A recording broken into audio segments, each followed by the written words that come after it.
Ship 36 just blew up. Oh my god.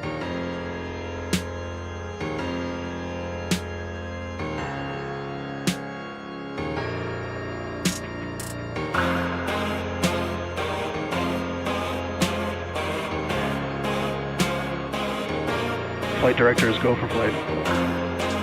Ignition. 2, 1.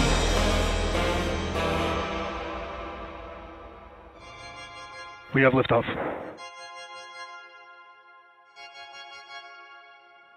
Booster engine cut off.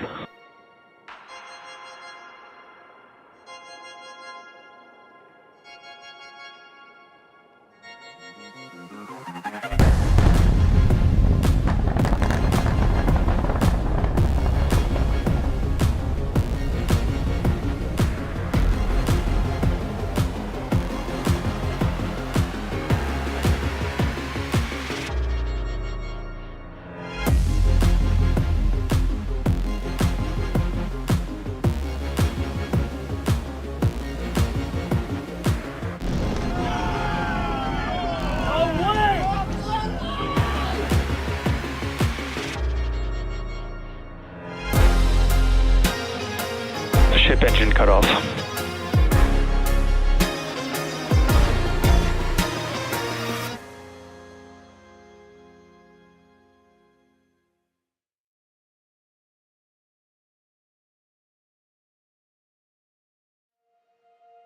So about those launch dates, I think that may delay a bit. We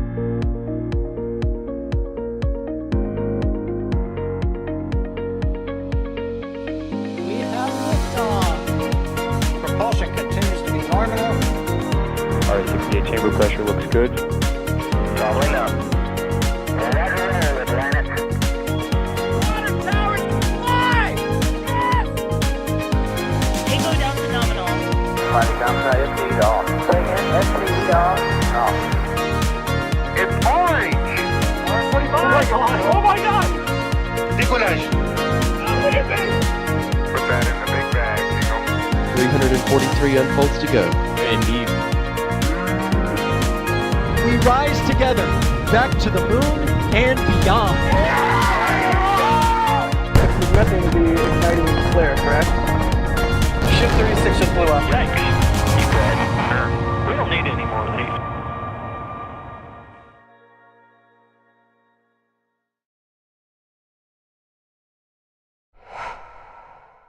Welcome. Flight 10 time for Starship, Booster 16, Ship 37. This is the start of our marathon coverage for Flight 10 of Starship. We always start, for people who are new to this, with a Stakeout stream where we can just chat, take questions, and get everyone hyped ahead of the big main launch broadcast, which comes later, about 3 hours before launch. But there's the full stack on the pad 1, as SpaceX call it now. And it's very interesting to see how they'll proceed with this countdown, because they have a weather condition to keep an eye on, which will be a big go or no-go point in the polling to proceed with this launch. So far, so good. They are proceeding. We're all setting up. We're getting all our cameras ready. A lot of cameras being worked in the background at the press site right now, which is the danger lot area. So we're going to have many, many views, as we always do on Starbase Live and all the way through. So this is going to be a fun day regardless. But let me introduce who we got on with me, starting with Alex. Hello, Alex. Well, hello, Chris. It's been a while since we've been on stream together, right? Oh, years. It feels like years. Yeah, for those who may have not realised, we were talking yesterday. We're also doing the CRS-33 launch in the early hours this morning. And we're back again, but this is the fun times. I'd rather have all these launches than the shuttle era days. Yes, I mentioned shuttle within the first few minutes, where it was a launch every 3 months at the best, and that was best you could hope for. We're also joined by Ryan Webber. Hello, Ryan. Hey, everyone. Yeah, it's been a while since we've been on stream together, too. I mean, it's just been a while. Totally didn't happen like 12 hours ago. But anyways, or something along those lines. Hi, everyone. How's it going today? And Flight 10, if they go today, which I kind of hope they do. It really is. It really is interesting to see how this one goes. We're 8 hours and 50 minutes to launch, and there's already thousands of people in. I've always said that the fascination with this vehicle will not wane And I'm seeing it already, again, that people are already hyped for this launch, and rightly so. I do always make a point of thanking the producer because I'm very good at doing that. I lie. I sometimes miss it. I'm going to thank Ryan Caton, who's producing the stream right now. We have a whole team of production going through all the way through to the launch stream itself. It's a stressful job, so thanks for Ryan for doing that. I will say, because it's the Stakeout stream, and it'll apply to the launch stream as well, we're interactive. We always like to take as many questions as possible. That's why we go live early, because we want to answer hundreds of questions for all those people who may be long-term veterans from the Hopper days, all the way through to people who just turned up for the first time and just found themselves interested in Starship and thinking, you know what, Chris, I've got a basic question, but I don't know if I want to answer it in what is a hardcore site. Because we are hardcore Starship, aren't we? We're hardcore rockets. Feel free. We don't mind answering the basic questions and the technical questions. We have the people on it for the basic questions, which is me. We've got people on for the technical questions, like Alex and Ryan. So that's how it works. Do analyse spaceflight in chat or at an SF, and then it'll go into our panel. And it doesn't matter if you asked it 10 minutes ago and you're thinking, oh, they've missed my question.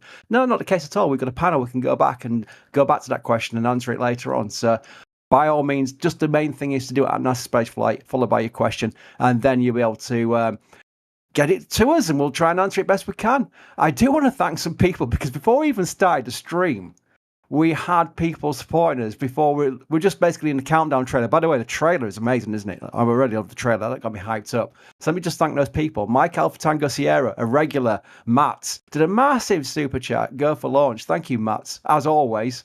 Grishu did a gifted membership. So if you got, by the way, that's the routine. If you're new to this, if you get gifted a membership, you'll see your name suddenly turn green, and it might even say who it's from if you've been watching the chat at the same time. Just say thank you in chats, because that is a month of membership for free, and there's a lot of content in the membership area as well. Check out the community area of the YouTube channel for your memberships, because there's lots of content in there, and some people missed the fact that we put content in there. Thomas has become a Capcom member. That means you've got access to our Discord as well, our member Discord. B has gifted 5 Red Team memberships. Thank you, B. Connor has done a big tip. Thank you for the coverage of today's flight. Also, thanks to you for sharing the work with us, like Scott Manley and CSI Starbase, because the info they get is awesome to see. The video from CSI Starbase posted last night was a great look into acceptance testing that SpaceX does. Yes, CSI, Zach is great. Scott, we get on with Scott as well. Great. There's a lot of great people out there providing content to you for Starship and different areas as well. I think we have a good spread of how we cover things. Like RGV does the flyovers. We do flyovers like once a month or whatever, but RGV does your flyovers all the time. So there's lots of good spread of content. Tim's out there as well. You know, and Marcus House is great at doing these videos as well. So it's a good spread in the community. I really appreciate everyone who puts the effort in, because it's not easy. It really is not easy. Eric has become a Red Team member. Mr. One Wolf is gifted 10 Red Team memberships. Honestly, I'm just going to get these out of the way because there's just so many of them. Mark has upgraded to Launch Director. It's one of the highest levels. Mark, with a question. Is the lack of true abort system a concern for manned or crewed Starship flights? Alex, let's give you that one, because it is something that comes up. Where's the abort system on Starship? How are they going to do that on crew launches? Yeah, that's the $1 million question, right? For Starship, because we already had a launch system that did not have a launch escape, and that was the shuttle.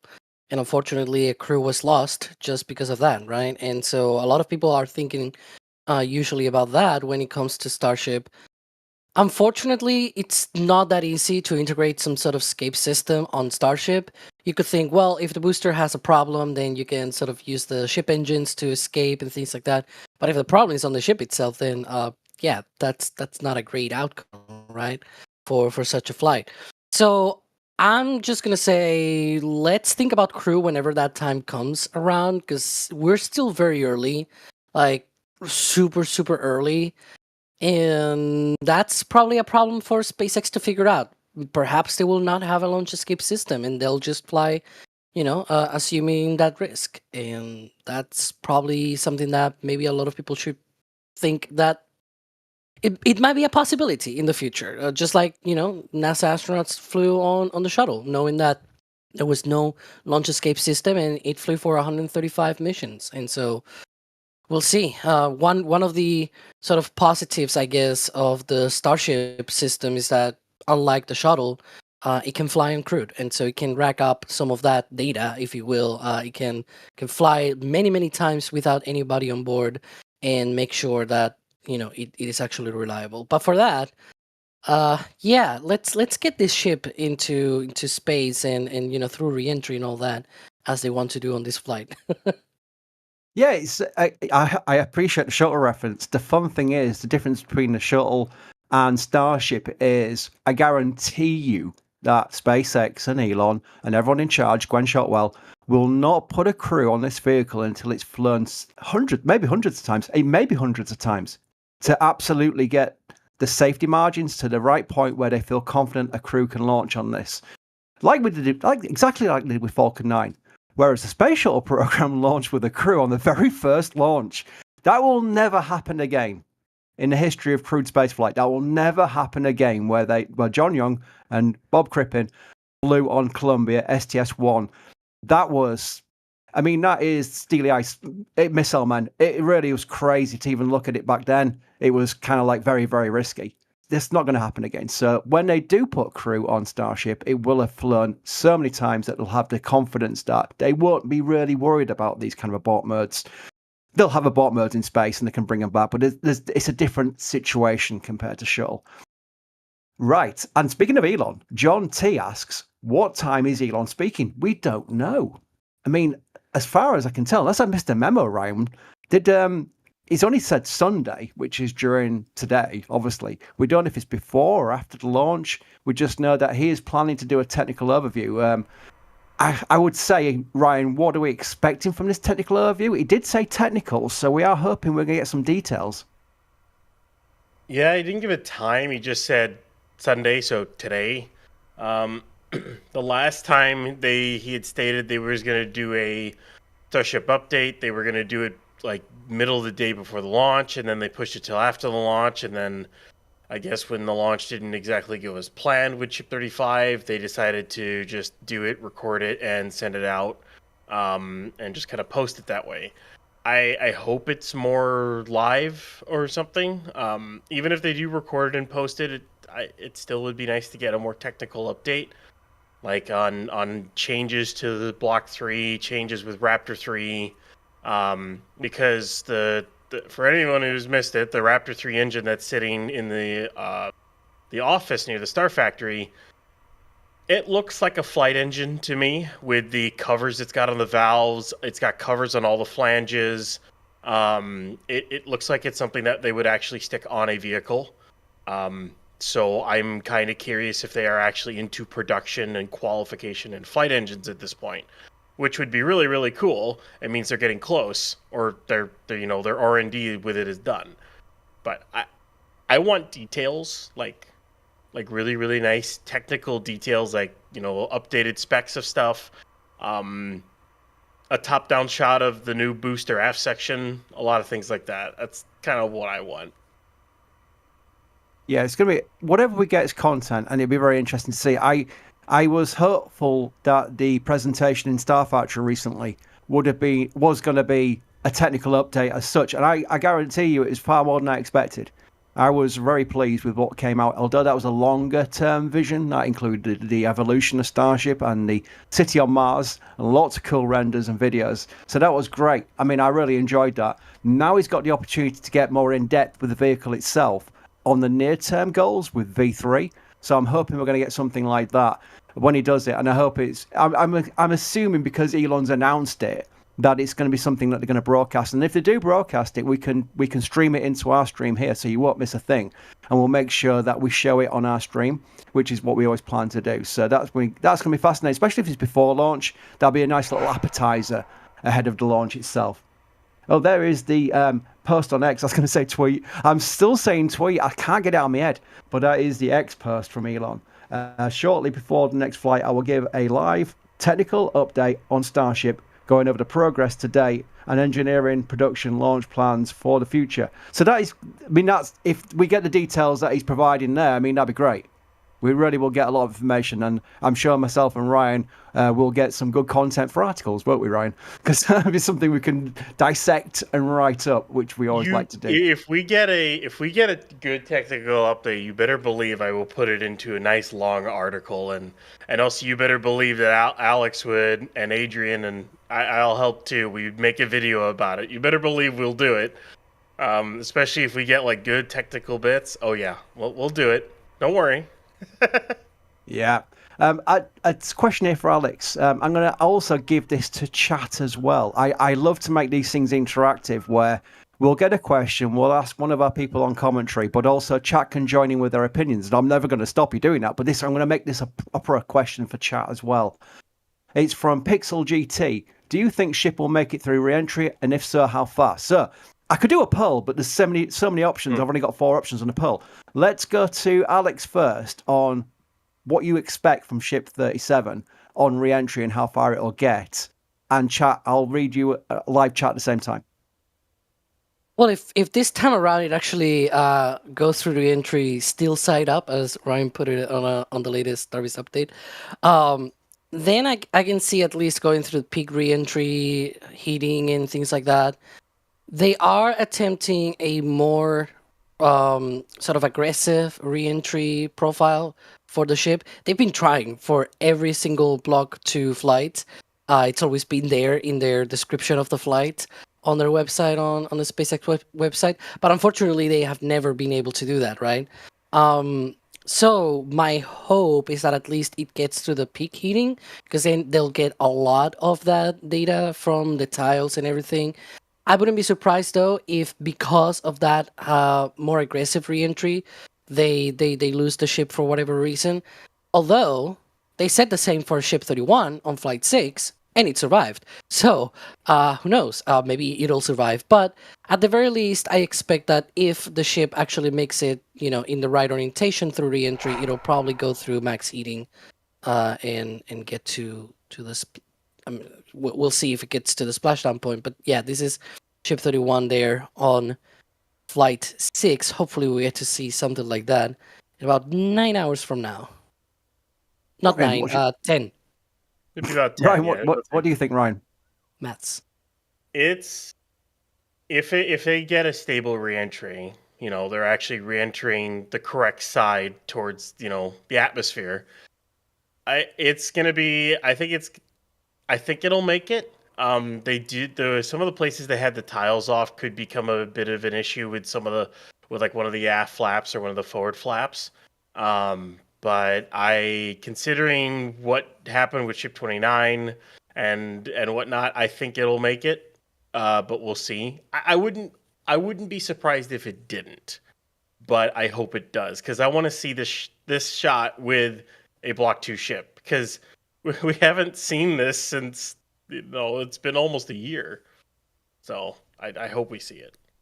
Yeah, chat's got. I mean, I can see why I didn't do a poll now, because there were many different opinions on this one. But chat was fascinating, mostly positive on how it'll do. But I will add the caveat that they are still doing TPS testing, and they have got missing tiles on this vehicle again on purpose to test areas of the ship and how it performs during re-entry without TPS in that area, or at least a full TPS in that area.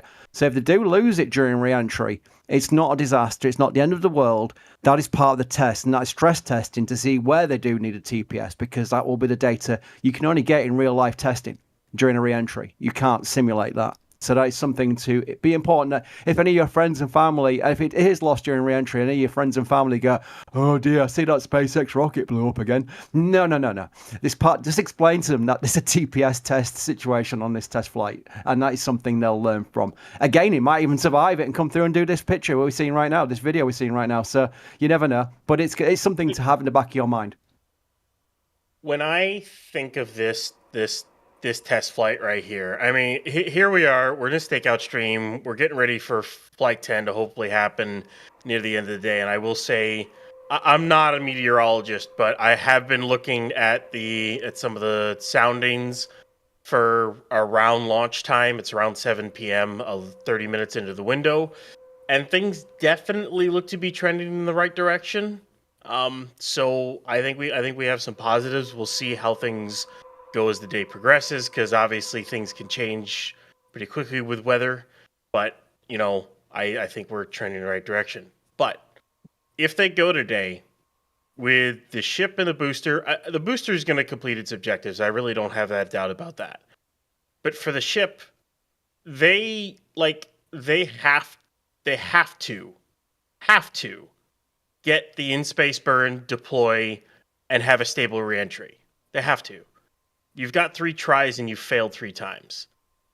And almost a 4th, but you lost 36. I personally look at this flight as, unless they make it to reentry stable, it's a failure. It's a failure of a mission. They've got to make it to reentry in a stable. That they have to. There's no ifs, ands, or buts about it. It's a complete failure of a mission if they don't do it. But we're hoping for positivity here. I mean, this is something that we are objective journalists. Well, that's my history of journalism. I am professional journalism from my career, but it is something where you have to be objective. If we just go, oh, SpaceX, great, and oh, they lost their vehicle, but don't worry, it's still SpaceX, great, woo. That's just a fan site. We're a media site, so we have to give the good and the bad. And let's not sugarcoat it. Block 2 has not had a good year, so we're hoping for success. That's the way to context this. I want to thank some more people again. This is bonkers. By the way, before I do, this is a great view. Look at this. I will never get bored. Chat, help me out here. Will you ever get bored of this big, massive rocket? And you can be honest and say, well, if they're launching every other day, I might get a bit bored with it. You can be honest and say that, but personally, no. I'm going to ask chat, this view here, and maybe we're still not spoiled by this because it's Flight 10, it's been a while, but I'm expecting lots of no's. I would expect a few yeses because that's how YouTube chat works. You always get people going, I want to be different. I want to be different. But look at the amount of no's. That's great. Because it really is a view. Alex? I'm reminded because we are on Flight 10 of Starship. Mm-hmm.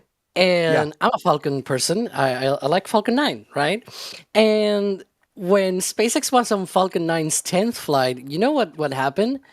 They proposed not even live streaming that launch. And they were like, people in the in the community were outraged. It was like, but you stream launches. Why wouldn't you? And SpaceX was like, but the launches are so common. That was with the 10th flight of Falcon 9. You know how many launches have they done since then? More than 500 with Falcon 9. Thankfully, somebody at SpaceX did 180 and said, no, let's stream. And since then, they've been covering those. Can you imagine if we said the same with Starship? Starship is, it's very common now. It's the 10th flight, right? It's happening all the time. Let's not stream that. Come on, right? Well, if SpaceX had stopped streaming, that would have been bad for the space part of things. But luckily, the launches themselves you'd have still seen via NSF because we have our own cameras out there. We don't just restream SpaceX. We literally have, as you can see in these views right now, these are our cameras. And it's thanks to your support that we can literally buy land at Starbase in South Texas and have these camera views. I'm not even joking. If you're new to this channel, if you're wondering where these views are coming from, they're coming from our cameras. And on plot, we've got several plots of land that we've invested in over the years. Oh, here we go. We've got the actual video showing where our sites are. Leaks! Ryan's leaking where our cameras are. Is that allowed? Yeah. This is approved. Yeah, we have also the highway lot there. There we go. See, it would be cool if we changed the other view to a live view from those sites. But anyways. Oh, that's asking too. You're bullying Ryan. Okay. Oh, there we go. Look at that. Oh, my word. There we go. North side, it's the view on the right hand side. There we go. Let's see if they catch up. I'm asking too much, I know. You're challenging him. South side. Working. There we go. Yeah. These are plots of land we own. We own these plots of land. We've basically bought them and they were not cheap. I can guarantee you that. We've been working on this for years and years and years. But we basically reinvest everything we get. And I want to make a point of this while I read out Super Chats, because people go, oh, Super Chats, where'd they go? Literally into what we're providing you. Literally gets reinvested. No one's getting rich off this. I can tell you that straight away. I can show you my bank account and show you, prove it. Ron Digging the Midwest has done a Super Chat. Thank you. Troy Rupert has gifted 10 Red Team memberships. Bacon Warrior, what a great name. Good morning, SF crew. Thank you for all the amazing coverage. Let's go Flight 10, Flight X. Ooh, I'm going to call it Flight 10. I can't wait to get home from work for launch. Working on a Sunday. Ravish has given a super chat, no message. Wow. Jirif has become a launch director member. That's getting one of our highest levels, so thank you. Happy launch day. A tip from Chromatic. Tip's a great way of supporting us because everything comes to us and nothing goes to Google. And Ravish is back again. Had to redo my super chat. you got 10 from me, and it was worth it. Hoping someday one of these streams will feature a rocket I worked on. Oh, you're going to go into the industry. That's awesome. Good luck with that. Because it's funny, we were talking before the stream started about people missing Chris G. We've had 5 NSF members who have left NSF. And unlike most places where they leave because they've got either overworked or they just, moved on to different things, all 5 of those people, Chris G, I don't want to name drop too much, Chris G, Michael Baylor, Thomas Berghardt, Trevor, and who else am I missing here? I'm missing someone else. My brain's not working. Ian, have all gone to work at SpaceX. And I was joking that we should have had transfer fees, like in football, where we get a transfer fees. So, like agent negotiations between NSF and SpaceX. Well, you want to hire Chris G, do you? You want to get his contract? Well, he's on a 3-year contract with NSF, so you're gonna have to pay this much. Can you imagine? No, we're very happy for them. I mean, going to a career with SpaceX is awesome, and you might see Chris G on the SpaceX stream because he does lots of commentary on there now as well. So you might see him. Nathan has become a launch director member as well. That's several. And Jamie's become a flight engineer level. That's the highest level. Wow, that's bonkers. B-Roll is in the super chat with no message. Anthony Truman has gifted Red Team membership. And Mac, 1985, has gifted 5 Red Team memberships. That's awesome support. I wanted to get those out of the way while mentioning what we put that money towards. So that was kind of worked out very well. Ryan, George wants to know, when could we expect Ship 39 in the Mega Bay? Could be a few weeks, maybe 2 or 3. It was stacked only about a week ago. The timelines for stacking a nose cone section onto its payload bay and then it going to Mega Bay 2 is anywhere from 2 to about 4 weeks or so or more. So maybe in a week, maybe in 2 or 3 weeks. It's kind of up in the air. Because we don't know how quickly they can do Block 3. Our estimates and our timelines are based off of past vehicles. So that's the best estimate we can give based off the available information that we have. And of course, we update the timelines as they continually, build vehicles faster, build them in different ways and stuff like that. So it could be by the end of the month. It could be early in September or something like that. One way or the other, if they still take like 5 months to build it and test it, it's not launching this year. That would be like early February that it might be ready. But that's also considering the fact that it's a brand new ship design. There's going to be a lot of changes, especially in the aft section, because of all the issues that Block 2 has run into. So, indeed. Now, if you're new here, you're probably thinking, well, this is the launch stream. It's quite kind of relaxed. It's like, they're just chatting. This is a stakeout stream. This is the start of our coverage. We like to do this where we can just chat with you, literally chat with you in the community. And it doesn't matter if you've been here since the Hopper days or if you've just joined today. We'll take questions. I've got a panel in front of me, and the panel has all the NASA space flights. And it doesn't matter if it's a super chat or not. I know you go on lots of everyone goes on streams where, and I've done it myself. I've gone on streams and they only read out the super chats. They only read out the super chat questions. We're not like that. And I think the space flight community is not like that. I think we'd like to be very inclusive of everybody's questions because that's what we're all there for. We're there to try and encourage other people to get into rockets like we are. I think that's probably the driving force behind the space flight community, and I think it's a good thing. But I will read out every question. It doesn't matter if it's your first day here or you've been here all the time.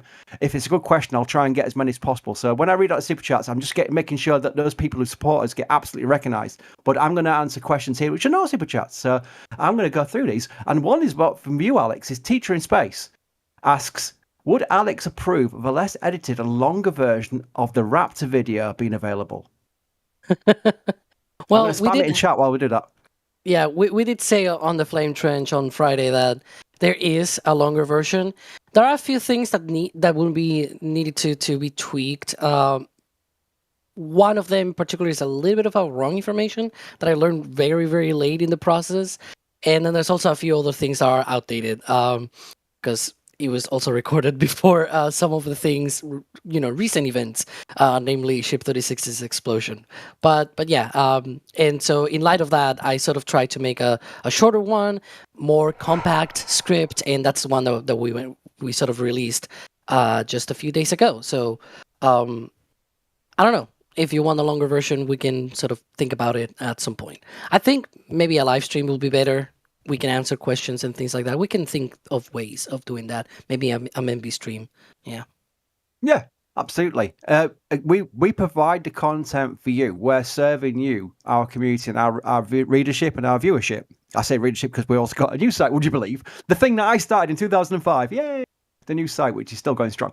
But yes, we provide what you want. So when you have a wish list, we will try and adhere to that wish list best we can. But there is a bit of the video of the Raptor video. It's a great video, by the way. I just spammed it in chat. I'm going to spam it again because I've got the power. I've gone mad with power again.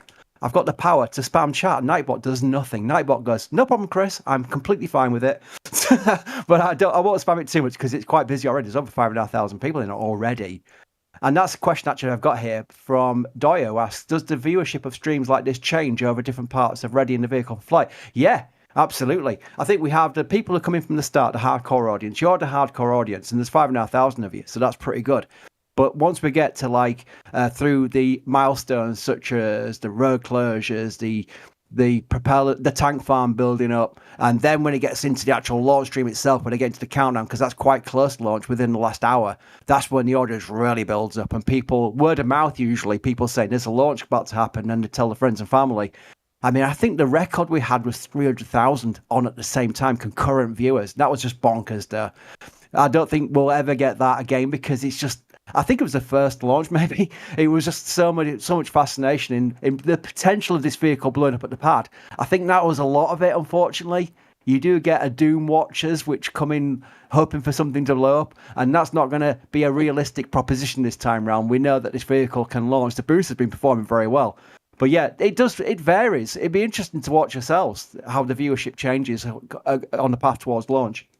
KSB, yes. I was going to add to this that, you know, there's also the matter that this is why we do the stakeout streams, because right now there's action, but, you know, a lot of people usually come late, and so the bulk of the people are usually at the end of these streams and things like that. Now we're sort of, you know, in community, in like only the close ones to the program and things like that, so we can hang out a lot easier and more, I don't know, loose, if you will. That's why we're making jokes and all that. Yeah, and I didn't jinx it. There's no such thing as jinxes. It doesn't work that way. By the way, if I come back after launch and things have gone badly wrong, then I'm going to never talk again. Never talk again. I promise you, I'll never talk again. But no, there's no such thing as jinxes. It doesn't work that way. Come on. There's no secret person inside the Starship going, oh, if someone says I'm right below for the launch, no, it doesn't happen that way. I did see a question from KSP and so much saying, can I get a job with you guys? Well, we're always looking for talent. The big thing I always ask for is to say what you're good at. The best thing is when we get the collective of people that we've got right now is everyone's got some talent of what they can do. We can't just take people on for the sake of it and like train them up out of scratch. It's just we haven't got a bandwidth for that. I'd love to do that, but we haven't got a bandwidth for it.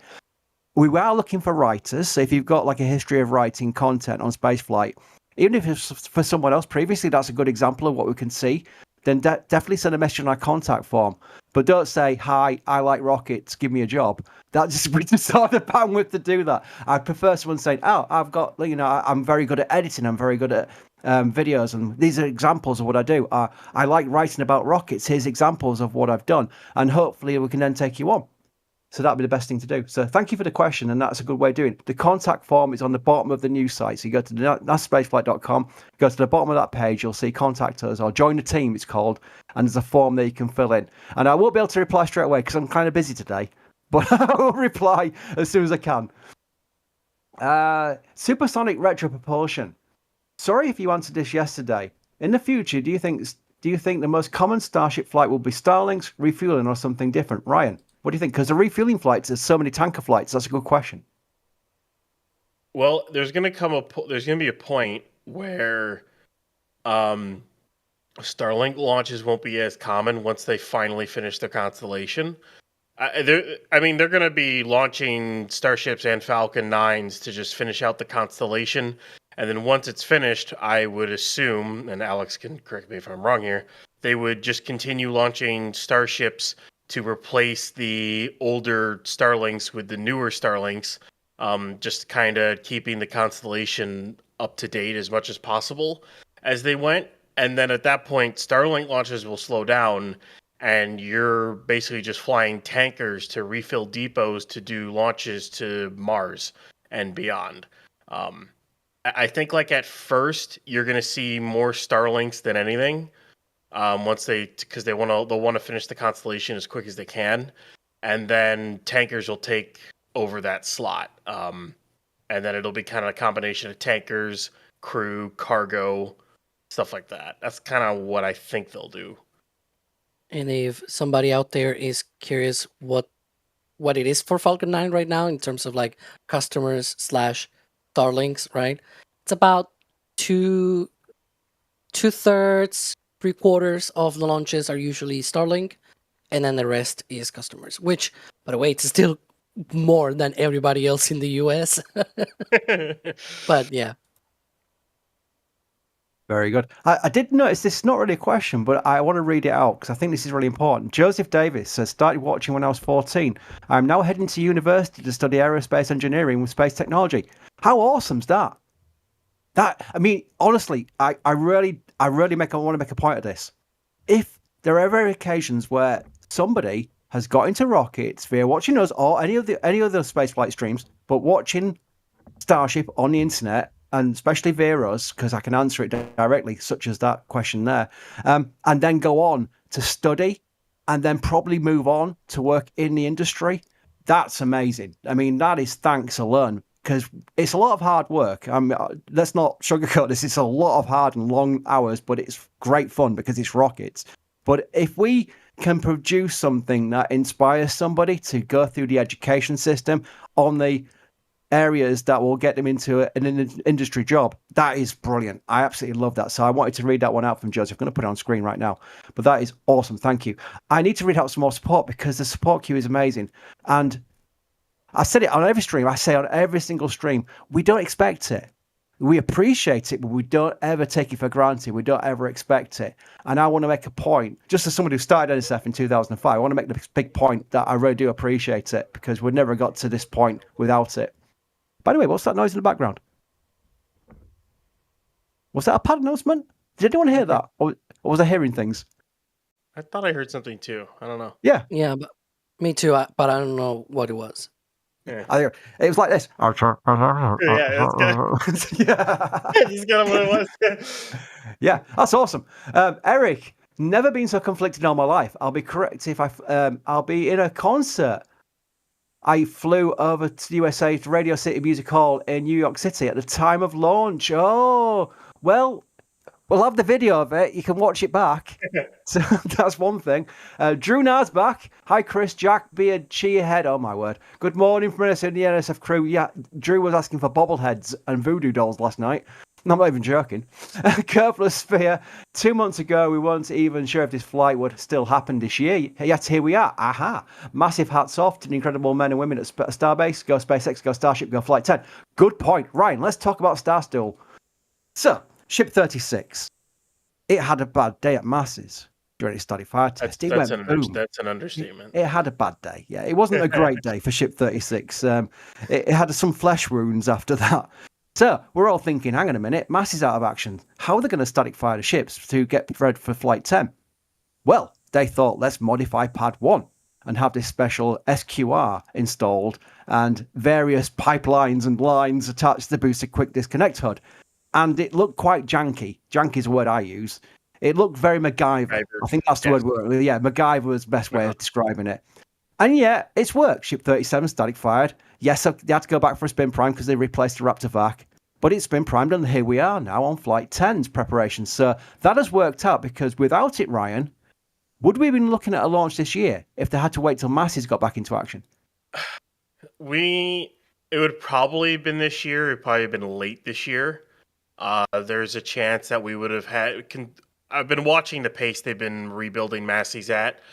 They would have had to probably switch a few things around to keep working with Block 2 rather than straight switch to Block 3. But I mean, we probably would have seen Flight 10 in end of October, probably November, actually. is probably when we could have seen it. If they hadn't done the MacGyvered ship transport stand and the ship umbilical that they basically hooked into the booster QD hoses and then went over the hood with it. So I would guess it would have been like November or something along those lines, maybe December. I don't think it would have not had one at all this year, but it would have been late this year if they hadn't done that. But I will say this, tip your hat to them, the engineers. It is kind of nuts that they just went, what if we took a ship transport stand, blocked off the holes on it, put some posts in it for the RVAC stiffeners, then lowered it into the launch mount, pad scrap, whatever you want to call it, because it was and they bolted into the existing hold down arms for the booster after they removed the clamps. And then they make a makeshift structure with pipes and hoses and then hook that up to the ship and fire it. It's kind of nuts that they did all that. I don't really think they did any modeling before they did this. They just kind of threw it together. And I mean, it worked. The ship is stacked. And as of right now, if they are going today, they're 8 hours, 15 minutes, and 17 seconds from launching this thing. So, or at least from the start of the window. So it worked, and it's massive props to those engineers for figuring that out. Yeah, if you go into our channel, we've got lots of videos on the conversion. In fact, we've got some great articles. Jake's first article with NSF. We're talking about people joining NSF. Jake joined as a writer, and he's on. You hear on Raptor sides, he's doing commentary as well, so you'll hear his voice. But Jake does very good technical articles on things, and he's done 2 technical articles for us so far. One on pad 1, one on pad 2. And pad 1 was about the changes. I will spam chat with that later when I'm off commentary because I can't multitask to save my life. But that is something that's been very fascinating to watch, and it's worked. And so well done. As the super chat suggested, well done to the SpaceX team for making that happen, because that is great. Warren Van Brammer. I'm terrible with names. I'm sorry. It's complete normal names, but I just can't pronounce names to save my life. Gifted a red team membership. 33 Raptors Mimi. I can do that one. Hope you guys got some rest last night. Thanks for the Stakeout stream. Go SpaceX. No. Myself and Alex did not get much rest because we did CRS-33 at 8 o'clock in the morning, which was fun. But that was a great launch, and that went very well. I very much enjoyed it. North Antarctica. I mentioned you yesterday. We were getting some massive support yesterday, and I mentioned, well, North Antarctica does this all the time, and there's a $250 super chat. Soundbar, breaking Chris, flight 10, go, let's go. Yes, you will break me because that's bonkers, but you have been trumped slightly by Arctech, who's done a $300 super chat. What the heck? It's a Stakeout. Jumping. This is the relaxed, fun, talking with the community Stakeout stream. This is not the launch stream. That's bonkers support. Very much appreciate it. Keep up the great work, everyone. Thank you, Arctech. That is crazy level of support. And then 20 gifted red team memberships as well. So that was a massive super chat, and then 20 gifted memberships. Oh, I'm never gonna get through this stream because it breaks me. I start mumbling and talking in tongues when people just go crazy on the super chats, and that's not encouraging to do that. Please don't do that. People want a commentary stream. They don't want to hear me mumbling. Mag985. Hi, I like rockets. Give me a job. Ah, brilliant. It just shows people are listening. Sidetracked did a $10 tip, by the way, and that's awesome. And Austin did a $25 tip. Thanks for mentioning all the NSF crew now at SpaceX. I knew about Chris G, but I was wondering about the rest. Awesome. Yeah, it's really cool. Very cool. I'm so proud of them that they've moved on. I mean, yeah, we'd love to have kept them, but we can't compete with the career at SpaceX and what SpaceX pay people. We can't compete with that. So they went with our blessing. Absolutely. Austin, time to break Chris, wearing the patch rescue. Oh, the patch rescue patch shirt. Let's light this candle. My mum likes Shuttle Discovery because of Hubble. Fair enough. But we all know Atlantis is the best shuttle. What a great comment from Austin. Absolutely factually true. Atlantis is the best shuttle orbiter. And quickly moving on. North Antarctica's back with 20 red team memberships. I was quickly moving on before Alex and Ryan mentioned their favourite shuttle, but it is Atlantis and it's a true fact. There we go. Ryan, Kurt wants to know, how quickly can they produce a Raptor 3 at this current state? We don't know, to be honest. I know their Their ultimate goal is one engine a day, so 365 engines in a year. And you might go, oh, that's a lot of engines. And then you realize that a single booster takes 33, and eventually a ship is going to take 9. So, of course, 42. But it's... You think it's a lot, but they need a lot of engines, and they're also going to need engines for replacements. So we don't really know what they're at right now. I would expect they're not that high of production rate on Raptor 3 at this point. They're still figuring out their production lines after, getting through development and everything like that, because Raptor 3 has been in dev for a while. So then you got to change over your production lines and everything, because they don't need any Raptor 2s anymore, because, well, Ship 38 needs 3 more Raptors. I think it needs an RVAC and 2 centers. I don't remember off the top of my head. And then 15 should have all of its Raptor 2s. After that, Raptor 2s are useless. Maybe not useless, but there's no more vehicles anymore. I mean, when you think about it, this is the second to last time we're going to see this kind of stack at Starbase. The second to last time. The next time it'll be on the pad over next door. Yeah. You know what? I'm going to talk about pads in a minute, but I want to address this one as well, because we had the Flight 10 patch released on the rollout and stacking stream yesterday, and we released it, and I was basically desperately trying not to leak it because I really think it's one of our best patches. And there it is on screen right now. And the question is something I can answer from Airbus 380 airplanes. Almost a question for you, Ryan, because you like your planes. You work on them. Did you redesign the patch after Ship 36 static fired in the rain? Or is it the same? Well, can you imagine if we'd done this design before the Ship 36 events at Masses? We'd have definitely jinxed it. This is a redesign. We had a patch in design for Flight 10 when it was still Ship 36. It was completely different to this one. When Ship 36 went RUD at Masses, Jax came out with this idea, and we all went, that's amazing. Phoenix from the Flames. It is a play on Ship 36 and 37. 37 is looking to redeem what happened with Ship 36 with the improvements on Block 2, and that is the flight patch, and that is in our store. I'm going to do... In fact, chat, help me out, because I can't multitask. I keep saying I can't multitask. I'm not even joking, I can't multitask. Do the store command in chat, and people will get the link to the store. It's in the store straight away. And that is where you can get it on pre-order, because it is on pre-order before we get it into our warehouse and can do shipping. But that is an awesome patch. And I've got a question about this incident from Ship 36 to Ship 37. It's from James SpaceX fan Alex. How would SpaceX fix the diffuser problem? Oh, this is probably previous flights, isn't it? How would they fix the diffuser problem? What do you guys think?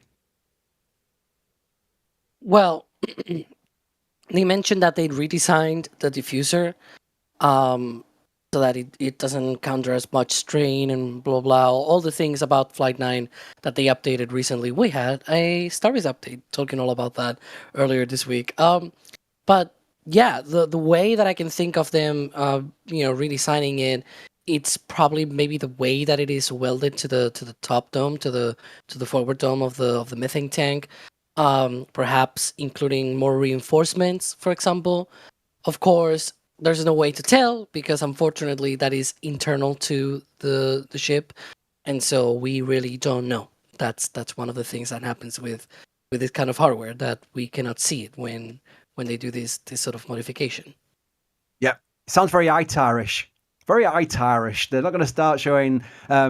But the fun thing is, when they recovered Booster 12's aft, we got some nice views of them taking the Raptors out, and we got some insights into the aft of the booster. But I guarantee you that, I mean, we work very closely with SpaceX. If we ever took a photograph or whatever, which they didn't want out there, they'd just send us a message saying, "Hey," they've never had to do it, by the way, but they would send us a message because we talk to them all the time, saying, "Hey, that's probably a bit ITAR. Let's not show that." So, it's interesting what they've been doing at Masses with Booster 12's aft to see what the after the booster looks like. The gas diffuser isn't that really ITAR? It's not even that really complicated of a thing. Basically, what it does is it takes the gas, the autogen gas, the autonomous pressurization gas coming off the engines, and what you could normally do is you could just pipe it into the tank through a single port, and then it would have to spread out on its own and fill the void inside the tank. If you do that and you're pulling propellant out of the tank too quick, you could get an uneven pressurization in the tank and create voids, and that's not good. That's no bueno. You don't want to do that.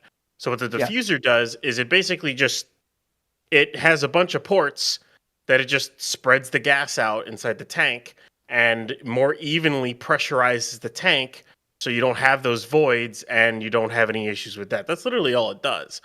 So it's not really complicated or anything. But yeah. Chat's way ahead of you.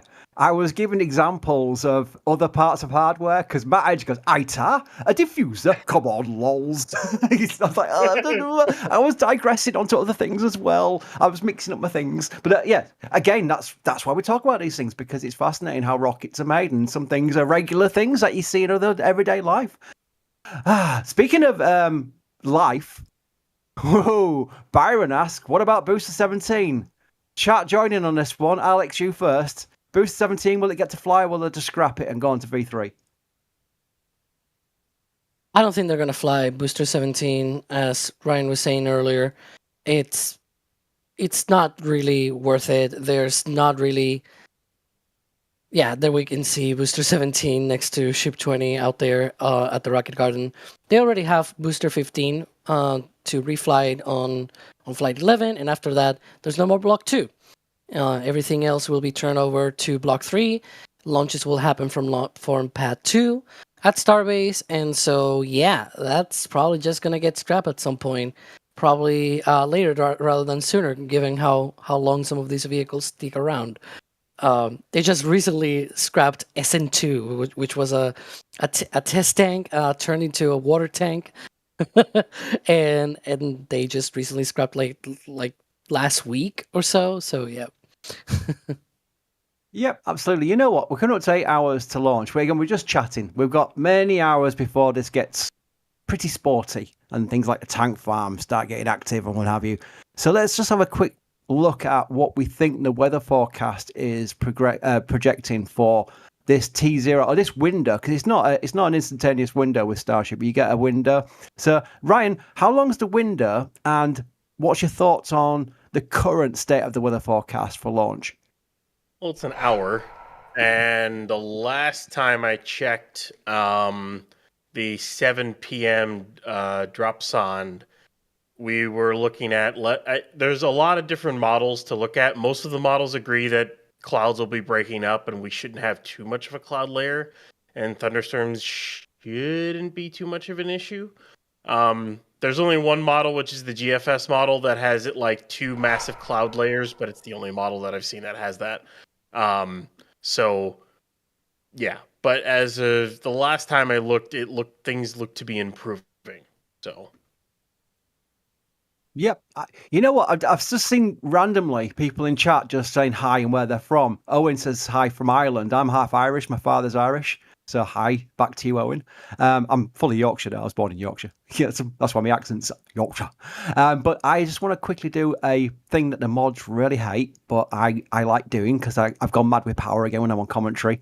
Where are you all from? There's 7,000 people in already. And I tell you what, people were doing it before I even finished my sentence. People knew where I was going with this. It's great. I am just reading out where people are from. I'm seeing Yorkshires. Hey! I'm seeing Canada. Oh my! Look at this: Switzerland, Netherlands, Albuquerque, Blackpool, West Yorkshire. Look at the Yorkshires. Look at all the Yorkshires, Alex.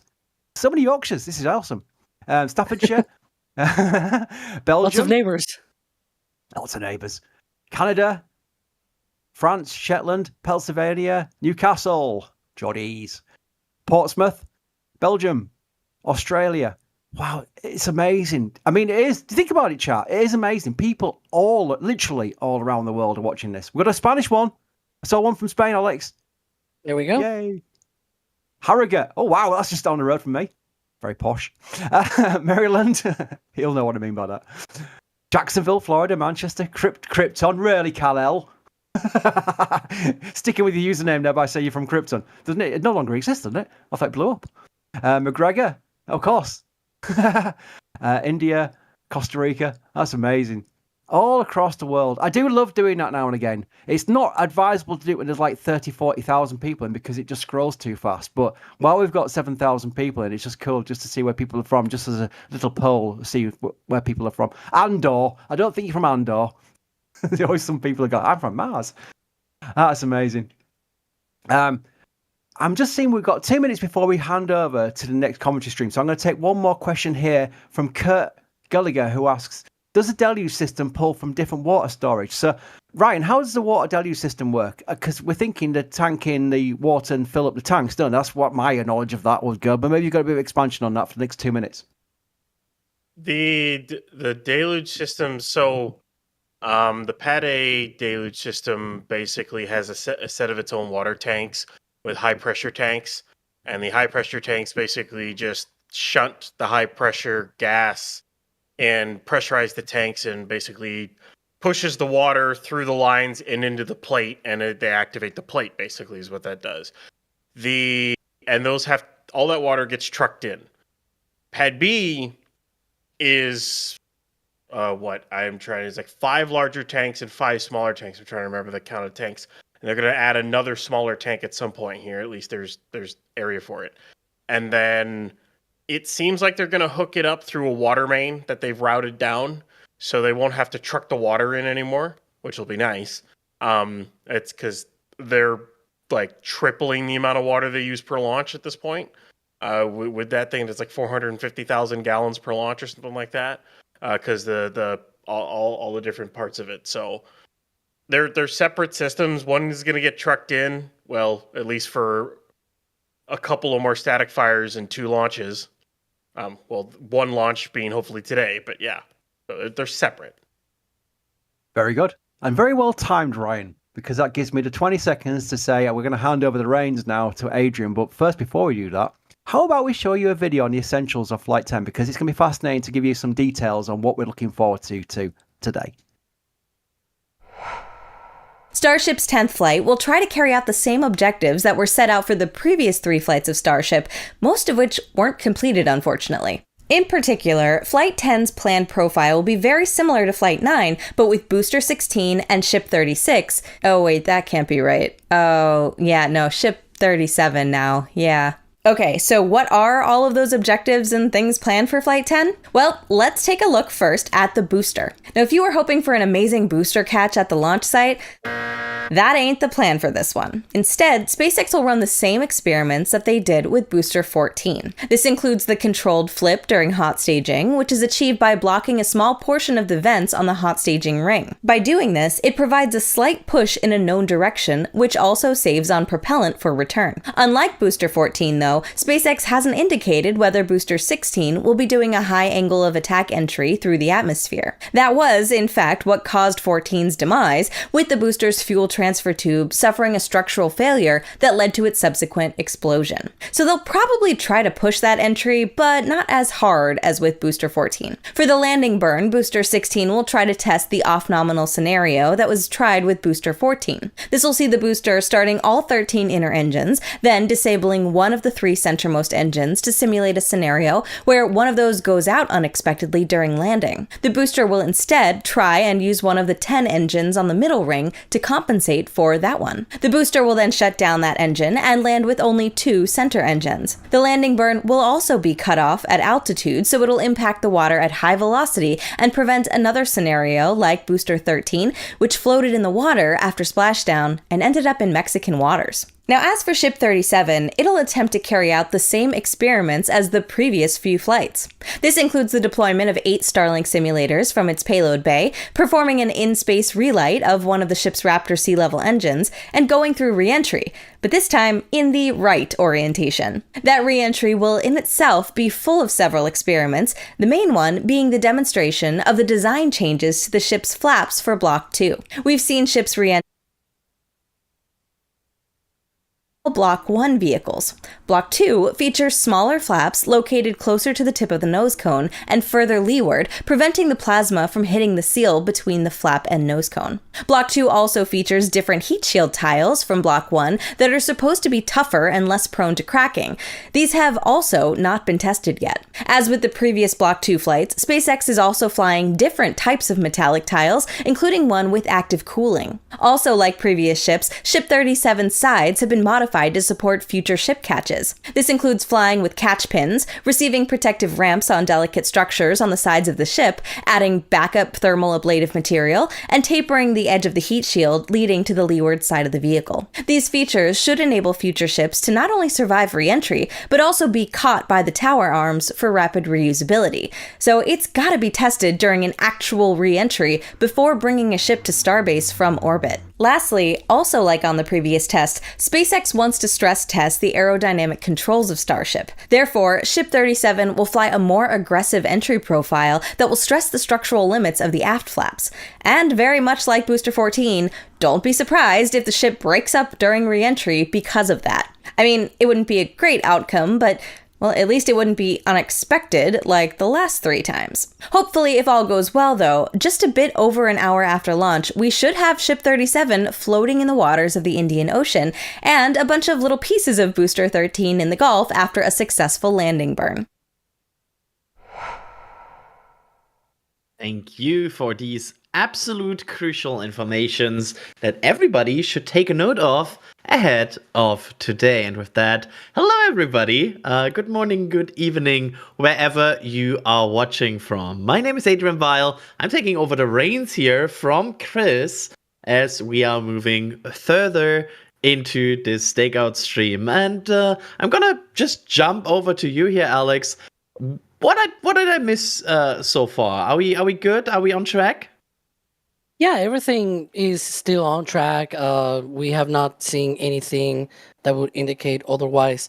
We should be having a road closure startup at about 30 minutes from now. No, 25 now, because it's been 5 minutes into the this second hour of the Stakeout stream. But yeah, we'll see when those police cars start appearing there at the LBJ intersection. And there's many different roadblocks out there for this. So yeah, let's see if those get up in place and we have potentially a launch today. Because I'm gonna sort of walk back to Flight 7. I'm sure you all remember it was the first time that a Block 2 ship flew, right? Unfortunately, we did not have good weather on the first attempt, on the first day that they tried it. And they canceled the launch before they even closed the road. So if they close the road, because a lot of people are worried about the weather, right? If they close the road, then that's at least a good sign that weather is at least improving, and there's a chance at the very least that they're going to be able to try today. One of the things that we've learned by covering Falcon 9 is that SpaceX, if they see they have a chance, they're going to try it. And so we'll see what happens today with the weather. Absolutely. And Ryan, it has been a bit of a testament to SpaceX reliability to launch this rocket, right? That the biggest item we all talk about is weather. We are not even talking about all of the other things that they need to get right. Yeah, they weather is just one thing. The one thing they do know how to do is load this rocket at this point. We're at this 10th flight. They've done it 9 times now. They've their timeline keeps changing here and there as they modify their loading, but they definitely know how to load vehicles on that pad. The biggest thing for this isn't even the booster. They've nailed that. They got to get the ship down. Is the biggest thing. They really need to get the ship down, reliability wise. It would be nice. I so badly want to write like an article, a recap article of a ship that succeeds. Please? Yes. SpaceX, please. I want to see that as well. I hope we are getting some nice and good celebration today. I bought some cheesecake. I'm preparing a tradition here. I think at this point we have to commit it. I have some cheesecake in the fridge. because apparently it's now a thing in NSF, right? Like we eat cheesecake if Starship launches. So I guess we hope that it goes well and it's What not a kind of sad cheesecake. Pretty plain standard, honestly. Okay. Like I mean, nothing, it's still nothing good. fancy. Plain cheesecake's still good. I was just curious if you went in, like the crazy route or something like that. No, I'm in a lucky situation that I have a German bakery like right next to where I live. So I can just go over there and they have like fresh cakes every morning, Fresh. which is very nice. Lucky. Yes, so I used that option today, and that is why I have my launch cheesecake, because that is what was started at some point with the cheesecake hotel delivery. So apparently that's a thing. Alex, what do you have for snack today for lunch? Oh boy. There's a few things out there that I have, mostly gummies and things like that. Sugary things, just to keep me in good spirits. I know it's not super healthy, but it keeps the brain happy at the very least. Yeah, absolutely. I want to point out that I also have for like dinner food, normal food. I don't eat like just cheesecake today. Yeah, I have of course the launch lasagna. Like that thing still exists. Yeah, Launch day is I have lasagna to. day. Yeah. So that was. Did we start that with flight 1? With flight 1 with what? With a cheesecake? With the lasagna. Like I know we started to do Oh. launch lasagna with very early. No idea. I don't like neither cheesecake nor lasagna, so I don't take that. Okay. Well, Yeah, I Okay, don't need any lasagna or any. alright. I don't like it. Ryan, what do you have for food here today? Because I need to distract me from arguing that. what I will have for dinner is I have some leftovers of some really nice baked ziti I made, which I had for lunch for work these last 4 days. I got some leftovers, so I'll have that for dinner, which will be nice. Homemade sauce, homemade mix of meats and whatnot, and yeah. So that's what I'll have. Nice. Kind of wanted to throw it a bit like a casual topic here, but of course, if you have any questions about the launch today, make sure to tag @NASA Spaceflight in chat, and please just don't all give me questions about how many squirrels fit into a starship this time. That would be amazing if we don't do that again. But yeah, that is certainly a thing. There we see one car already present at the roadblock. Probably chilling out there, right? Like preparing a bit. His lights are on. Looks like he's getting ready. That's a Maybe sign. they are. Sometimes they start to basically restrict incoming cars, but not yet, like, of course, departing cars, because they still need to clear everything. But maybe we are at the step where they start to prepare. I mean, of course, they're not stopping the incoming cars yet, because that car just drove by. And they shouldn't, 'cause But the road closure window still has not started. It's still 19 minutes away. yep, So. it is approaching. However, time flies with Starship. Let's hit some super chat here, so I don't fall behind so much, and also answer some questions on the way. Starting with iLogic here, asking: Elon talks about the colonization of Mars. How do you think they will select people? Will it be a sign up? Can I tackle this first? Go right ahead. Go I ahead. think the initial astronaut selection will be very similar, if not done by agencies such as NASA or ESA. I don't think they will go completely independent. I think there's a very good chance that NASA or ESA will be very involved in the programs, and with that, members of the astronaut corps will fly the first missions. I was gonna say something silly, but I'm not gonna say it. Don't say something silly. Oh, say something silly. But like, I mean, down the line, it's a sign up if they achieve their goals, but that's like many, many decades away. But I don't think in our realistic, closer timeline, it will be anything else than just sign up, like normal astronaut selection. And with that, I want to quickly point out that this is a new view. I was gonna say, yeah. That's the It trailer, is. right? Mm-hmm. Yeah, I guess. What's up with that? I mean, apparently our team has finished the deployment and is we are now getting a view, and that will be quite an awesome view for launch. I hope they don't keep all of those lifts there for launch. I think they will. I think that's where they're gonna be. Yeah. No. I mean, there's a concrete wall there. What should go wrong, right? There's a whole tank farm in the way too. I think it's fine. Like I to be fair, on flight 1, we saw some vehicles there that were not in the greatest of all shapes. But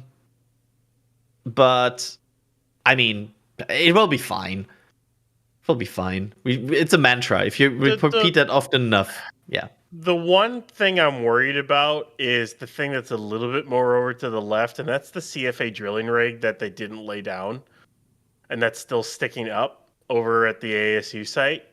That's all the way to the left. That's probably the one thing I'm worried about. That's still up. I don't know why it's still there, but well, we'll see what happens. It should be fine, but it is curious that they didn't lay it down. So You think the new mega bunker will survive? It's the steel structure there to the right hand side, that boxy thing that they're building. oh yeah, that'll be fine. Oh, true. That'll be fine. They bolted most of that steel together. They did start putting roofing on it, and then they took it off. My guess is because they didn't want to start doing the roofing yet with, we're going to launch soon, so maybe let's not get that far with it yet. You can also see the rain that has hit Starbase the last few days with all these puddles there in the wetlands. Like and also with the mosquitoes and everything flying around, which is also a thing. I just want to say, I mean, they're going to build up that mega bunker, and it's going to extend out a little bit more. But that view for Pad B tank farm startup is going to be, it's going to be amazing. Like, it's going to be awesome. I can't wait. I cannot wait for them to launch out of that pad, or at least test something out of that pad. Looks like there's a happy bee there. Yeah, there's a very happy bee flying around the camera, right? And triggering a lot of people, probably. I hate bees. I think there's a video I saw once that you really dislike bees. I will not go further. That was not a bee. That was a different one, which is a hornet. But yeah. Oh, true. But it was funny. Still a flying thing with a spike. The flying thing with a spike. That's a flowchart. That's a flowchart. Anyway, let me hit some more questions here before we get to the next milestones. I will just go a bit into question mode here. We have some time, so I will just hit some more questions. Let me see here.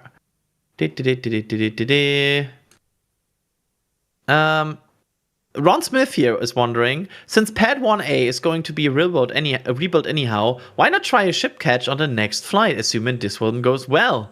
Ryan, why not? Well, they can't catch on Pad A anyways, not with a ship anyways. Unless they modify the... There's a lot of things they would have to modify on those sticks in order to actually catch a ship and then be able to use it again. Or be able to control the ship and translate it and all that fun stuff. So they're not going to do that right now. They'll just they'll probably just take those sticks off the tower, build new ones, and put them on. That's my guess. And then rebuilding Pad 1, I actually don't think they'll build a flame trench there. I think that's going to get built to the south. I think this mount's going to go away, and this is going to become a catch tower. But that's just me.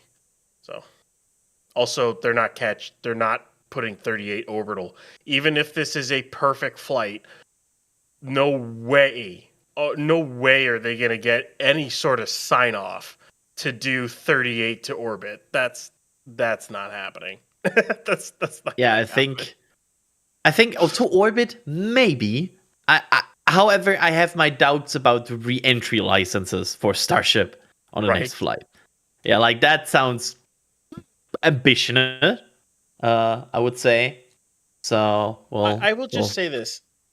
Go ahead. Elon recently said that he was cautiously optimistic about having the ship being fully reusable next year. He was cautiously optimistic. That tells me that they're not going to be ready to catch and reuse one of these vehicles until sometime middle of next year. That's what that tells me. And that's Elon saying that. I don't think they're catching a ship until like ship 40, ship 41, or heck, even ship 42. So I think that's a reasonable. Like, I don't think they will catch on the first Block 3. That's a very likely statement that I don't. I think like somewhere around the second or third Block 3, if things work very, very well. And that's big if, because remember where we all were at the beginning of Block 2. So we're doing great. They're gonna catch a shit. Oh. Yep. And then development of a huge rocket hits you. And that happens to everybody, even SpaceX. Let's see here. Alex, River Dave is wondering, what will be first operational, Starship or New Glenn? Well, I think it's very clear that it's probably going to be New Glenn. It launched already on January, and the primary mission of getting into orbit, it did that. It carried the second stage all the way to quite a high altitude. It's a medium Earth orbit that it went to, with some sort of inclination and whatnot. It was very similar to what a GPS satellite will see in terms of what kind of orbit it went to. The only thing that failed was the booster landing, but they can work on that over the next few flights. Like, it's just like with Starship or with Falcon 9, when they do these recovery tests, if they don't recover it, well, they can try again next time, right? Same deal with the booster for New Glenn. So yeah, the next flight will already carry, you could call it maybe operational. It probably is not yet by Blue Origin standards, but it'll already carry a payload, which will be NASA's Escapade mission. So yeah, we'll see what happens. But I think at this point, it's very clear that New Glenn will be carrying operational payloads and operational missions well before Starship. Yeah, I think that's to be fair, the programs are also choosing very different paths to being operational, right, Alex? It's like one has a very, very, very sophisticated first flight, and the other vehicle is more a step-by-step approach and with many, many different tests, right? So it's hard to compare. It's a hard check line because both vehicles want to go further than that. So it's just one line for both of them on the way. Yeah, and I will say one thing. I know there are a lot of people critical about New Glenn and Blue Origin and everything. And at the same time, they are very happy that Starship is doing test flights. You got to get out of test flights at some point and actually do operational missions. We cannot have any more failures like we've had for the last 3 flights of Starship. And I'm not, again, this is not criticizing or anything, but it is the fact that if you want to do all the things that Starship wants to do, you kind of have to get out of the test flights, right? And start actually going forward rather than backward. So let's hope this flight actually works. And I have my hopes that it will. And I really want it to work because I want Starship to do very great things in the future. Absolutely. Thank you so much. Ringtone, thank you so much for that super chat saying Starbase tracking has arrived. Keep the skies blue because I'm ready for flight. Yeah, about that keeping the skies blue. Yeah. I'm not sure about that. There's some blue. But weather will be, and I know you talked about this earlier, but I also can say this again. We will talk about it many times. Weather will be in watch item today. Like, It's only 40% go. What, 45, 30% go? 45, right? They said 45. Okay. I wouldn't be surprised if that number has gone up. Because the models, compared to when they said that, compared to what they are now, are definitely improving in terms of cloud cover. But of course we don't have. Oh, look, it's a wild person. Orange. Colors. Yeah, It's a this is wild orange. This is not blue. Yeah. This is a wild Jack Bayer. in the field. I'm not sure if we are supposed to see that, but it's quickly gone again. But that was Jack setting up cameras in the field and getting ready for the flight. So quite amazing to see that the team is still out there, still deploying all of these different angles we are getting to see here. And I'm wishing them the best of luck, of course. They have the hard job while we are a bit here in the mosquito-free, partially air-conditioned rooms. So that's the thing. At least with fans. Oh yeah, or at least partially air-conditioned in my case also refers to a fan. But I got central heat and air. I'm nice and comfy. I don't know about you guys. My AC broke a long time ago, and it's taken me a while to find a contractor to fix it because it's summer, and ACs break in the summer. Who I knew? live in Germany. We don't do AC. Yeah, see, when people say, "Oh, in Europe they don't have ACs," they often refer to Germany. In Spain, we definitely have ACs. They just break. We have I have heating in my floor. Yeah, we don't have that here. I thought so. Anyway, there you can see still quite a lot of activity at the pad. Whilst the tank farm is tank farming. Alex, what is the tank farming there? Well, that's usual, just activity. Right now, whatever activity you might see right now on the tank farm, it's far from being preparations for launch, because right now we are not even in the moment that you would expect tank farm activity for a launch, because usually that tank farm is usually spooling up around T-3 hours or so. Ryan can probably go a little bit more in detail, but they do these chill downs and everything. They prepare the pressurization systems and everything as well for the ground tanks, because as you drain the ground tanks and load the rocket, you kind of have to put back pressure onto those tanks to keep them in place and in check. And so those systems need to be prepared early as well.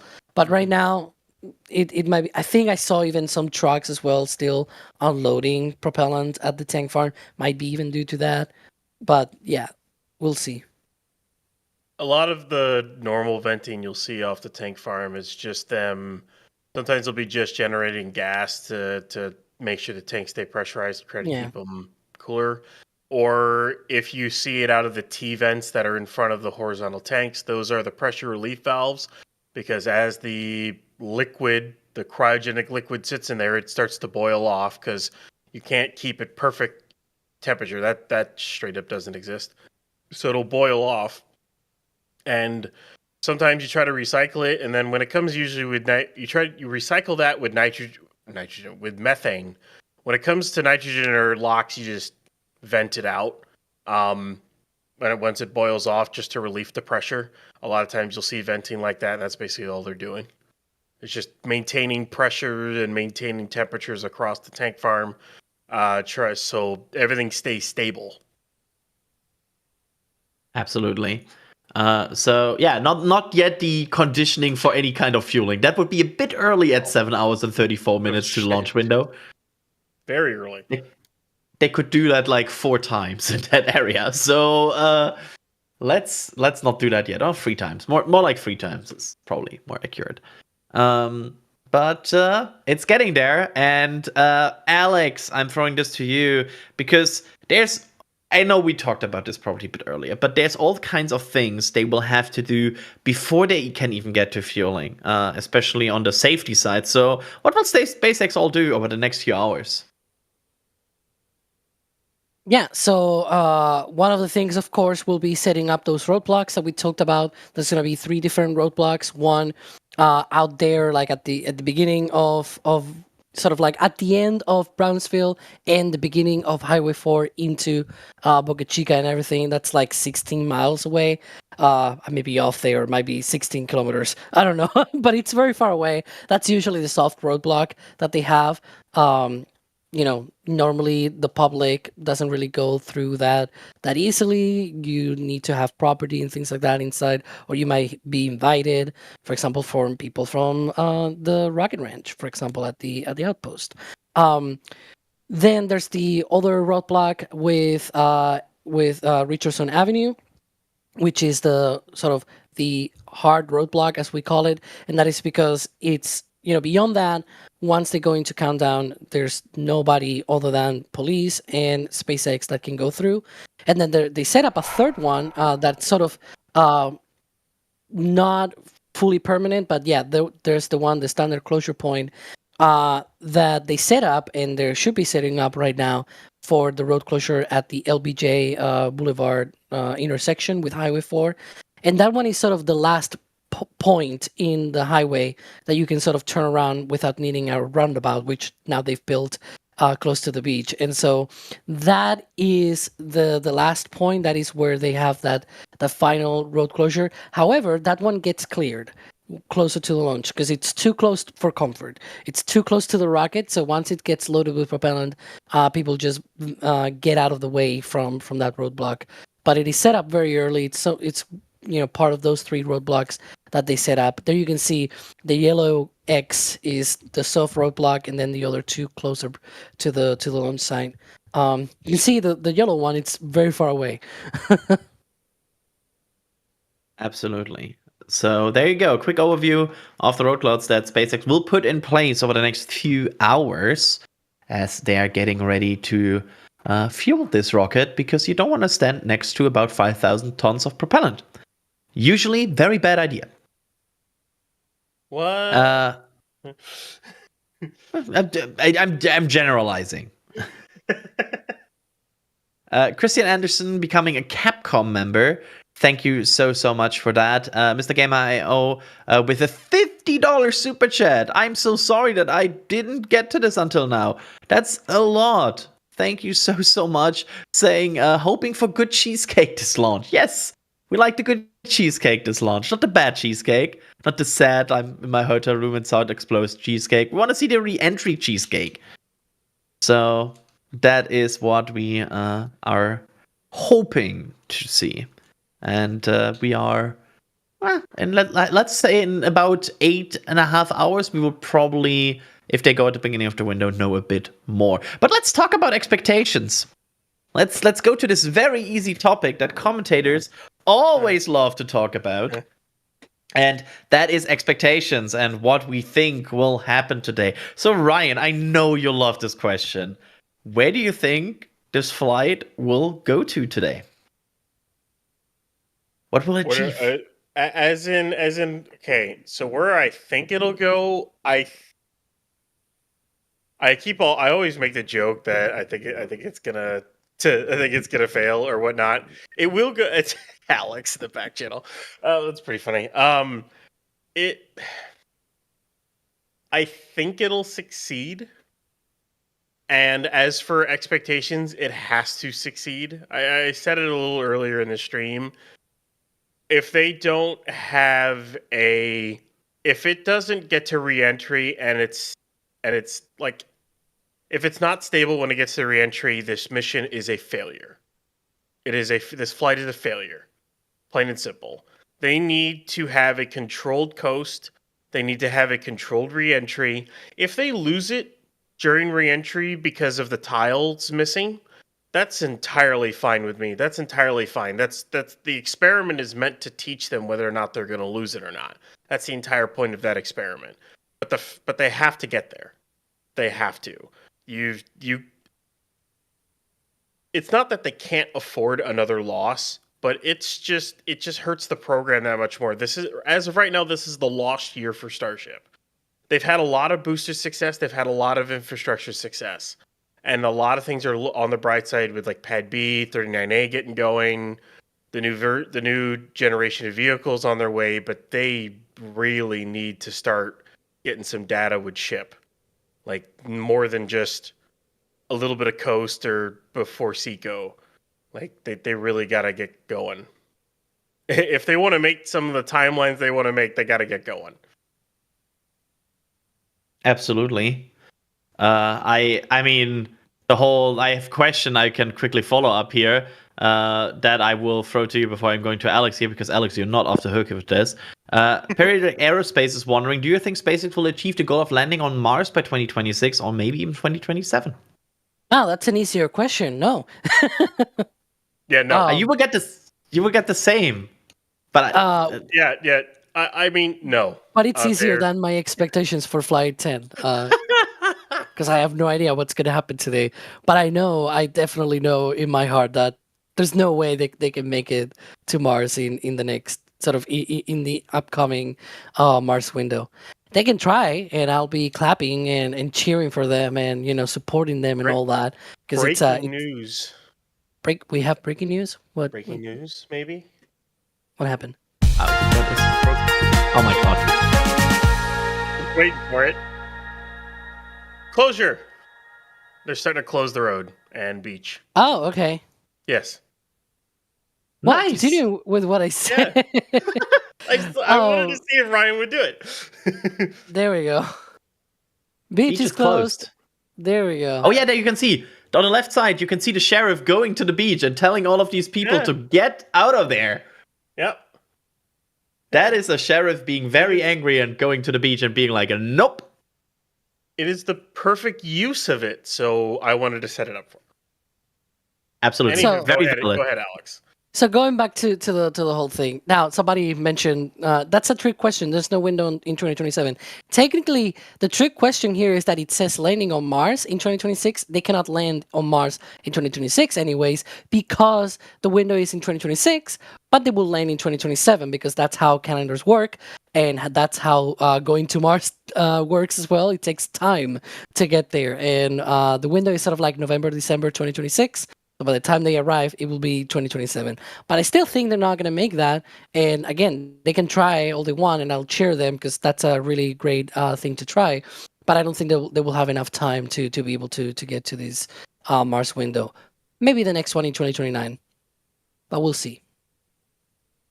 There we go. And there are people being informed that it's now time to leave the beach. There you can see people actively packing. Are they packing in a roundabout? Yeah, so let's see, Adrian. Maybe for you and me, it's they are Americans. Yeah. they don't know how to use a roundabout around here. At least some people don't. It is kind of funny to watch people come across a roundabout who've never seen one before, and it's truly comical sometimes. Got a few trucks too.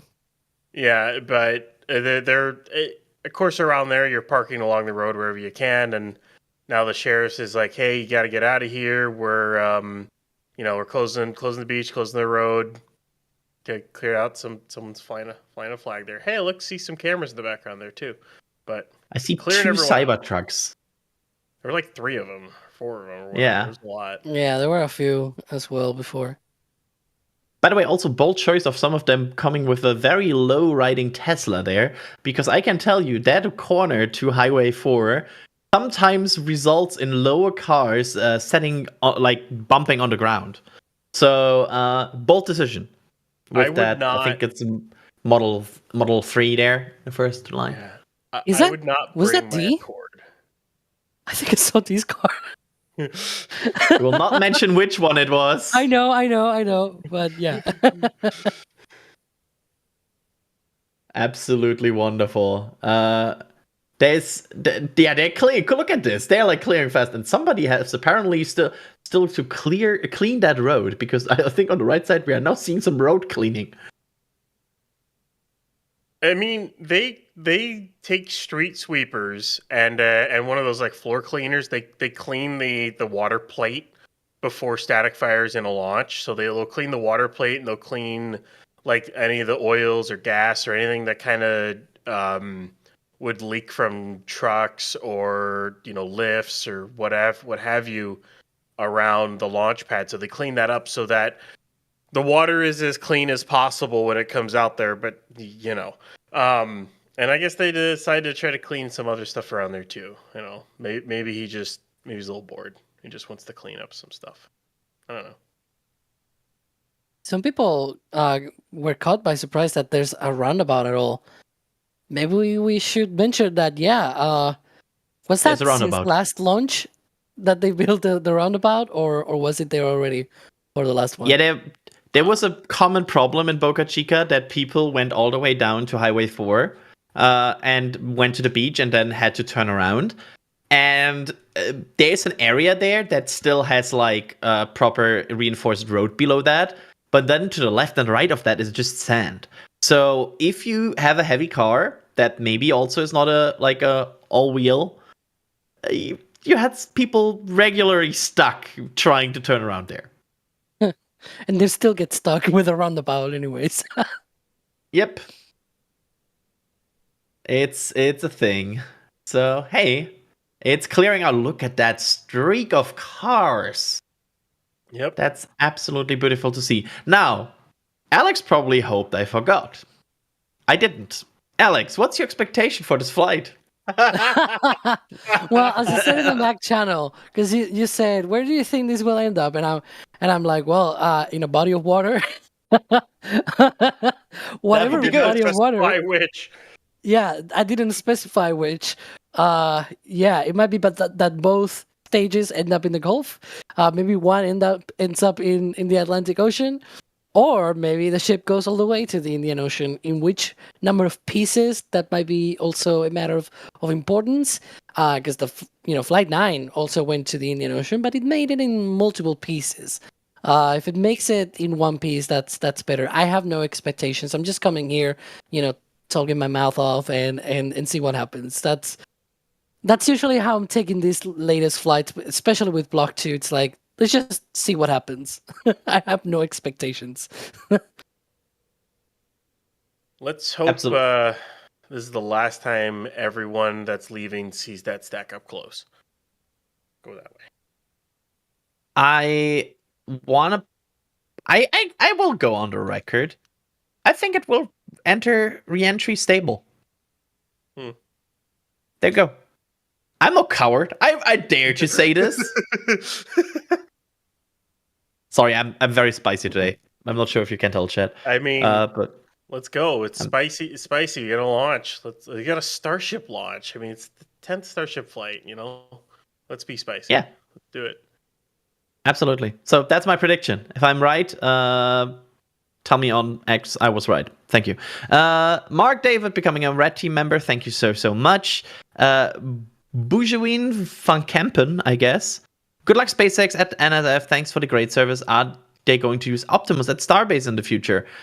I mean, if Optimus works in a way they hope it to work, which is a lot of ifs I don't know and I don't feel qualified to talk about, I think every single construction company in the world will use robots like that. Like, that's my answer. If they achieve their goals with Optimus, yes, but I don't feel qualified to judge if they will reach their goals, so I cannot go further. Any other inputs on this? I mean, I think it's gonna be I think they'll have to optimize Optimus. Lol. But Optimize Optimus. They will. I don't know. It's a big question mark on that one. My guess is they'll probably use them on Earth to test how they would build stuff on Mars before sending them.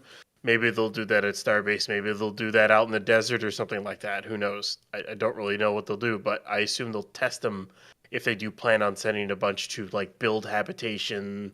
Are we tracking modules, our team? All that other stuff. Are we tracking our team right now? No, that's the range helicopter fueling station. Yeah, the helicopter. Oh, true. Yeah. They just so happen to also stage in front of our highway site for. I apologize to NSF Truck at this point because it doesn't look like that.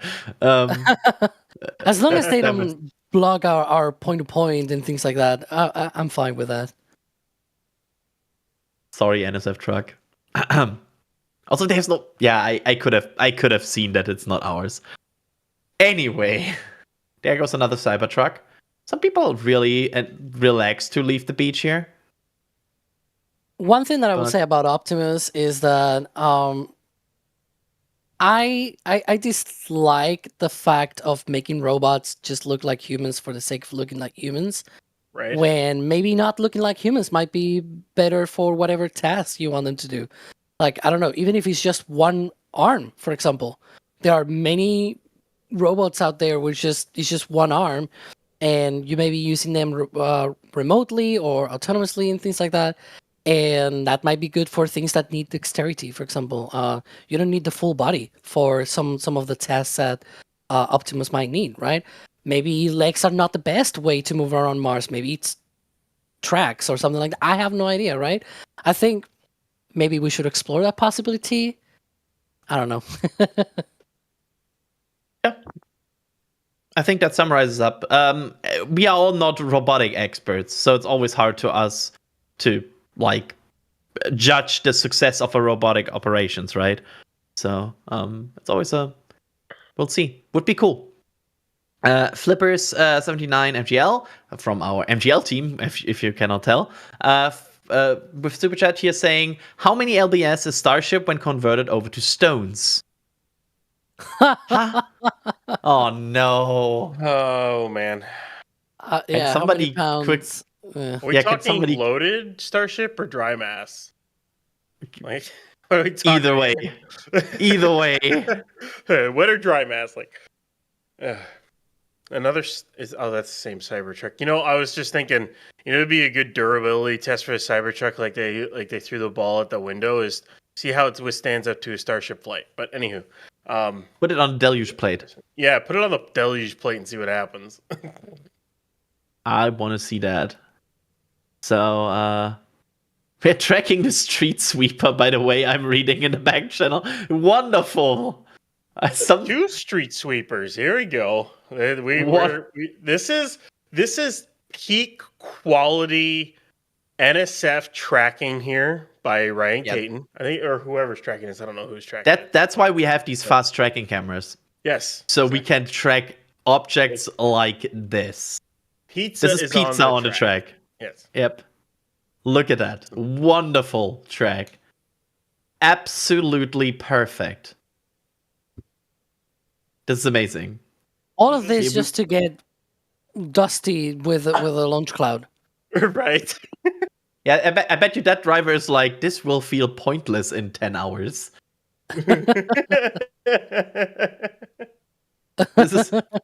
Ryan is right now calling this tracking pre-game practice. This is amazing. Somebody saying it means less dust in front of our cameras, though. Well, sure, for like a split second. Yeah. Absolutely amazing tracking here. Look at this. I will say this though. We're practicing for the rocket. When Starship flies and the water hits the plate, or the water hits the plate, the exhaust hits the plate and vaporizes the water. It creates a lot of steam, but what people think is dust is not dust. I think it's NOx, or it's basically nitrous oxide, right? Because there's a chemical reaction with the water and the exhaust that it's kind of like an orangish cloud. It's not dust. Just to it's say because that. Sorry, I have to interrupt here. Somebody in chat screamed vapor cone. Yeah, it's because when the Raptors are very hot, their exhaust is very hot, and you've got a lot of nitrogen in the atmosphere, right? 70-something%, 78, I think. And so that nitrogen combines with the oxygen at high temperatures to make nitrogen oxides. And so that's why you see that brownish color, which is very, very similar to some of the stuff that you see, for example, in nitric acid and things like that. But yeah. This is we are about to alert the car chase rule. I was about to say Starbase car chase. Wonderful work here. Absolutely amazing tracking. As we are getting more and more of the beach closed. Have we an answer for the wonderful question of the how many LBS is Starship when converted to stones? LBS is pounds, right? Pounds, yeah. Yeah. Why don't they write pounds? Because LBS is also the unit for pound. And then if it said LBSF, then that would be pound force. What fully loaded? We're gonna do this live. So fully loaded ship at this point in time is about 1,500 metric tons, give or take, right? Yeah. Tons. This is wonderful. So we are still tracking that wonderful street cleaning machine here. If you're joining just now, this is indeed preparation for a Starship launch. We are not just tracking cars. We are just goofy. Anyway, we are getting that answer to that calculation. As 236,209.57 stone. Thank you so much. Yep. There you go. Clip it if you want to hear it again. Our code 212 becoming a Pat Rat member. Thank you so much for that. Deepish Median. When we will get a European road trip with Alex and Adrian? I don't know. Well, so far, it didn't line up. maybe next year for the eclipse. There's an eclipse next year. Oh, true. Here in Spain, parts of Iceland as well. Maybe we can try something out for that one. Some NSF coverage. I kind of really want to see that, and want to. Yeah, I mean, it's like the last eclipse on continental Europe for a good while, right? Well, there's another one in 2027 that is also passing by Spain. We have like 2 solar eclipses also in the August timeframe. So, but yeah, we'll see what happens with those. I already have some plans in my mind for that. Nice. There we go. Cool. Rick Skinner with a $20 super chat saying cheesecake all around. Let's do it. I will forward that to the hotel team, but apparently we are getting a cheesecake around here. Thank you so much. Vince becoming a Red Team member. Thank you so much. Daniel Hockman. All right, Adrian, how much currywurst will fit in a Starship? Thanks for the coverage. About 100 to 150 tons of currywurst in a reusable configuration, according to the Starship website. Is that correct? I assume the density will not be the limiting factor at currywurst. Well, look at that. Booster transport stands on the way back. But, yeah, it depends on what the reusability capability of Starship is at the moment. Wait, why is the booster transport stand at the... Where is it? Why is it? Should be Rolling worried back. about that? It's rolling back as in rolling to the production towards the production site that way. Yeah. I was for a moment understanding that Sorry. the stand was going to the launch site, which would have been, in terms of bad news, would be classified as bad news. Well, they need a ship stand first, and that's not there. So Yeah, all good. I was just confused. are the stabs out? Or am I seeing something? They've been out for a while. Okay, it's been a while. Yeah, I looked earlier and they were out like sometime at the beginning of the stream. So Yeah, for anyone wondering when those sticks will open, and it could be a few hours, could be like an hour or two until they open up, but they'll open. Which is good. We want them to open. It's a lot of heat haze. that's a lot of Yeah. traffic behind that stand. Oh, that's so annoyingly slow. Yeah. Can they park that a little bit to the side and let all of those cars go by? You need to have both like a transport stands. You need to have like a trombone player in front of it playing like dun dun dun dun dun dun. Oh dun, yeah, dun, it's the dun, dun. booster stand in the front, and then the and the ship ship. stand. Yeah. Oh, we're getting some audio. We don't need either of those again. They don't need those anymore right now. So yeah. Yeah, absolutely. We should actually talk about that. That's a good point to bring that up. For people who are wondering if there will be a catch this flight, no, there won't. And I'm throwing this to you, Alex. Why? Why is this not a catch? Sorry, I was. Why? I Yeah. was Why is there? Why is distracted. there no? Sorry. Why is there no catch? Well, they just want to try and have some experiments. This is like the what will be the penultimate flight of Block 2 boosters, and so they just want to gather more data for Block 3, right? And so they're gonna try and get some experiments there with the what they call the deterministic flip. I think it's what they use.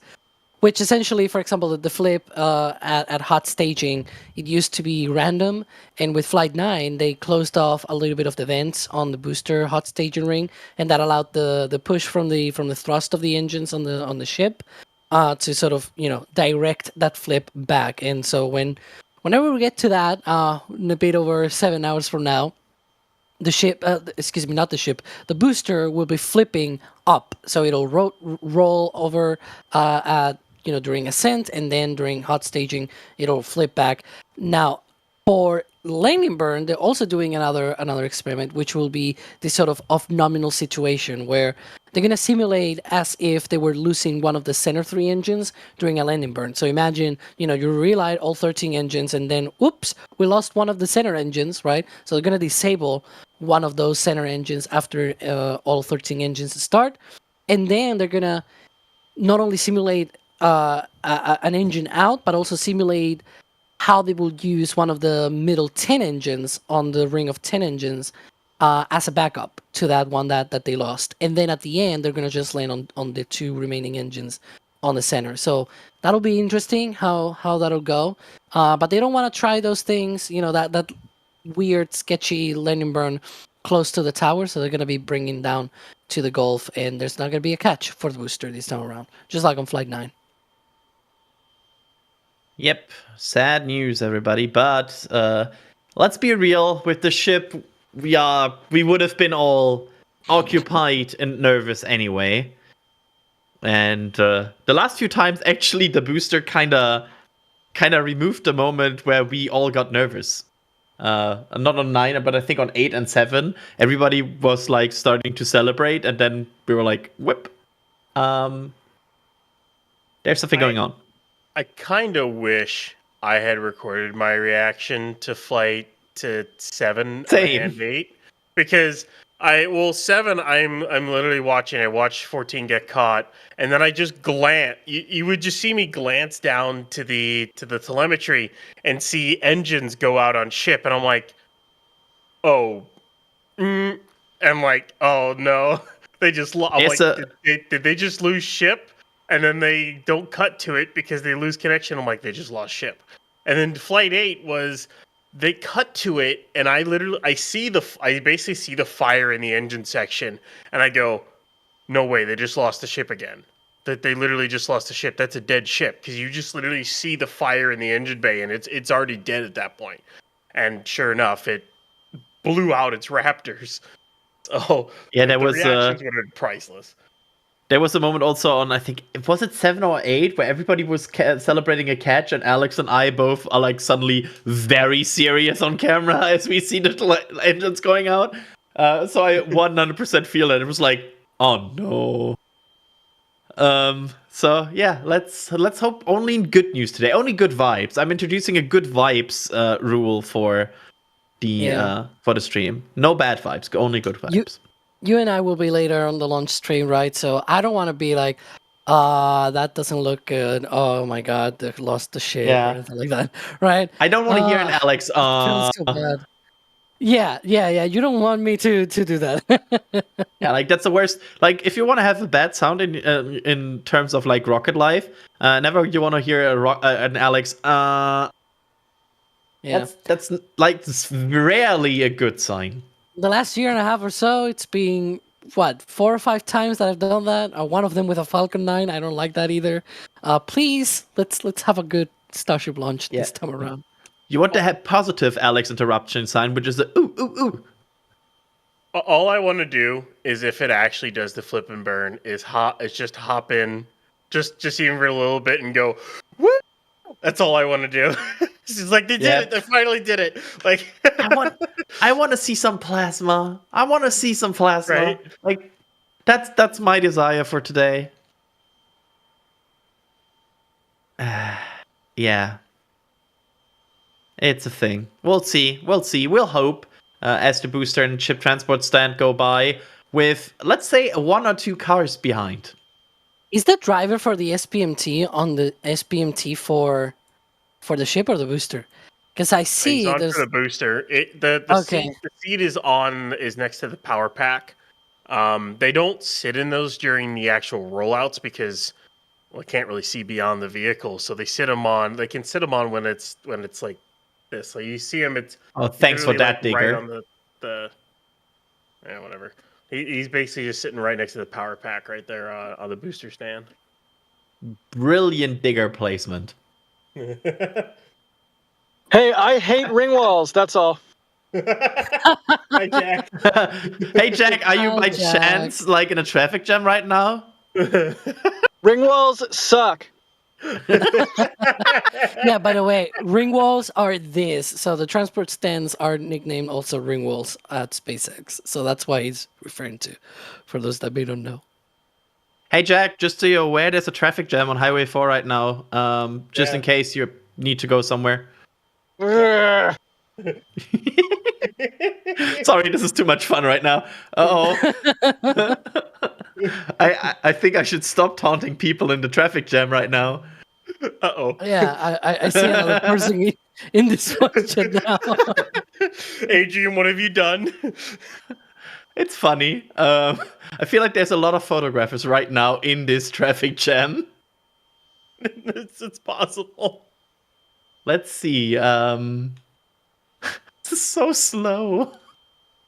I'm sorry. This is very entertaining for me as we're seeing this. And go ahead.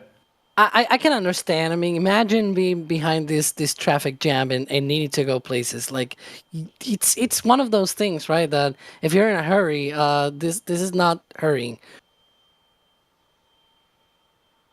So yeah, that's true. It's a brilliant idea, by the way, from SpaceX to transport these things on launch day while closing out the beach. Right? Perfect timing.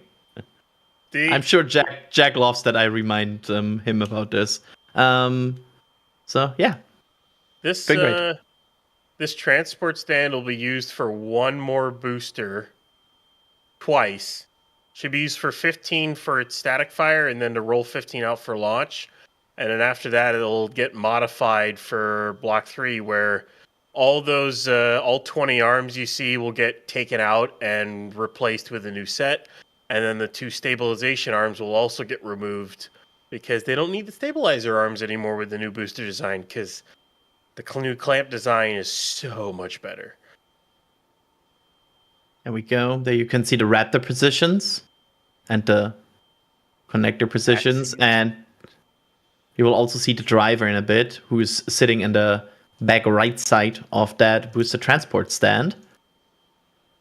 That'd be a cool I think, job. yeah, Yeah. there it is. There you can see some counterweights, I think, Yep, those are counterweights. and the first stand passing by with the driver coming in frame in 3, 2, 1, now. Yeah, there he is right there. Oh, yeah, true. Sorry, everything is The so hard big, I was hat. confused. Yeah, those are big power packs to run those things. Wow. There we go. That is the booster stand. And the a bit smaller ship stand will follow right behind that. Kind of want to remind our team that if that there could be speed traps on this Highway 4 to not drive fast. Imagine driving fast on Highway 4. You'll fly with the potholes. Yeah, you'll literally like get airborne. No, you should not drive fast on Highway 4. Highway 4 is one of those things where it just takes as long as it takes. Hey, so can somebody remind the sheriffs there that there's like a booster transport stand coming? Right? Like you might want to get out of the way. And I was about to say, is it gonna stop? And we have a traffic Beep, jam. Honk honk. Like, This is hilarious. Ryan, you were wanting a dual booster and ship rollout. This is right? kind of that. This is the closest I will get that. Yeah, for at least a while, at least. Yeah. The sheriffs just noticed that there's a booster transport stand on the road. That's behind them. Yeah, that One sheriff to the other is just like, Barry, don't move. It's right behind me, right? Yeah, it's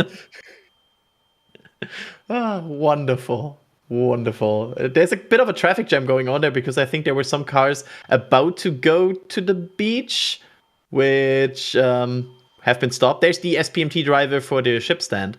Do you think they like draw straws? Who gets the booster stand and who gets the ship stand?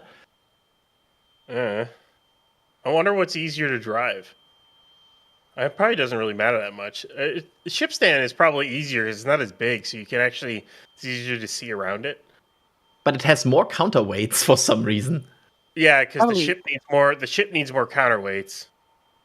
Probably easier to drive than some of the trucks that can be seen in Texas.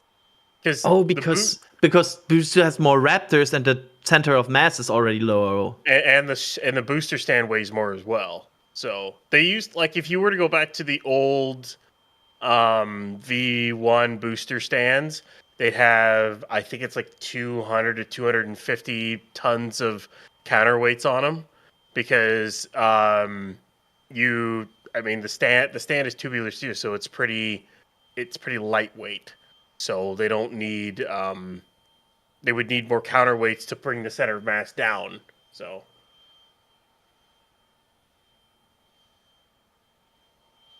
There we go. Stop and go a bit. But Jack, are you at least close to the stand or are you like at the back of the traffic jam? Not sure if Jack's still here.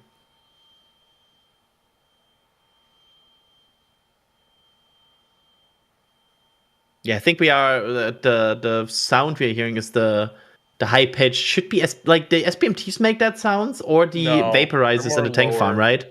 it's Yeah. probably venting out of the tank farm is what that is. I don't know where it's coming from, but it sounds like kind of venting or something from the launch site.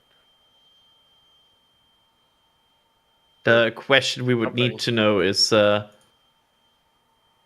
it sounds like tank farm, definitely. 100%. But there we go. Traffic jam about to resolve as the stand still have a bit to go. But will they let cars take over is the question. Well, both of those they're going to go all the way to Sanchez, which will or they'll probably go up Remedios is what they'll probably do. So they'll have to get past the parking garage, and they'll get parked in the rocket garden until they are needed. So there's a little bit of ways to go. They got to go all the way past Star Factory and past the Gigabay Foundation and. Yep. And let me thank some more people here while we wait for this traffic jam to resolve. Starting with Patrick Bob becoming a flight engineer. That is one of the highest level of member support we have. Gives you, of course, access to our member Discord. Gives you access to all kinds of behind the scenes and photographer pictures on our site on YouTube, where you can have a membership section. So make sure to check all of these perks out. But thank you so much for that support. We have so many people out there in the field, and all of the support you're sending to us here is only what makes all of this possible, because there's so much that is constantly moving besides this stream that needs to happen. Patrick Bob gifting 50 Red Team memberships, and then another 50 Red Team memberships. So that's 100. Sorry, actually 200. I just checked. It's 200 Red Team memberships. Whoa, that's like a crazy amount. Basically, you just put like half chat into green text. That's an insane amount of support. And I don't have words. I hope everybody thanked you. That's my biggest thing here, because you just made so many people so happy with all of these Red Team memberships. And if you received one of these gifts from Patrick, make sure to thank him in chat. That's the least thing that we can all do. And I want to thank you. That's a huge amount of support, and we will make sure to put it to good use. Thank you. Bayside becoming a Red Team member. Thank you so much. And let me hit some more questions here. Now that we are a bit through some super chats. GMFDP is asking, when do you guys think we will see the first nightly Starship launch? Alex.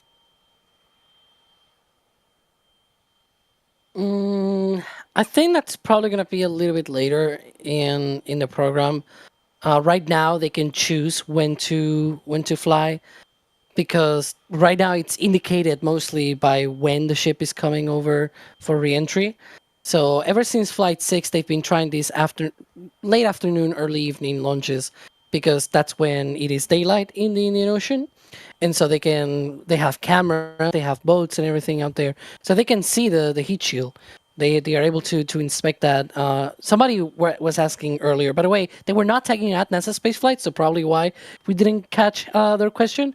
But I saw the question anyways in chat, and they were asking like, why are they even caring about all these TPS experiments? You know, the experiments on the heat shield, if they're not recovering the ship. Doesn't make sense, right? But they do. They do have assets out there. They have cameras. They have all these different, like they have a boat, actually multiple boats. They have even a live stream buoy with Starlink and everything and cameras and all that. So they are able to see the heat shield condition thanks to those cameras. And so thanks to those cameras and also being daylight, they are able to do that. Now, that's now. They don't have any restrictions, right? They can launch whenever. And so whenever we get to ship catch, for example, I expect them to perhaps change back to a morning launch or something like that. We'll see what they do there, but I would expect it to still be in daylight. They're probably going to try and do a daylight launch and catch. But whenever they do things like, tankers and E-pods and things like that, then that's going to be probably more directed by orbital mechanics. And that's when night launches might happen, right? And so we'll see what happens with those. But I expect that to happen later in the program. Probably next year might be the first time that we see a nighttime Starship launch. Again, we'll see. There goes the street cleaner. It was so slow, the traffic jam, that the street cleaner has caught up with the traffic jam, which is kind of funny. I want to see a race between these SPMTs and that cleaner. That's the second one. I love this. Sorry, I'm very easily distracted by funny things that go slow. Anyways, yeah. Let's see here. Ryan, people are talking about the potential if SpaceX would, in a splashdown scenario, recover the ship. Do we know anything if the relevant ships are out again to potentially recover that ship if it splashes down? There is one out near where the LZ would be. I think there was one heading out, but it turned back. So I don't 100%. I'd have to look back again, but I don't know if they are actually going to recover it and tow it back. I know it's been a kind of a rumor or a plan that they might do it. If it was still intact, they would try to tow it back and get it out of the water and to look at it. Because it'd be the next best thing to actually trying to catch it. Although, salt water can damage a lot of stuff, but it'd still be better than nothing. So it's a maybe. We'll go with that way. There we go. Let's see here. Would be cool though, because the amount of data you could get from I'm especially thinking about re-entry, Ryan, because looking at a heat shield, we know that Orion, for example, learned a lot, and like the Artemis program learned a lot from looking at the heat shield after re-entry, and I'm sure same goes for Dragon. So getting re-entry data on a heat shield is probably very, very valuable, right? Oh yeah, even if it is data from the ship tipping over and bobbing in the Indian Ocean and getting dragged in the Indian Ocean for a while, they'll still get data from that, just from the cameras, and then taking a dive, maybe looking inside the tanks. There's definitely things they can learn, so it's worth trying. It's if you think it's worth it, you might as well try it, because you're not going to be. It might be a bit before you're actually able to catch a ship and then get it and tear into it. Because the first, I kind of once they actually start catching ships, they're not really going to be able to reuse those things right away. Not like a booster. It's a completely different environment that those have to re-enter and come back on. I kind of expect a couple of ships to be kind of torn into a little bit, and okay, where are things we can fix? How does the heat shield hold up? Where can we fix this stuff? And then once they think they've got it down, they'll fly a prototype, catch it, and then they'll refly that kind of thing. That's kind of what I'm expecting they'll do with ship. But because booster, it's not Falcon 9, but they definitely know how to recover and refurbish a booster. There's a lot of differences compared to Falcon 9, but a booster is a booster, I guess, because it's a completely different flight regime than ship is. We go. So let's hope they get to that point, right? And we get to see the re-entry.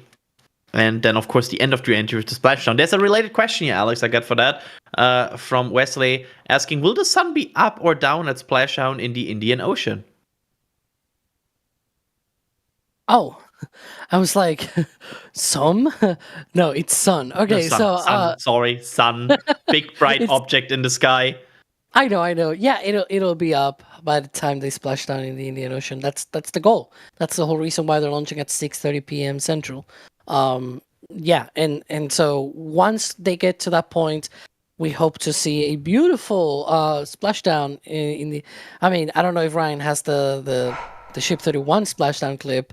And there we go. I knew it. But that's pretty much what we should see. Well, I don't know if they're going to have literally this camera view, because we got to see this after the fact. But they'll have things like this. They'll have this. They have multiple other ways as well to capture the ship splashdown that we probably will not see ever. But yeah, these are the conditions around that time. There we go. Cloudy Gulf. Yeah, there's the weather. There's the bit of watch items today, Ryan. What are we watching today in the weather? Is it improving? Is it better? I know you're not like our resident weatherman, but I'm still asking you, like, what are we expecting for weather today? Well, there are definitely chances for clouds. That's for one thing, and there was also chances of thunderstorms or whatnot that could pop up in the afternoon or into the evening.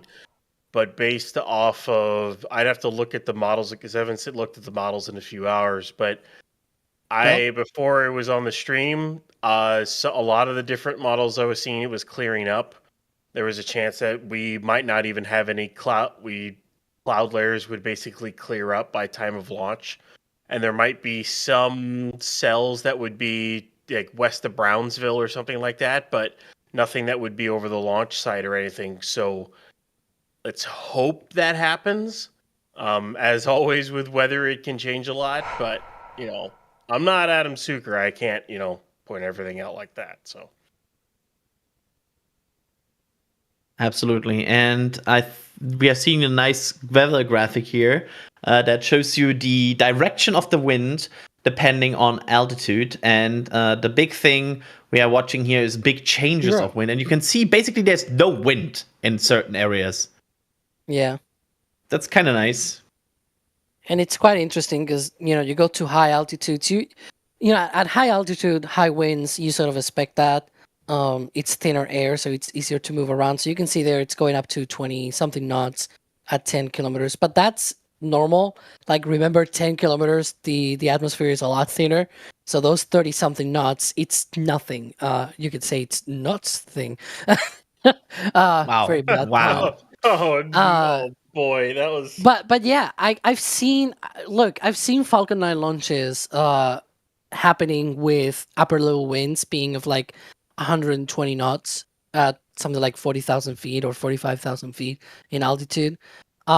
So high altitude winds, the wind being high, it's not really the problem.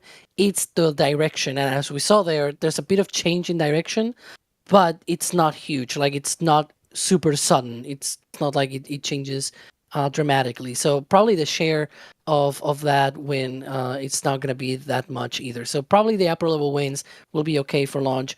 The liftoff winds also look okay. Right now, it all seems to be down to the clouds, whether they're going to be triggering, lightning and whatnot as the rocket ascends through the atmosphere. That's usually the biggest concern when it comes to clouds, rather than the rain. Not to do the joke about, can they launch in the rain?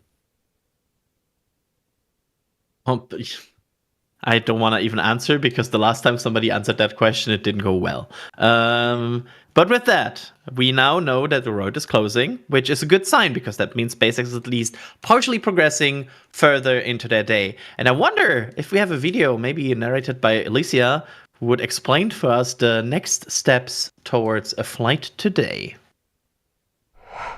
On the day of a Starship launch, many events need to happen for the flight to take place successfully. One of the first events is the clearing of ground hazard areas, which will result in the closing of Highway 4 and Boca Chica Beach several hours before the launch. During this clearing, law enforcement officials from Cameron County, in coordination with SpaceX security, will perform sweeps of the beach to evacuate members of the public and keep them safe during launch operations. 3 roadblocks will be set up on Highway 4 to control access to the beach. The first one, nicknamed the Soft Checkpoint, will be located about 15 miles from the pad at the intersection of Highway 4 and Oklahoma Avenue. Beyond this roadblock, only those with property there and law enforcement officials can pass. This also includes SpaceX employees. The second roadblock, nicknamed the Hard Checkpoint, will be located at the intersection of Highway 4 and Richardson Avenue. Beyond this location, only essential SpaceX personnel and law enforcement officials can pass. A third roadblock will be located on Highway 4 right after its intersection with Lyndon B. Johnson Boulevard, which is at the end of Boca Chica Village. This intersection is the last one on Highway 4 before arriving at Boca Chica Beach, so it's used to control direct access to the beach. Once closer to liftoff, the roadblock is vacated as it's too close to safely remain there during a launch. Along with ground hazard zones, SpaceX will also work in conjunction with the U.S. Coast Guard to clear the nearby waters around the launch site. Once the ground hazard areas have been cleared, SpaceX will proceed with tank farm conditioning, a process that starts roughly 3 to 4 hours prior to launch. During tank farm conditioning, the subcoolers on the tank farm will slowly be filled with liquid nitrogen, and the liquid oxygen and liquid methane propellants will flow through the transfer lines from the ground tanks to the subcoolers. During tank farm conditioning, you'll probably see venting every now and then, including the now famous Pope vent. This is completely normal and expected. Although the timing can vary, especially if the launch is delayed into the window, this conditioning should last until about 1.5 hours prior to launch, to the propellant lines that go to the launch area. This conditioning will see the flow of propellants from the subcoolers out to the launch mount and launch tower. This process will be noticeable because a vent will appear on both the OLM and the tower while it's happening. The vent on the launch mount will start off weak at first, but will progressively grow in intensity as we get closer to the start of propellant load on the booster. As for the tower vent, it'll start at a normal intensity and will stay active for a few minutes before weakening or completely disappearing. Then, it'll come back again and with significantly more power as we get close to the start of propellant load on the ship. At around this point in the countdown, we should also see venting from the booster chines closer to the launch tower. This is a sign that carbon dioxide is being loaded into the tanks, which will feed the vehicle's fire suppression system during flight. While this conditioning is happening, the SpaceX flight director will conduct a poll with operators to decide whether or not to proceed with propellant load. Here's hoping that later today, everything is go for Starship. There we go. I knew we had a video like that. That's nice to see. Great overview. And all these very quickly explained milestones is, of course, something we will talk over in the next hours of Stakeout and then launch stream, as we will stay alive until this thing is in the air. And I will not say the other scenario if it is not in the air. So, yeah, that's the status. Alex, at this point in timeline, now that the road is closed, of all these steps, what is like, how soon should we expect the next step to happen? Yeah, as Alicia brilliantly pointed out, I wonder who wrote that video. We should be seeing the clearing of the pad, the clearing of the beach, and everything. So we'll stay tuned. We'll have an eye on all of this. This is what the Stakeout is for, right? It's time to hang out, watch every single preparation here ahead of launch.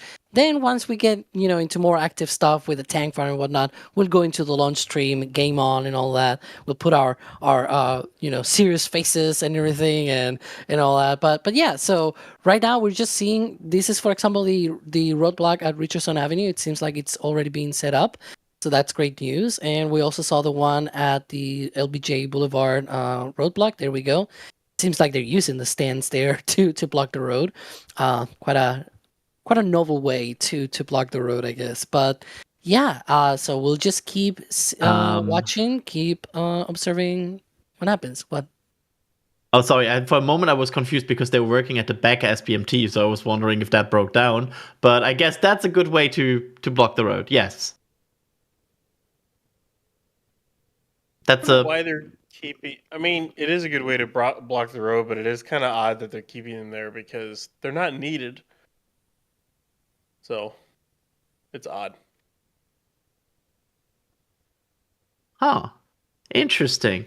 But there will also be the helicopter later. We already saw signs of that, which will also be used to clear the range, right, Ryan? Yeah, that helicopter is SpaceX's private range helicopter. They use Highway 4 to refuel and whatnot, and they clear the range. So they clear the beach, clear the wetlands, work in conjunction with the Coast Guard and whatnot to make sure the water's clear, all that stuff, so that there's no range violations and the ship is good and they don't have to worry about that basically. Absolutely. And now we have some beautiful vehicles here, all the stands parked on the highway, and they will not move anymore, which means all the remaining vehicles on the beach will have to go through that dirt patch there on the right, which will probably happen. Because they think there's still quite a lot of vehicles at the pad, right? Like SpaceX related vehicles. It looks like there's there you go. There's still vehicles there. So pad is not clear. Just to be clear about that, the pad is not clear yet. So let's see here.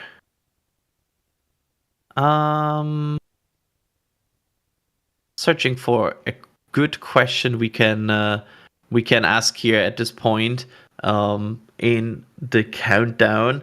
But the tank farm is gone completely silent again, Ryan. Here, do we expect more puffing? And again, as I just say that, it has just started puffing again. But when, like, how fast can they spool up? There's like 2 modes how fast they can spool up this tank farm, right? So there's a way they do it when they want to do like static fire testing and stuff like that, and then there's a way that they do it for launches. When they do it for static fire testing, it's more of a brute force way of doing it. So they chill down quicker. So they'll chill down the bunker, they'll chill down the lines, they'll chill down the pumps using you call it either the grass vent or the bunker vent, but it's what it is. It's chilling down the valves, pumps, and other things on the lock side. The pulp vent's running the methane side, so that's chilling down like recondenser stuff, the pumps for the methane side, and everything like that. So that's they can chill down the tank farm itself in about an hour, and then chill down the OLM in about an hour, or 30 minutes to an hour, and then they can get into prop load quickly if they want to.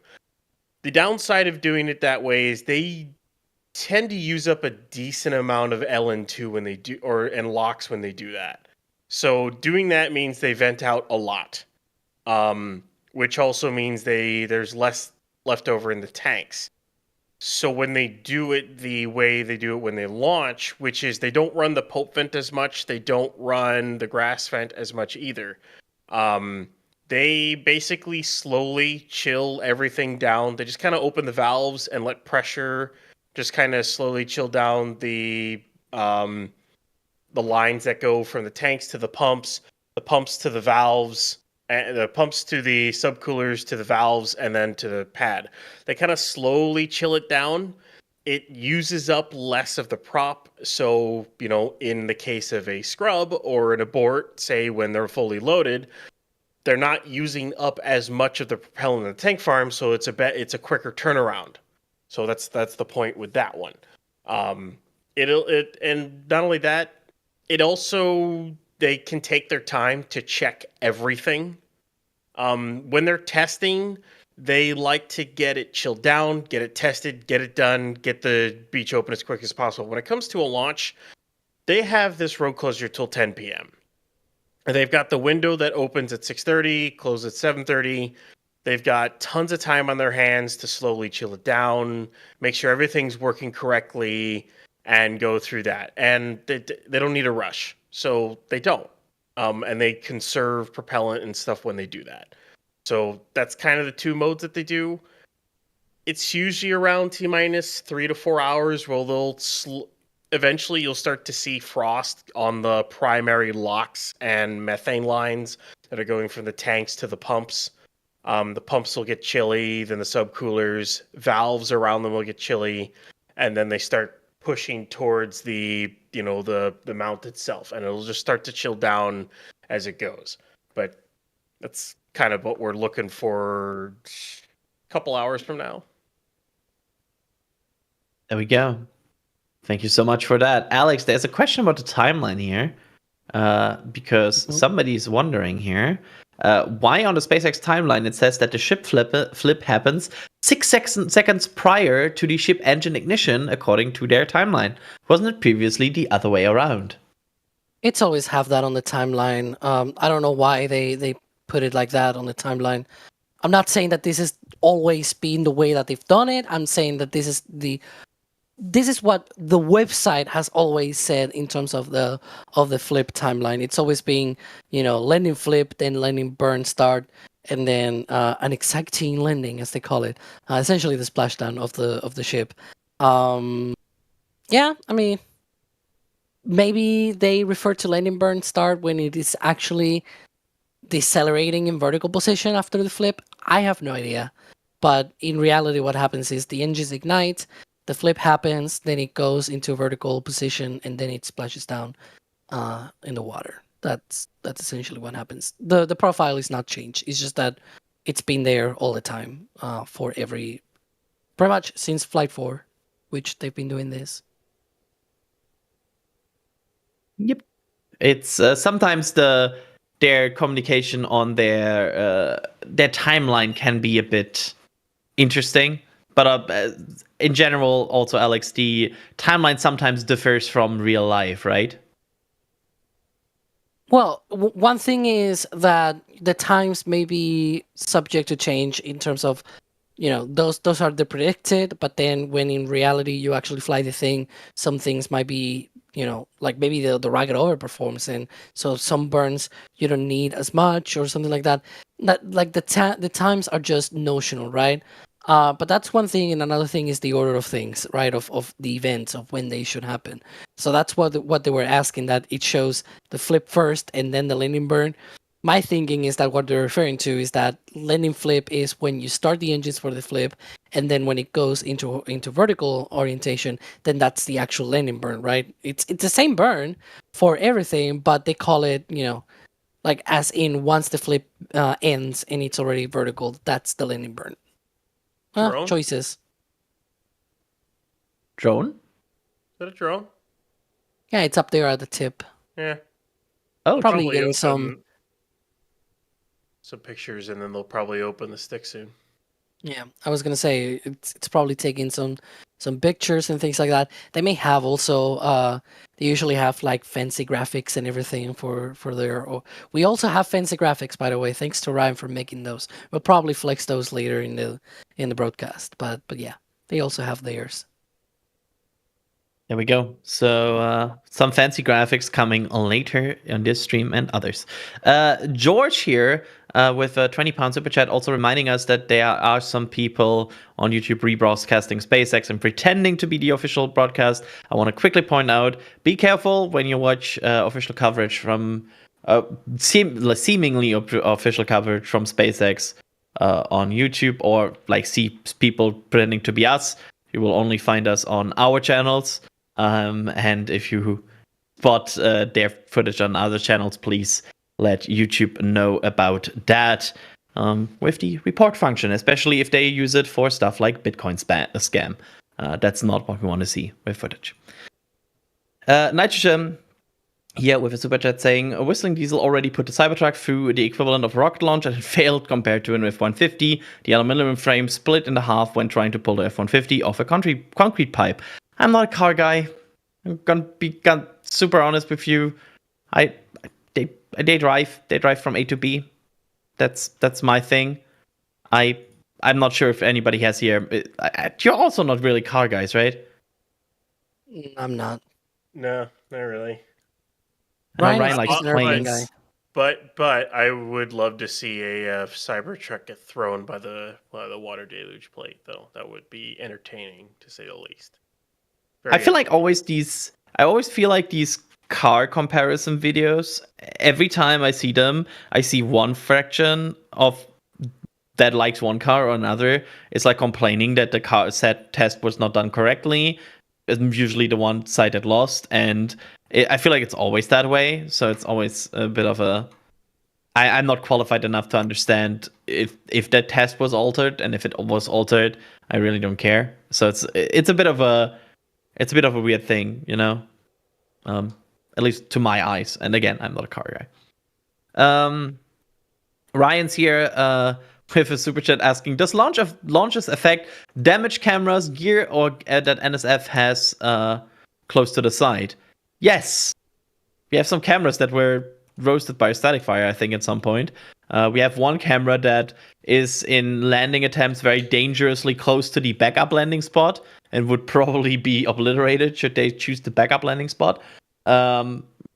Yeah, sometimes things, especially the things close to...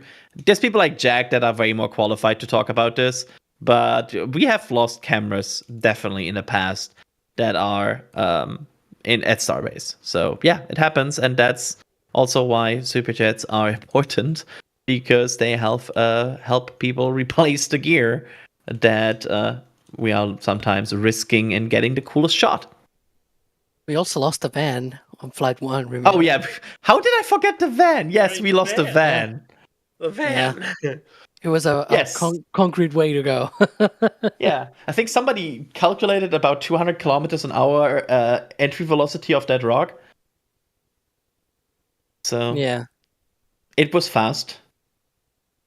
And also we lost a camera in the process, because there was also a camera that We got lost more than one, I think. There was like 2 or 3 of itself. I think it was just one, if I'm not mistaken. There were Oh, yeah, also that could others be. that got lost, that were around from remotes and whatnot. So yeah, sometimes we lose gear. It happens when you cover rockets, and that's why we always try to make sure to replace that. I have to acknowledge this. Remember when I said that Patrick Bob gifted 250 Red Team memberships? We have to change that number. It's now 350, I think, or 300. There's another Losing 100 count. here. Yeah, we are losing count, Patrick. Well, It's so much. Oh look, it's Tim. Sorry, Tim Dodd is paying us Wonderful. a visit too. Tim saying you may have lost a van but haven't gained a sweet ride. That's true. That's good.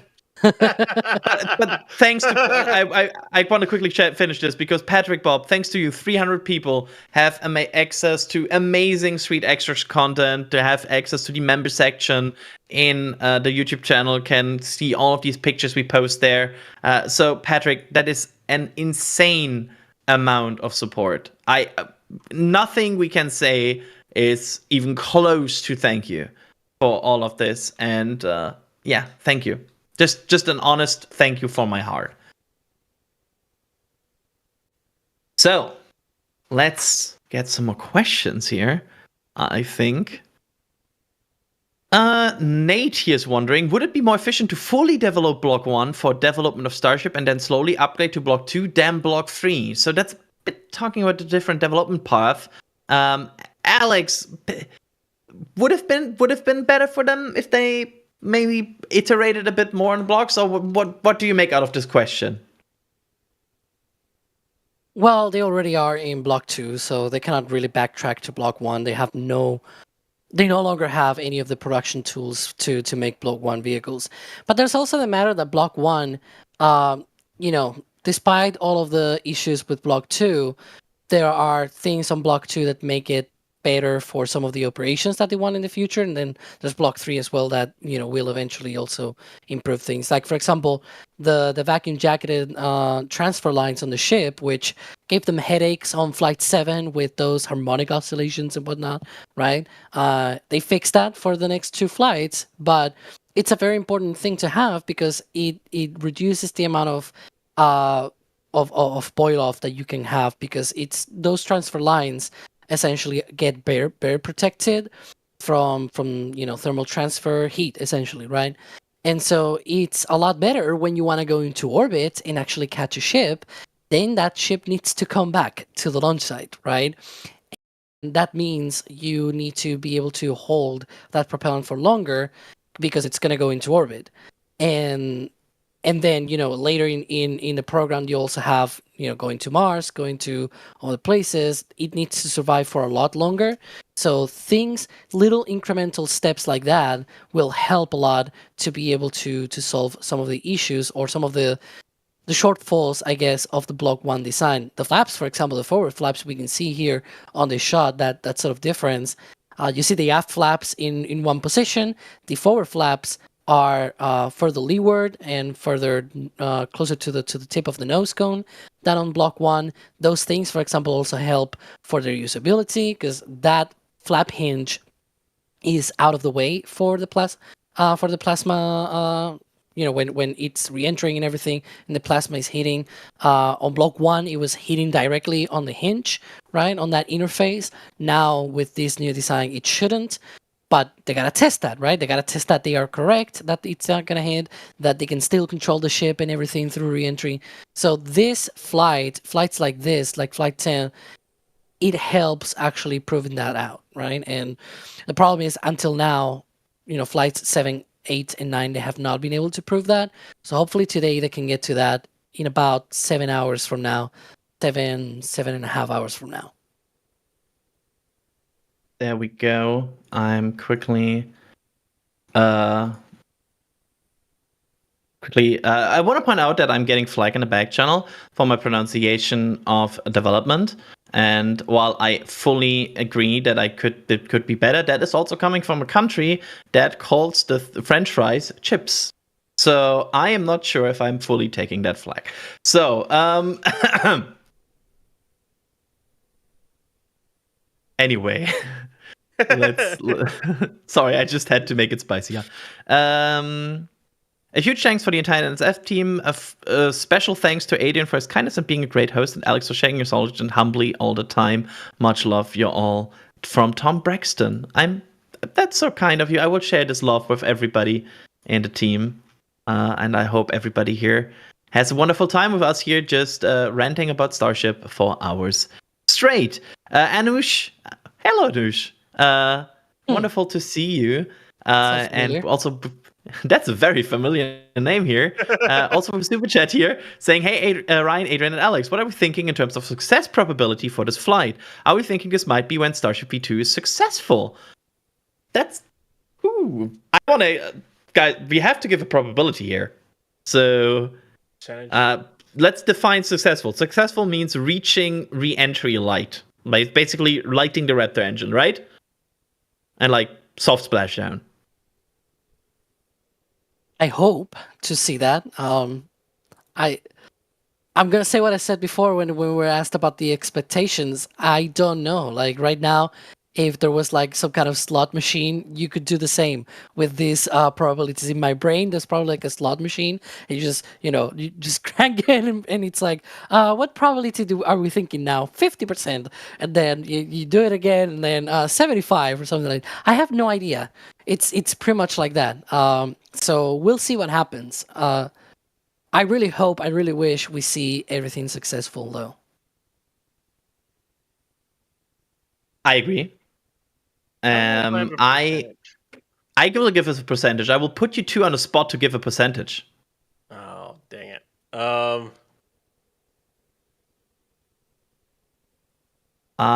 will say 60%. I was trying do I go full bore pessimism on this one or not? It's gotta work, Ryan, right? Either it's 40, 60, or 50-50 that this thing works. The problem is they've had so many problems with these ships. It's just me. So, it's just in my head, I'm like, okay, it's Starship. They should have figured this stuff out by now. But then also in my head, it's it's Block 2. They've had so many problems. In my head, I'm having trouble seeing the ship actually working. I don't know why, but in my head, I'm having trouble seeing it working. Maybe that's just me. I guess I am full on pessimism, but whatever. So Ryan, then it should mean that this flight will actually work, right? Because they've already ironed out everything, right? That's the hope, right? The hope. I hope so too. Yeah. Like, yeah. I again, as we said before, Adrian and I are going to be later on the launch stream and everything. I don't want to be like, oh, that's not nominal. Let's wait and see what SpaceX says and blah blah blah. Like, the usual thing that we say when things go wrong. Because I mean, what else are you going to say? It's not like you can do much, right? I really don't want that. I really want to be excited to yell at the ship and be like, "Yeah, let's go, do it! Oh, now for the landing." I remember when we did Flight 4, and I was super excited. I even cried at the end of it. Right? I want that. I want that excitement back. Please behave. Everybody, point to the screen and be like, "Behave." So I will. Do we have numbers from everybody? I'm sorry. I want to quickly point that out. Do we have numbers from everybody? Let's do 100%. Come on. I have 60. I have 60%. Do you say it's gonna work? It's gonna work. Let's go. I'm full on hyped. There we go. I drank the Kool-Aid. Ryan. I'll go with 60%. I will say this. There we go. And this was a title that I'd had. It was a title that came up for the launch article, but I'll just say it here. It was once more under the breach, Ship 37. It's all on you. Like it's all on it.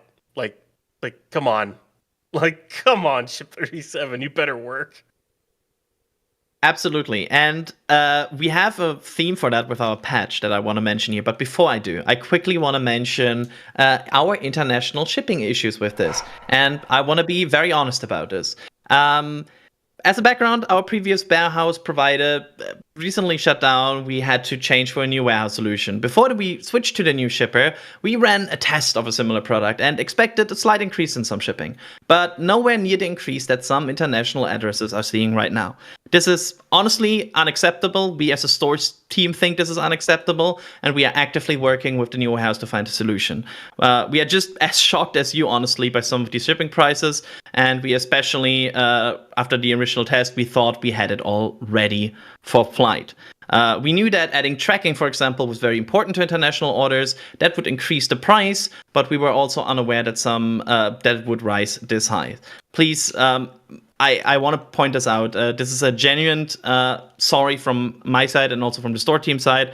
We didn't want this to be like this, and we will work I will say this word, as of, to make sure to fix it in the future. I want to pre-emphasize this before I promote the patch here, because I don't want people of international addresses to be confused about these shipping costs. We are a company that tries to make better, and we will make better here. With this, I want to give our spotlight to our Flight 10 patch, which is, of course, themed by the massy explosion rising from the ashes. And you can see the rising of Ship 37 out of the explosion from Ship 36. I think it's a lovely, lovely theme that Jacques Olivier, our designer, came up here with.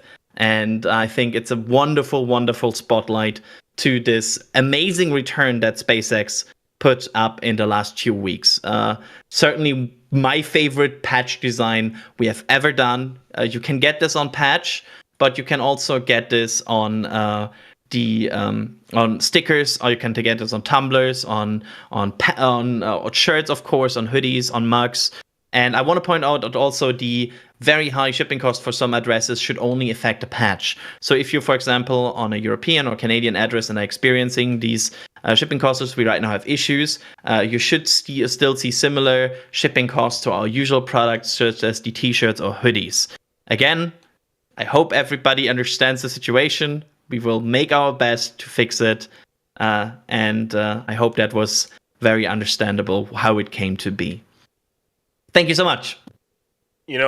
I said it when we released the patch. So quickly noting, this does not affect the US. Sorry. quickly noting, this does not affect the US. This is only affecting international shipments. If you're in the US, everything should be as normal for you. And this is a pre-order, and we expect shipping to be starting at the end of September or early October. This is only an issue on patches that ship to international addresses. There you go.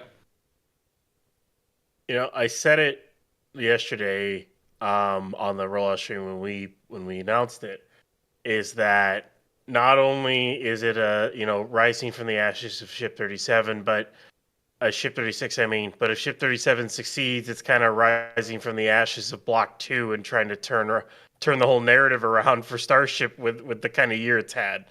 So it could have a double meaning if 37 ends up succeeding in its mission.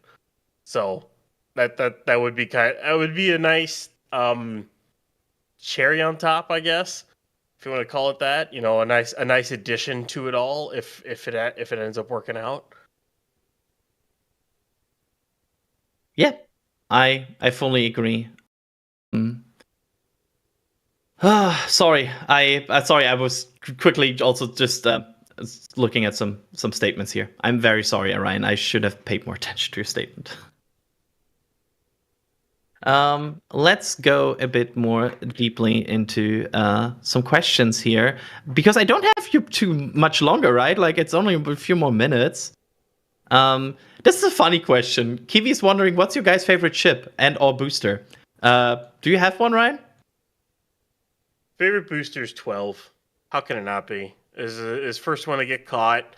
It looks like they're saving it. They're doing some stuff to it in Mega Bay 1 in order to save it and preserve it, put it on display.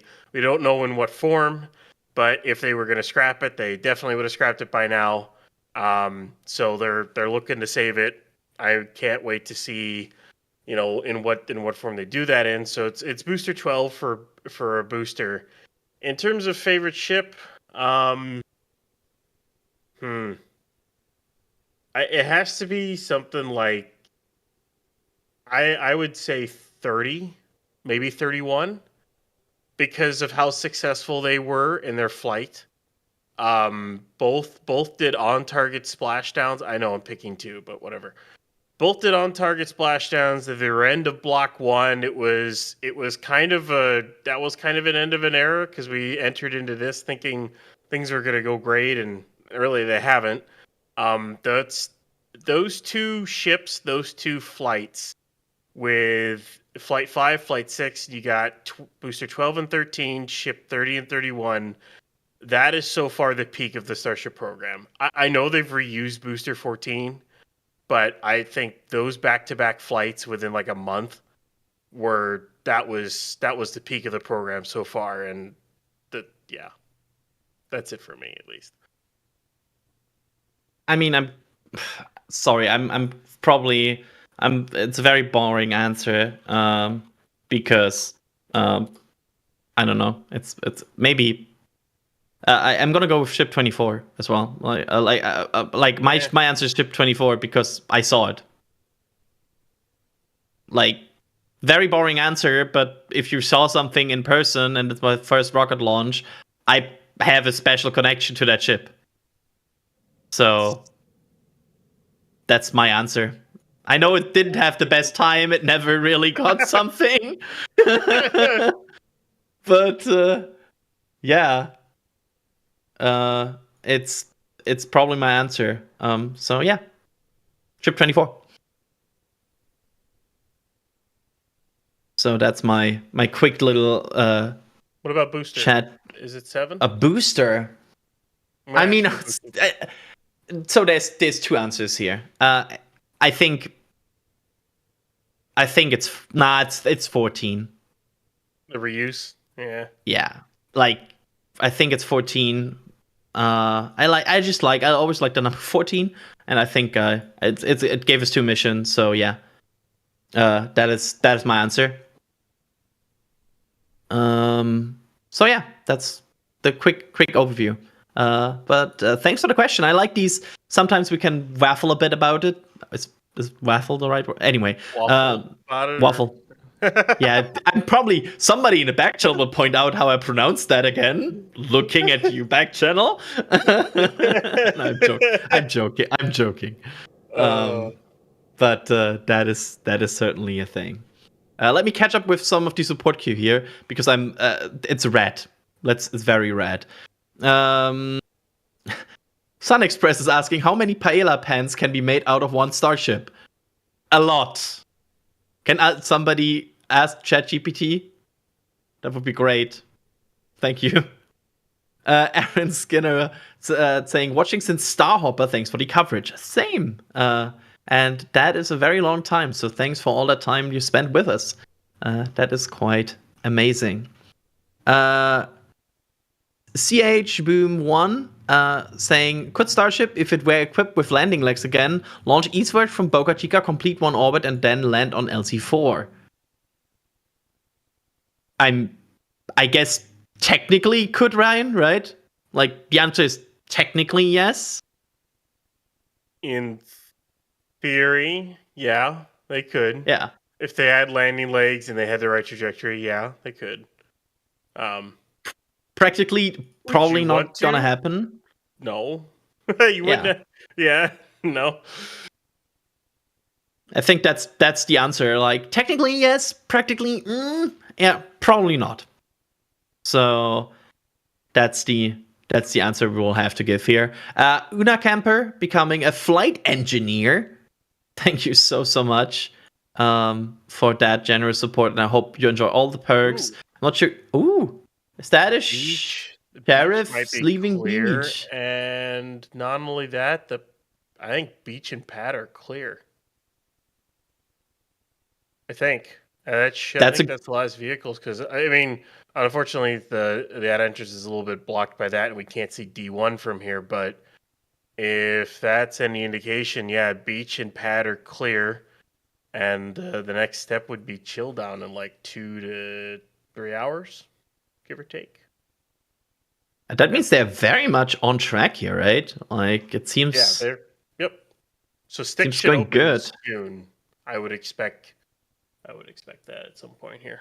Yeah. We should probably not gonna backseat operate here, but we should have a camera very close on these sticks here. Just saying. But they should be opening very, very soon, and then we will see Starship in all its glory. And I'm seeing break. Huh? Oh. Okay, we'll update you in a second on this.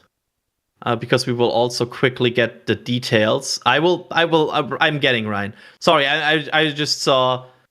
I just saw some things, and we'll get there. We'll get there. We have confirmation that the technical update, I want to underscore that, of Starship is happening before the launch, and it is happening in 3 hours and 35 minutes from now. So it looks like it's a space, which means it will be an audio update. So we'll see how that exactly will work, but it seems like we are getting indeed a technical update from Elon Musk today on Starship before flight. And it's in 3 hours and 35 minutes from now, right? Like, yeah, that's correct. Yeah. And 5 p.m. Eastern today. And Kevin, I can promise that you will not miss anything if you're on our streams, right? Like, I can pretty much promise that. I guess I can. We will, of course, like, we love Starship. We will not. Yes, I can hear you. We'll see.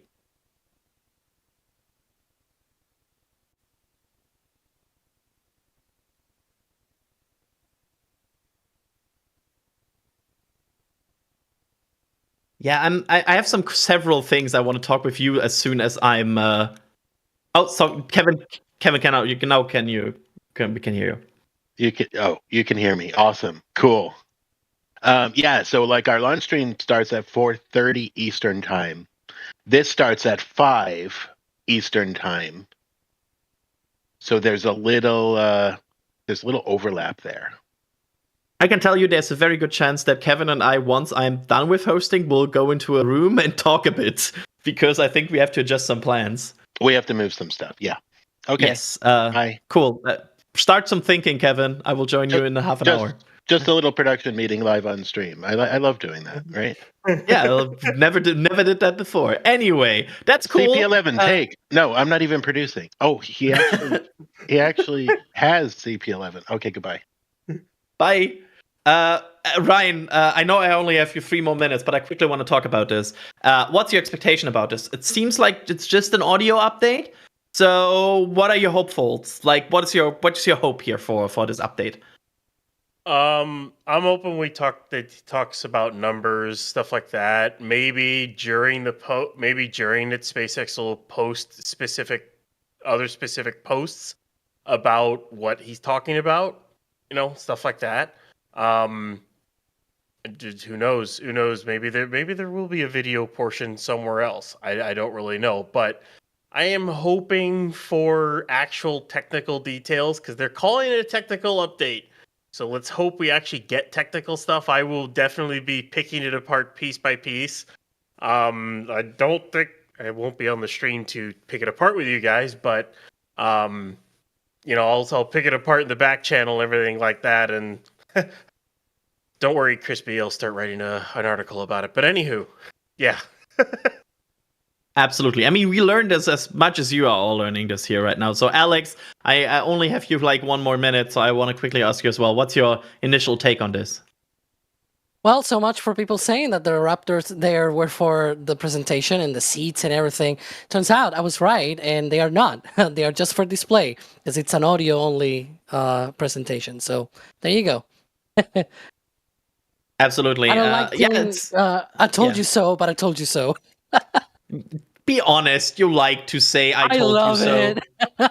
Yeah, like this is absolutely wrong when you said Who doesn't that. love it? No, I love it. But yeah, technical details. I love that they say technical presentation. That seems like we are going into the direction we want to.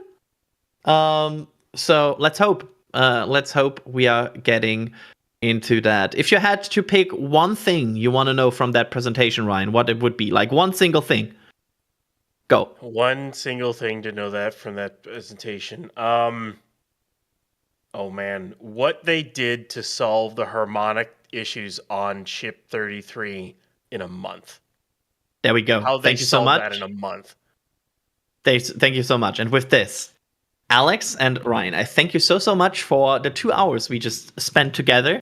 It was an absolute pleasure. It's always a pleasure as well. See you on the next one. There we go. I love that you usually both like to talk, and now you don't talk. Anyway, before we introduce our next 2 people that will join me here on the Stakeout, I believe we have a quick video if you missed the whole journey to get a ship static fired on the OLM. So let's watch that video. Starship's 10th flight isn't quite like the previous flights. You see, normally both booster and ship get tested before flight to make sure they're ready to go. Boosters fire up their engines at the launch mount and ships fire up at the Massey's outpost. But when SpaceX tried that for this flight, this happened. When Ship 36 blew up, we all theorised what they would have to do to repair the Massey test site and how long it would take until they could test another ship and get back on track. But every now and then, someone jokingly asked, what if they put the ship on the launch mount? Of course, that seemed preposterous and something that would never happen. The hardware is not compatible, too many things would need to be changed for that. This turned into less of a joke when just 10 days after Ship 36's explosion, SpaceX rolled an empty ship transport stand to the launch site. With no ship on the stand, nor any at the launch site, there was no reason to send one of these to the launch site, unless they were going to use one as an adapter to put a ship on the launch mount for testing. And that's exactly what happened. Of course, there needed to be modifications to be able to make all of this work. For starters, the transport stand does not have any way to connect to the launch mount, so SpaceX teams removed all 20 clamps from the hold-down arms and then bolted a metal plate to the end of each hold-down arm. By the way, each clamp is attached with 3 bolts to each of the arms, so that's 60 bolts in total to remove and then also install for the metal plates. Eventually, the stand would be welded to those plates, and in fact the bottom of the stand got reinforcements to provide a solid surface for it to be properly welded to said plates. That solves the whole putting the stand on the mount thing, but it doesn't quite solve the fact that this is a transport stand, and static fire stands have a few extra features. Things such as the supports for the Raptor vacuum bracing. Every time an RVAC is tested on the ground, SpaceX installs a special bracing ring around the end of the nozzle to keep them from being damaged due to flow separation. SpaceX quickly improvised and built 6 bracing posts that were welded to the inside of the stand in order to provide a location for all that bracing to be anchored to the stand. Crews also covered with steel plates the openings of the stand, likely to prevent any exhaust from escaping through those and damaging the interior of the launch mount. With the stand completed and installed on the launch mount, teams also added a few cameras to the stand to aid with the ship lifting process with the tower chopsticks. If you're wondering whether something special was needed to get ships to attach to the stand, well, not really, because it was already made for transporting ships, so it had the hold-down attachments just for that. It also just so happens that the static fire stands that was destroyed with Ship 36's explosion also had the same design and number of hold-down attachments, so no changes were needed. The last thing needed was a way to connect the ship to the ground systems. For that, SpaceX just bypassed the already existing booster connections. Holes were cut into the booster quick disconnect hood to access the existing booster lines, and new pipes were added to the exterior that would eventually be routed to connect to the ship. Additionally, a steel framework was built in pieces and welded to the booster quick disconnect hood that worked as support structure for many of these pipes. Lastly, SpaceX also attached the ship's engine chill lines to the existing booster engine chill reclaiming system on the launch mount, allowing them to safely prepare the engines before testing them. Ship 37 then went on to perform a single engine static fire test and a 6-engine static fire test on the orbital launch mount, the first time any ship had fired its engines on said mount. After that, we all thought they were done with testing, and in fact the ship was rolled back to the production site, the modifications started to be removed, and the ship adapter stand was removed as well. It made sense, it was time for launch. But then a few hours later, everything started to get put back together, and we spotted at least one engine swap inside Mega Bay 2. So yeah, Ship 37 wasn't quite done yet. It was sent back out to the launch mount and conducted a 6-engine spin prime test. This time though, for realsies, it was good to go. If you weren't around at the time, you might be wondering what SpaceX did to return the mount to launch configuration and how long that process took. Well, the ship was removed, the ship stand was then removed, they added the hold-down clamps back onto the arms, they tested the alignment of the clamps, the engine chill lines were removed, all the pipes were removed as well, and then the framework was cut off from the booster quick disconnect hood in just one big piece. This probably will make it a lot easier to prepare once again for testing with Ship 38 after Flight 10 launches. Although all of this work shows how quickly SpaceX can move when things get tough, let's just hope Ship 38 is the last ship to have to go through this entire process once again. With that, we are back on our Stakeout stream here. Just less than 6 hours now to go to Flight 10, and we now also have an Elon SpaceX update clock here, which is kind of nice. What is also very nice is that I am joined by 2 wonderful new people here, starting with Max. Max, do we have you? I sure hope so, Adrian. How do you have me? 5 by 5. Glad to have you. Let me just start with you here quickly before I introduce the second person. You are in Boca, correct? Indeed. I arrived very early on Saturday morning, and it has been pretty much nonstop ever since I got here. And Starbase has been I dare say, a test this time with how much has been going on, both here at the launch site and also with, unfortunately, popping a tire on Highway 4 yesterday. So never a dull moment in Starbase, but nonetheless, very happy to be here. Darn it, every time you don't need it, but I hope you got the tire at least decently fixed now and you can drive again. But I also want to introduce the second person joining us here on commentary, which is Cody. Cody, do we have you? I believe you have me. Hopefully there are 5x5s in the chat right now. Super excited to be here. Absolutely glad to have you.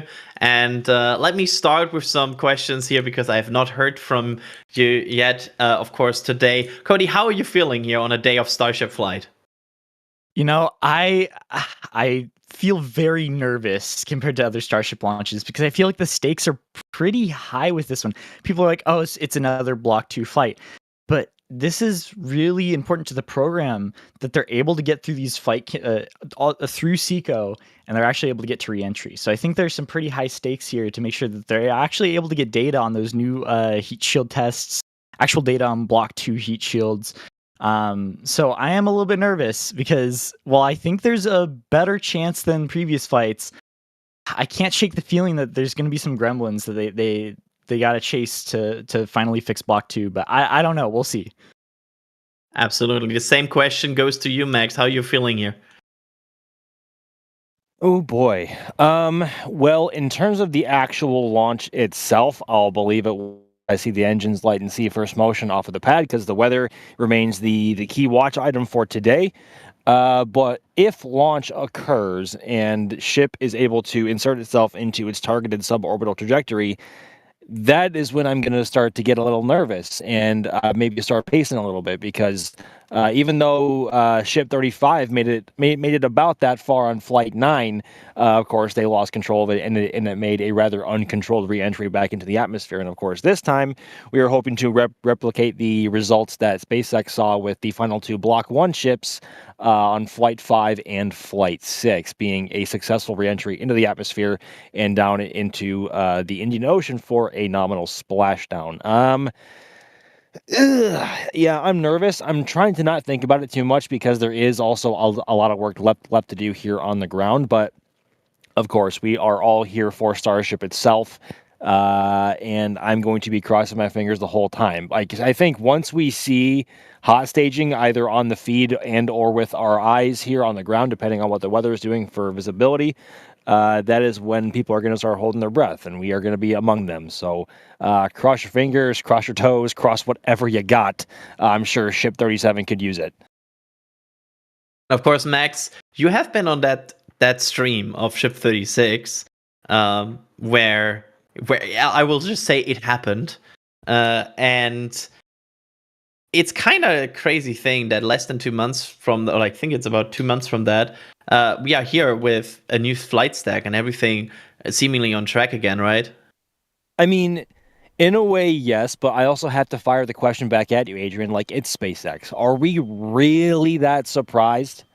Are we really that surprised that they were able to come up with procedures and operations to get ship tested away from Massey's and certify it for flight? I, for one, am not. This is so on brand for SpaceX, especially for getting the ship on the orbital launch mount, ship 37, that is. But I'm a bit surprised, if anything, that they were not on the ground for longer, and that they are attempting to fly as soon as they are. I was expecting, honestly, like maybe mid to late September at the earliest, more likely October. But if all holds well for this flight, it looks like Flight 11 may actually be holding into that time frame. But we'll have to wait and see. But if anything, I'm actually surprised that they are trying again this soon. But at the same time, I know it's very counterintuitive. I'm also not surprised because this is very on brand for SpaceX and what they want to accomplish. Absolutely. Same goes for you, Cody. I know you're at some point also looked a bit into like the iterative development of SpaceX and like all the gears that go into that. Are you surprised how fast they were able to hit the ground running after that explosion? Yeah, like you said, I've been it's an on and off video script right now, but it's about the iterative development of how SpaceX does it compared to like other rocket launch companies. And like Max was saying, iterative development is one of SpaceX's strong suits, right? This program is a huge ode to kind of destructive iterative development. And while SpaceX is, I'd say, the best at that out of any rocket launch company, I was surprised at the speed at which they were able to develop this, just because of the risk there, risking potentially their launch pad that they have for future flights, and retooling an entire launch mount to support ship, retooling all the fueling infrastructure so quickly. I would have thought it would have taken a couple more months to go through and do that, but it is, like Max was saying, classic SpaceX to put your nose to the grind wheel. I forgot if that's the term or not, but just really go at it and make sure that you're able to get this flight on track so soon. So I was very surprised to see that.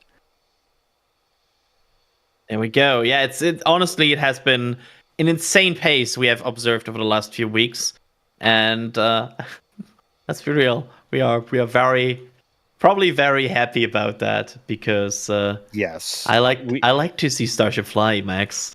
Yeah, I think we're all in the same boat in that we all do. Hopefully, at least those who are lucky enough to be joining us today. Yeah, I mean, there's nothing like seeing a Starship fly. You know, I've been fortunate enough to see quite a few number of rockets fly now, both in Florida and quite here in a Starbase. few, he says. Quite a few, yes. And Starship is in a league of its own, and that is also compared to Vulcan, SLS even, and of course the beloved and also very rare Falcon Heavy. Starship is in a league of its own, both in thrust, in size, and power, and of course noise. I've played back audio from Falcon 9, from Atlas 5, Vulcan, SLS included, all back to back to back, and then there's Starship with its 33 Raptors. It's not even comparable, especially from where we are going to be located here at the Rocket Ranch Outpost, only about 3.5 miles away from the launch complex, which is about as far as the press site is from LC-39A. So I guess this is going to be a bit of a warm-up for whenever Starship gets to KIC, which we are very, very, very excited for. But yes, Starship is a rather special beast to see fly, and especially with the exhaust color of the Raptors as well, being that like pseudo pink, light purple color, depending on the light outside, whether it's like early morning, late afternoon, or night even. We've seen now with Blue Origin and Terran 1, albeit those were different combustion cycle engines, and Raptor is unique and burns a bit differently. But yes, a very long-winded answer. Starship is a very, very special beast to see fly, and we are always happy to be here for it. I just want to say, the one flight I got to see, Flight 5, I was up there on the roof of the Margaritaville with Max. That's the only rocket launch I've ever been able to see, but man, that's such a data point. Just like Max was saying, the beautiful like pink purple color of the exhaust and in the sunlight, it's a sight to be had. Like, if you have not been to Starbase, please see one of these launches. It is an incredible sight to see. And Cody, you know, on that note as well, I've also told you, and for anyone who's in the same boat here, if the first ever rocket launch you saw was Flight 5, it is going to be downhill for you for the most part for every other launching experience, including Florida, just because Flight 5 was, of course, the first booster catch, beautiful sunrise, light in ambient conditions. Really, it was a perfect morning, and if that was your very first launch experience, it's all downhill from there, guys. I'm sorry to say, for the most part. My first was Flight 1. Yes, I remember. I was also up there on the roof with you, Adrian. I remember that. Yeah, we kind of jumped a bit at some point because we were a bit excited. I think also equally surprised that we even saw it move in the first place as well. Yeah, I remember back then our whole mood on that day was like, there's no way they're gonna launch this attempt, right? Like, no way. Yeah. Like, everybody was like, especially there was a hold. Remember that? There was a hold that day. Yes. And I think everybody at that point was kind of feeling a bit of a, okay, woof. It's not gonna happen probably. And then they counted, and then Rats ignited, and then they flipped. But hey, quite amazing. I mean, we all three here have been fortunate enough to see one or more Starship flight. I mean, Max, you have basically seen like what, 7, 8? The only flights I have missed so far are flights 4 in Flight 7, of course, because Flight 7 occurred on the same day as New Glenn's first flight out of Florida, which Yes. was a long day for many of us here at NSF. I'm sure we can all remember. But that was already about eight months ago, Adrian, believe it or not. 2025 is going by pretty quick. But yes, I have only missed Flight 4 and Flight 7. Quite insane, honestly. That if you had to trade, but to be fair, if you miss Flight 7 and for that see New Glenn, it's probably worth trade, right? Yeah, yes, although there was an outcome there to see both, but it just really wasn't feasible with the amount of gear that we had to pack up and the amount of footage that we had to sort through. Like, it would have taken a serious hit on our productivity, and it would have just not been worth it here in Starbase because we wouldn't have been able to put cameras down by the pad. So trade-offs, but we were also happy to see it resting in our beds at home for once. But the fear of missing out on that case is strong. And honestly, I was really debating on whether or not to come for Flight 10 because obviously they are not going to catch any more boosters until they get to the Block 3 variant. So both Booster 16 and either Booster 17 or Booster 15.2 are going to be going in the Gulf as well for Flight 11, whatever they choose. So it takes away from a bit of the viewing experience, but at the same time, Starship, seeing it launch just alone as well is a very special experience. And as I was just saying, the FOMO was starting to bite, and these are the last two Block 2 vehicles we are going to see fly, and most likely, the last two flights that we're going to see in 2025. So I wanted to make sure to take advantage of any opportunity that we can to come to Starbase, and hopefully many of you who are listening are also here as well. And if not here in person, here in spirit, because it is a rather special place. There we go. And it is ticking down. Cody, I have to also bring this up because that's the news we, of course, got shortly before you two joined the stream here. We are getting a technical presentation just hours before the launch here. Are you excited for that? What are you hoping from such a presentation? Yeah, so looking at the previous technical presentation we got some good renders, but we didn't get like that delicious technical information that we all crave, all of us like hardcore Starship fans. And so what I really hope for is the numbers. I want to see the numbers. I want to hear about the how they were able to do these technical problem-solving things. I'm studying to become an engineer right now, and so I love hearing about how do you solve these issues. They're little fun brain puzzles. Like, how do you solve the resonance issues on a Starship Block 2? What are you changing on Starship Block 3 that you learned from Block 2? So I'm tempering my expectations on if we're actually able to hear very in-depth technical info like that. But man, I would love to hear stuff like that. That just makes my little engineer heart beat faster. I don't know. There we go. That would be absolutely amazing. Max, of course, it sounds like it's an audio presentation only. Still excited? Oh, very much so. I mean, any update that we get about Starship nowadays is always a treat, even though it isn't as common as we used to get a few years ago.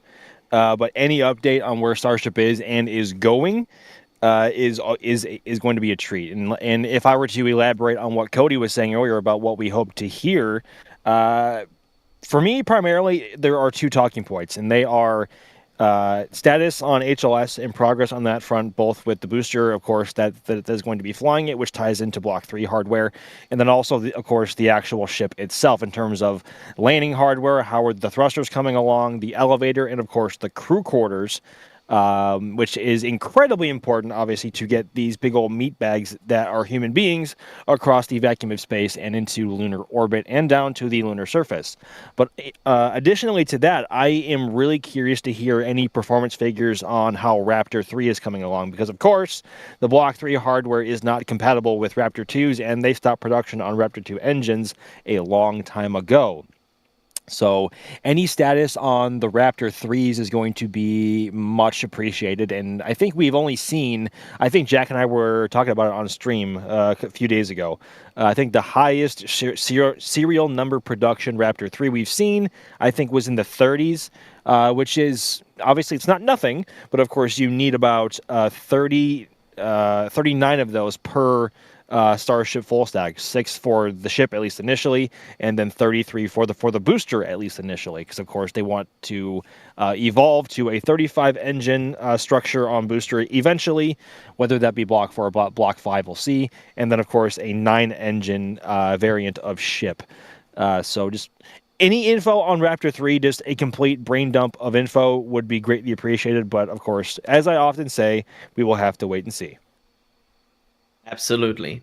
Let me thank some people here because my shift is close to ending, and I want to make sure that I thank people before I leave. Starting with Daniel Rydell here with a super chat saying, we were at the Air and Space Museum in DC and got to see a Merlin 1D and Rutherford engines side by side. Falcon 9 Gridfin and CN Proctor's spacesuit. Keep up the amazing streams. Hello from Maryland.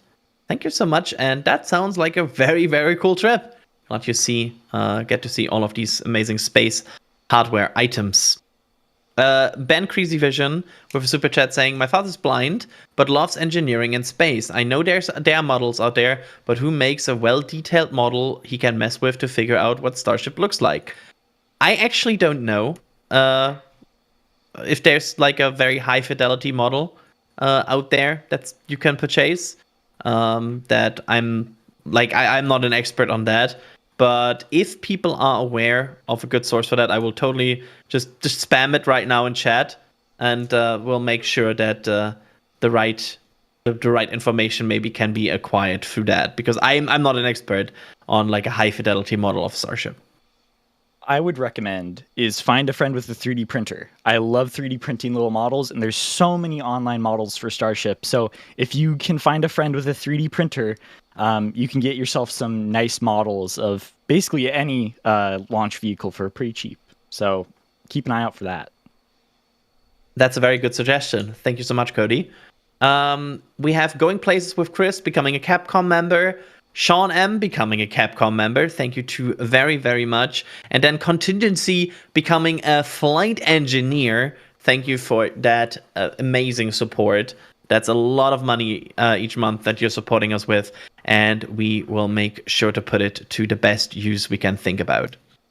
Josef Flieger with a super chat saying, a little off topic, with Artemis 2 approaching, do you believe the crew will name their capsule like in an Apollo era? Max, do you think they will name the first Orion? Oh, I've never actually thought about that. I would say yes, because that is very on trend with, of course, obviously they named all the Apollo capsules and the lunar landers.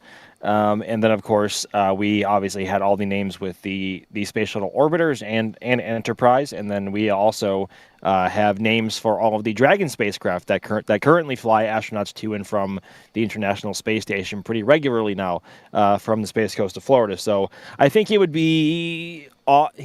yes.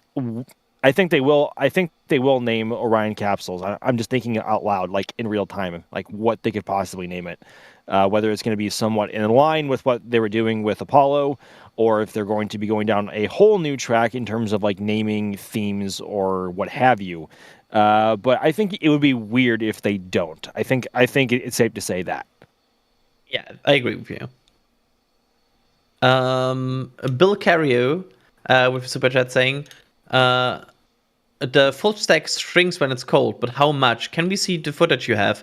I'm not sure if we have that presentable right now, but if you go to some of our previous wet dress rehearsal streams, or also because of the to the dailies after that, you will see that we sometimes put time lapse in there that are very good. And I also want to point out, Alex is very much screaming it also on the bed channel at me here. It not only shrinks because it's cold, it also shrinks because the ship weighs a lot. So there's two effects there. It's basically the cold and also the ship pushing down the booster. Essentially, gravity is working its magic there quite a lot. Yeah, a fully fueled Starship full stack is in the neighborhood of just over 5,000 metric tons, which is an incredible amount of mass and, of course, potential energy just sitting on the orbital launch mount.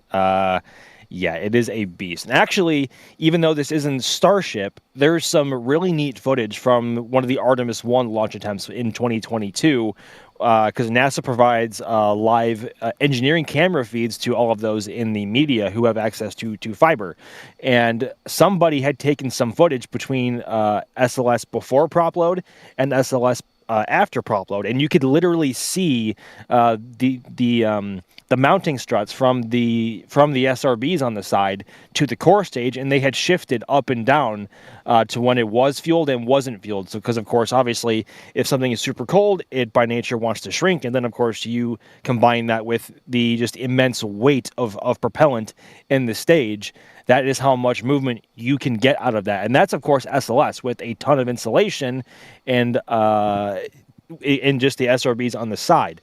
And of course, Starship weighs a lot more than SLS and uses cryo on both stages with no SRBs. So I would love to see a similar kind of playback between before prop load and after, if it can somehow do it. If not, I'll make that a goal for Flight 11. There we go. That's a promise? It's a promise. There we go. Sizen Neupan with a super chat here. Thank you for everything you do, guys. I really appreciate all the Starship coverage. Flame Trench is my favorite thing to listen to when I work out. Glad you provide you some entertainment and also knowledge. And I'm very happy that you use it basically as a workout podcast. That's always a nice use of YouTube content, I think, as well. Patricia here with a super chat saying when will the truck pad ship? The truck pads are shipping. And we have some issues with some tracking emails, but especially if you're an international customer, you will wait a few more days to weeks until it's fully there. But they are shipping out, and we will make sure that everybody receives them. Mike Ferguson gifting 5 Red Team memberships. Thank you so much for that. And then we have Shadow Gunner 66 with a super chat saying, basically asking the same Shrug patch question again. We are shipping them out. We have some issues with the tracking links, and they are going out, and you will receive them. I will make sure of that. Yes, I made a voice. I was just gonna say, did you just make a voice, Adrian? Why wouldn't I? I don't know. Why wouldn't I? And let me finish with this, because I want to make sure that I acknowledge this. After already gifting 300 Red Team memberships, Patrick Bob is back again with another 50 Red Team memberships, which brings the count, I think, at this point to 350 Red Team memberships gifted from Patrick Bob. Lord. Yes, accurate reaction, Max. Accurate reaction. Good Lord. I'm speechless. I'm honestly speechless. I'm at this point so speechless that I will rest my commentary out of speechlessness and instead hand the reins over to Sawyer, who's not speechless. Sawyer, do we have you? That was actually a great transition. Yes, you do have me. Wonderful. I will leave you here. I'm out for today. Thank you so much, Sawyer. Thank you, Adrian. I really appreciate that handover. That was good, and I did like the voice. Hello, everyone. For those who don't know, I'm Sawyer Rosenstein here at NSF. It looks like everyone can hear me here. I see the 5x5. So that is awesome. As we continue to count down to Flight 10, Max, Cody, the vibe's still feeling good, huh? The hype's coming up. I mean, I'm trying to limit my expectations and trying to keep my... I'm not trying to get too excited and too hopeful yet because, of course, the weather is the primary watch. And with Starbase being its own kind of microclimate, it can change rather quickly, but we are used to that because we live on the space coast of Florida, don't we, Sawyer? No, the weather's always perfect because East Coast, West Coast. There's never any, random clouds that pop up and delay launches. Oh, no, never. That's literally impossible. But yes, so hopefully the weather will hold for this and not pull a Florida. Hey, it's not much better on the West Coast with Vandenberg, I'll be honest, That's, Sawyer, that was quite a quote. Don't pull a Florida. I mean, you knew exactly what I meant, didn't you? Oh, 100%. 100%. Yeah, and regardless, whichever coast you like or dislike, at least you can see the rocket. So, That's West true. Coast. That's true. That's true, Sawyer. I mean, people talking about West Coast, throwing shade at the West Coast. Well, I mean, that's what the fog does. It throws the shade over Falcon. Anyway, Oh, got to jeez. start Get off. this guy out of here. All right, I'll see you. No, I'm kidding.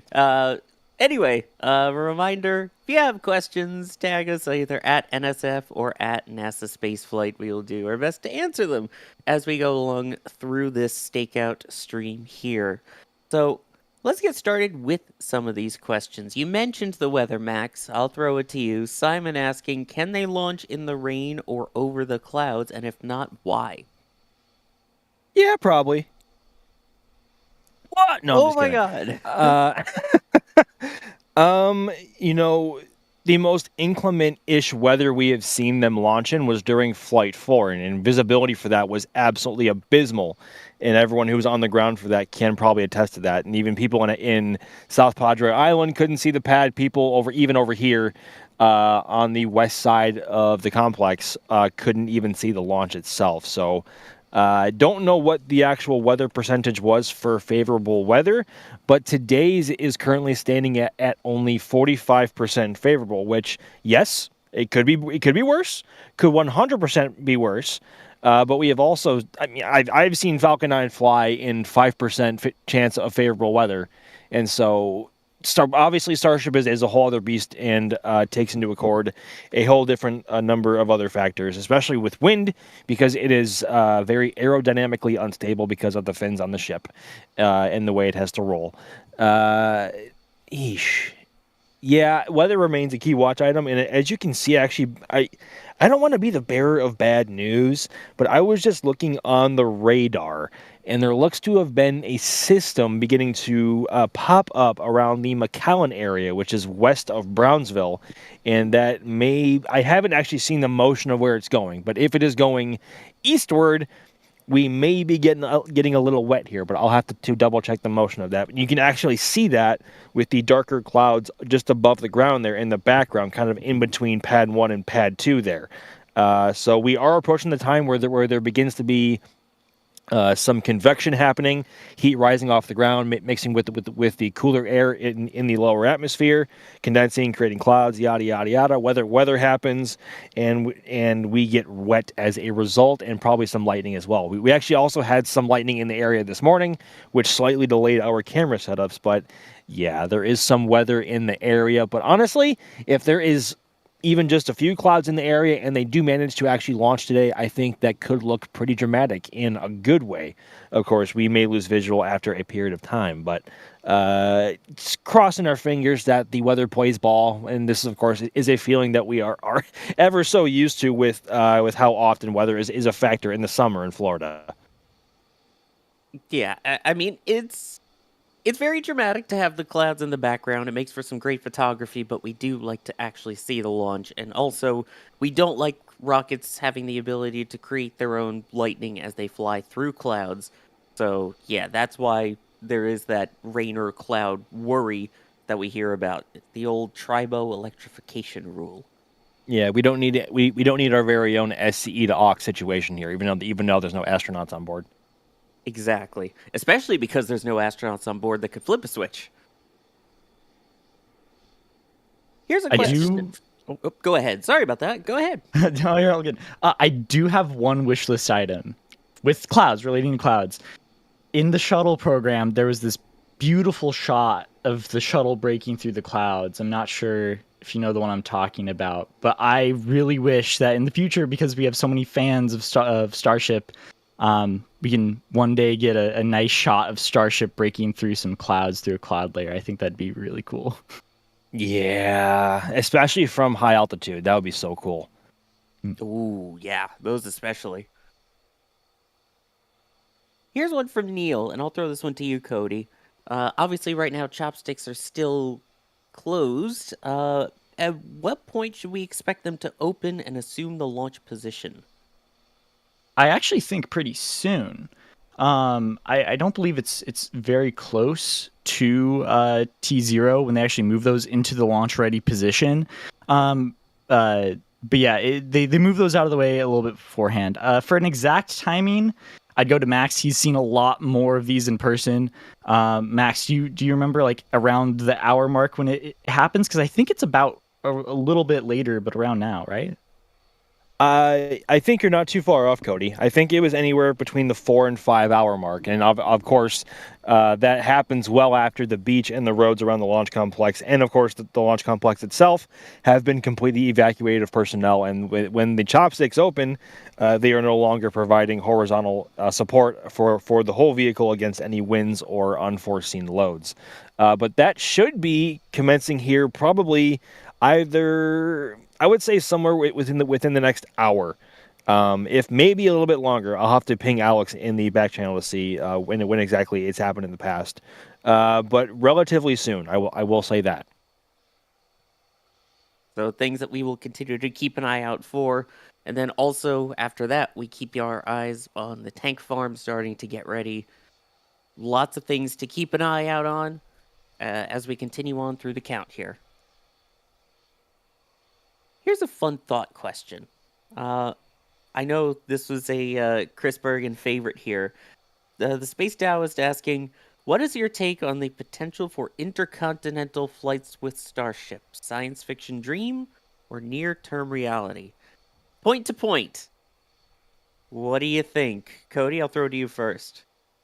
We have a whole video on this, and I think the conclusion was that it's very hard, right? Because you have to deal with a ton of launch operation things. You have constant sonic booms. You'll have constant fueling, right? If you have an offshore platform, now instead of having, just a tower out there, you have to have all the fueling infrastructure out there. You need your own Starbase out in the water if you're trying to do point to point. And so the feasibility of it, I'm personally not a super big believer in point to point. But I could be proven totally wrong. I know in the past there have actually been some Air Force, DOD. I'm trying to think of the word, studies looking into vehicles like Starship for point-to-point transit of military equipment. But yeah, so there could be uses for point-to-point, but for commercial travel, I don't know if it's necessarily going to be viable. Space tourism, certainly, but I don't know about that. I think the resurgence of supersonic air travel that we're seeing in the aerospace industry will certainly reduce travel times, but I don't know necessarily for Starship. Max, what do you think? I think SpaceX needs to get Block 2 through a successful atmospheric reentry before we can even think about point-to-point. But point-to-point, it's obviously way different operationally to orbital operations or interplanetary operations, as Cody was saying. It's a whole other thought process that requires the involvement of a lot more people, especially in potentially urban areas or big cities as well. It's because, of course, it may have a larger effect on a lot more of the population around the world. So at the moment, for me, it seems like a bit of a headache, especially before they even have Starship operational for even orbital operations. But nothing is impossible, right? Anything is possible, of course, with deep enough pockets and bright enough minds. So I have no doubt that SpaceX would be able to pull it off at some point eventually. But of course, it needs to be cost effective, it needs to be profitable, and of course, it needs to be incredibly reliable if they're going to be operating anywhere near there is a greater population. So not impossible, but I would say we are many, many, many years out from that. Yeah, the poll in chat right now is pretty split. They 56% saying yes, it will happen. 44% so far saying no. One of the things that I think is going to be the biggest issue with that is just the amount of propellant that's going to be needed. I mean, it was calculated that if SpaceX gets to the launch cadence that they were planning on from the Cape, that would mean they would require the entire amount of liquid oxygen produced in the U.S. daily to go to Starship, and that liquid oxygen is used for plenty of other things, especially in medical cases. So having to have that much propellant and that much liquid oxygen ready to go every time for these short hops, I feel like is something they need to figure out first before getting to the point-to-point part itself. But as Cody pointed out, we do have a video all about the logistics and the potential possibilities of it right here on the channel. Here's one from Titan Blade. The focus, of course, right now is on Pad 1 and the current version, but Titan's asking, do you think Pad 2 will simulate a catch to test the equipment over there? Max, how far along is Pad 2? Is that something that they could potentially do? I mean, we've seen very limited operations from the chopsticks over at Pad 2. Of course, we have seen them move up and down pretty extensively, and of course, closing as well. I don't recall off the top of my head if we've seen them close at a speed that would warrant a catch simulation before, or would be the same speed that they would close for either a ship catch or a booster catch, because those velocities will vary because of the length of each vessel. I would not rule it out. Pad 2 still has a bit left to go before coming online, but SpaceX is making a lot of progress over there, and we've seen a lot of testing, especially in the past couple of weeks, on the deluge system that is going to be going in place for their water-cooled flame diverter, which is a brand new design compared to the launch mount stool that is currently over at Pad 1. So I would say Pad 2 may come online and be operational by the end of the year. If not earlier, to be honest with you, but of course they are still ways out with Block 3 hardware being able to be transported to the launch site. So, but that being said, to loop back to the original question, I would say there is a chance at some point we will see a simulation between a launch. Now that I'm thinking about it, there's only 2 more launches, including this one from Pad 1, and the sticks over at Pad 2 are all the way down, so they are nowhere near ready. They could possibly do it on Flight 11, but we'll know once we get there if we've seen either activity from the sticks between now and then, or right before then, with them going up and down, closing and opening. I'm not sure, but I would not rule it out. But of course, they are running out of time to simulate that, because after hopefully today, there's only one more launch left from Pad 1 before Pad 2 becomes the primary launch point for Starship. So I'm not sure. Yeah, because then Pad 1 is going to need some major changes done to it to be able to support the upgrades for Block 3 and potentially upgraded blocks beyond that. But the progress on it is coming along. If you've been following on our Space Coast Live and our Space Coast, boy, can you tell them in Florida? Starbase Live or Starbase updates, you've just been able to see the progress that they've been making. And it is rapid and impressive how quick they are getting along with that. I would say that the reasoning for testing a catch during a launch would be primarily for operations, right? Just to test out, hey, does this work during our list of operations? But they already have that down for the normal chopsticks. Now, of course, the shorter chopsticks do have a different mass moment of inertia, so they're going to act different. But I don't think they necessarily need to perform one during a mock launch anymore, because I think they have the operations-wise down. They just need to retune it for a new mass moment of inertia, which I think they can totally do during ground testing or a pre-launch testing type of thing. So I don't think they necessarily need to test these arms during a test flight or anything. And I did see another follow-up question popping up in chat of, once we finish with the Block 2s here, and move on to Block 3, what happens to Pad 1? Is it going to be demolished? Is it going to be rebuilt from the ground up? Are they going to modify it? I know we don't have an exact answer on that, but what do you think? Cody? I've seen some theories, I've heard some theories, like the theory Ryan has of it turning to a catch tower, which I think is pretty plausible. I do think that they're going to... There's 2 routes, right? They're either going to shut it down, they're going to turn it into a catch tower, or they're going to shut it down and they're going to turn it into a more advanced pad for Block 3 infrastructure. And right now, I think because they're planning to do catch towers at 39 at the Cape, it isn't not. It's pretty plausible that they convert this over to a catch tower to kind of mirror that. So they actually have that capability at Starbase here. That is true. Yep, 39A will have the catch tower, as we saw from the recent documents. Pad 37 expected to have 2 catch towers and 2 launch towers, so that's a good idea. We'll have to see. Here's a question from Sir Ward in regards to the payload here. How many sim links are we expecting on board this one? Max, what's the payload for this? So they have 8 Starlink I can't remember, are they V2 or V3? I think it's V3 now, technically. Okay, so technically V3, what we more commonly have known them as full-size V2 Starlink satellites. But of course, these are 8 Starlink, full-size Starlink V2/V3 simulators. So they aren't exactly Starlink satellites, but they are built to replicate the size and the weight of what those satellites will eventually be, and they are built as such to fit directly into the PEZ dispenser aboard Ship 37 and the ships before that, at least in the V2 generation.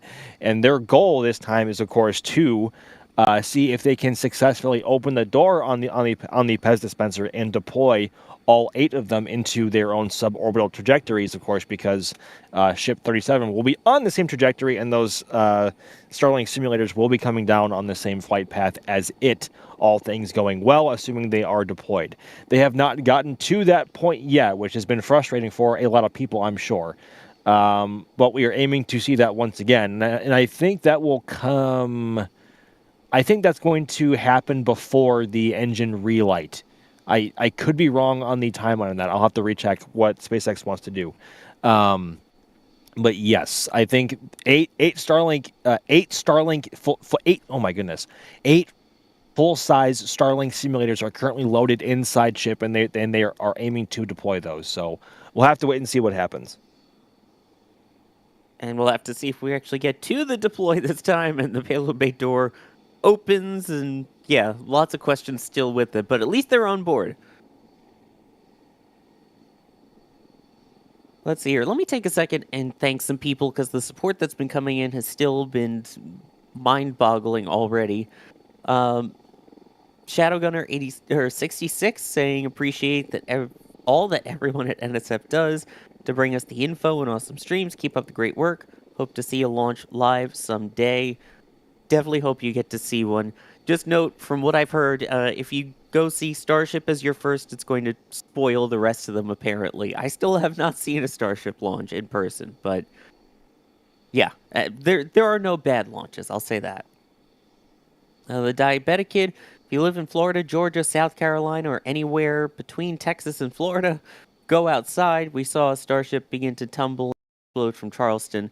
Hopefully, it would just be seeing a successful flight if the skies are clear and the weather would hold for you. But, you know, I will be outside trying to take a look to see if I can see it launching.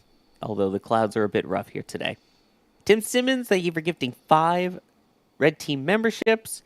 Astro Toast with a question from their 11-year-old son. Max, I'm going to throw this one to you. Their 11-year-old son would like to know if you can feel the heat from the launch from Rocket Ranch.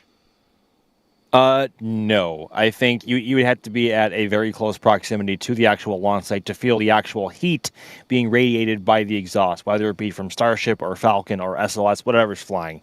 But I think the lesson there is if you are close enough to feel the exhaust from whatever engines are being lit, you're probably a little bit too close. But you can certainly feel the sound energy coming off of them as the exhaust trails begin to ripple and interact with each other. And of course, on Starship, on the booster, there are 33 Raptors all fighting for space, especially down the launch tail, and that's why it's so long. But you can certainly feel the sound coming off of it, but the heat itself, no. And thankfully so, because that would be a very unpleasant experience, I'm sure. Exactly. Yeah, same from the Cape. You don't really want to get close to the point where you can feel the heat, but the one thing you can feel is the rumble. So the vibrations from it, you feel it in your chest, in your body, so you'll still feel something, it just won't be heat. Good question. Brett with a $20 tip at tips.nasaspaceflight.com saying, just so you have to say Patrick Bob again. Wow, you're exceptional, Patrick. It really is exceptional. By the way, I do have to say their name one more time because they went from 350 to 400 total now with 50 more gifted Red Team memberships from Patrick Bob. Goodness. Wow. Thank you for all of the generosity today. It is unbelievable. Again, words are hard with that. Thank you. And if you got one of those memberships, definitely make sure you give them a thank you. Let's see here. Going back to some more of your questions that you've been tagging at NSF or at NASA Spaceflight on. Robin Stevenson's wondering, Cody, what is the first tank farm milestone that we'll be looking for? Specifically, a lot of frost. We're going to look for a lot of frost to show that the tank farm is spooling up, which we have seen a little bit of activity there, I believe, already at this point. As for a specific event, I'm going to have to call on Max for this one, because tank farm specific activity, not too sure on. But I do believe that it is condensers. If I'm doing a shot in the dark there, spooling on the condensers. Am I right there? I'm also one of the worst people to ask about timelines on what to look for with the tank farm. But I think, Sawyer, you may know this as well. I think the first thing we look out for is the so-called Pope vent, and that is the first sign that the tank farm is alive and that activity is going to start happening. And then we will eventually begin to see frost on plumbing from the tanks and the condensers, and then that will happen for a while, and we will know when we're close to prop load when there begins to be frost developing on the plumbing around the orbital launch mount. And then, of course, the big milestone of there is the vent from the orbital launch mount, which is when they are also chilling down the lines as well on the orbital launch mount for prop load. But I am also, in full disclosure, one of the worst people to ask that question to, because I'm more attuned in my knowledge to the actual launch vehicle itself and not the infrastructure. As bad as that sounds, I should be more touched up on that information. I feel terrible, but I think the Pope vent is the first thing we look out for. Yep, and again, you could see already things somewhat active, but that Pope vent is going to be the big one to indicate things are going. And then, of course, the most important one is to look for a vent from the OLM and realize, oh no, wait, it's just a staircase. The stair vent. Sorry, had to throw that one back there. But of course, you see the clouds and things there from the tank farm. Of course, we're keeping an eye on the clouds and the weather around Starbase right now. Max, I know we've got some storms heading your way as we check out the radar here. What's it looking like coming your way? As I had mentioned a little bit earlier, it looked like there was some activity developing towards McAllen and Brownsville, which is west of the launch pad, and west of Starbase. It didn't look awful last I checked the radar, but I have since rechecked it, and it is actually developing pretty quickly. As you can see, there was a bit of flow coming off of the Gulf and working its way inland, and then because it was actually a pretty warm day today when the sun came out, all that hot air is rising from inland, and that is mixing with the cool air coming in from the Gulf, and storms are spooling up rather quickly, as you can probably see from a lot of our cameras and from the radar you were just seeing on your screen. That cloud you are currently seeing to the left of the production site, that is the key watch item that we are looking at right now, and that is looking like it's moving eastward. So, in other words, directly at us. Unfortunately, we might be getting a bit wet here in a bit. But of course, we all kind of expected this with the forecast calling for a bunch of storms throughout the day, especially in the afternoon. And SpaceX will obviously as well be keeping a major watch and close eye on that as well, to ensure the vehicle's safety and the safety of everybody around, and to make sure that whether it either will or won't clear out in time for a launch attempt in their 1 hour launch window this evening. So the forecast keeps changing. Honestly, it's giving me major Florida vibes with how quickly it is changing and how inconsistent it is until day of. Because yesterday it was showing a lot of storms in the morning and then calming down in the afternoon after like 1 p.m. And then the weather this morning wasn't even that bad at all.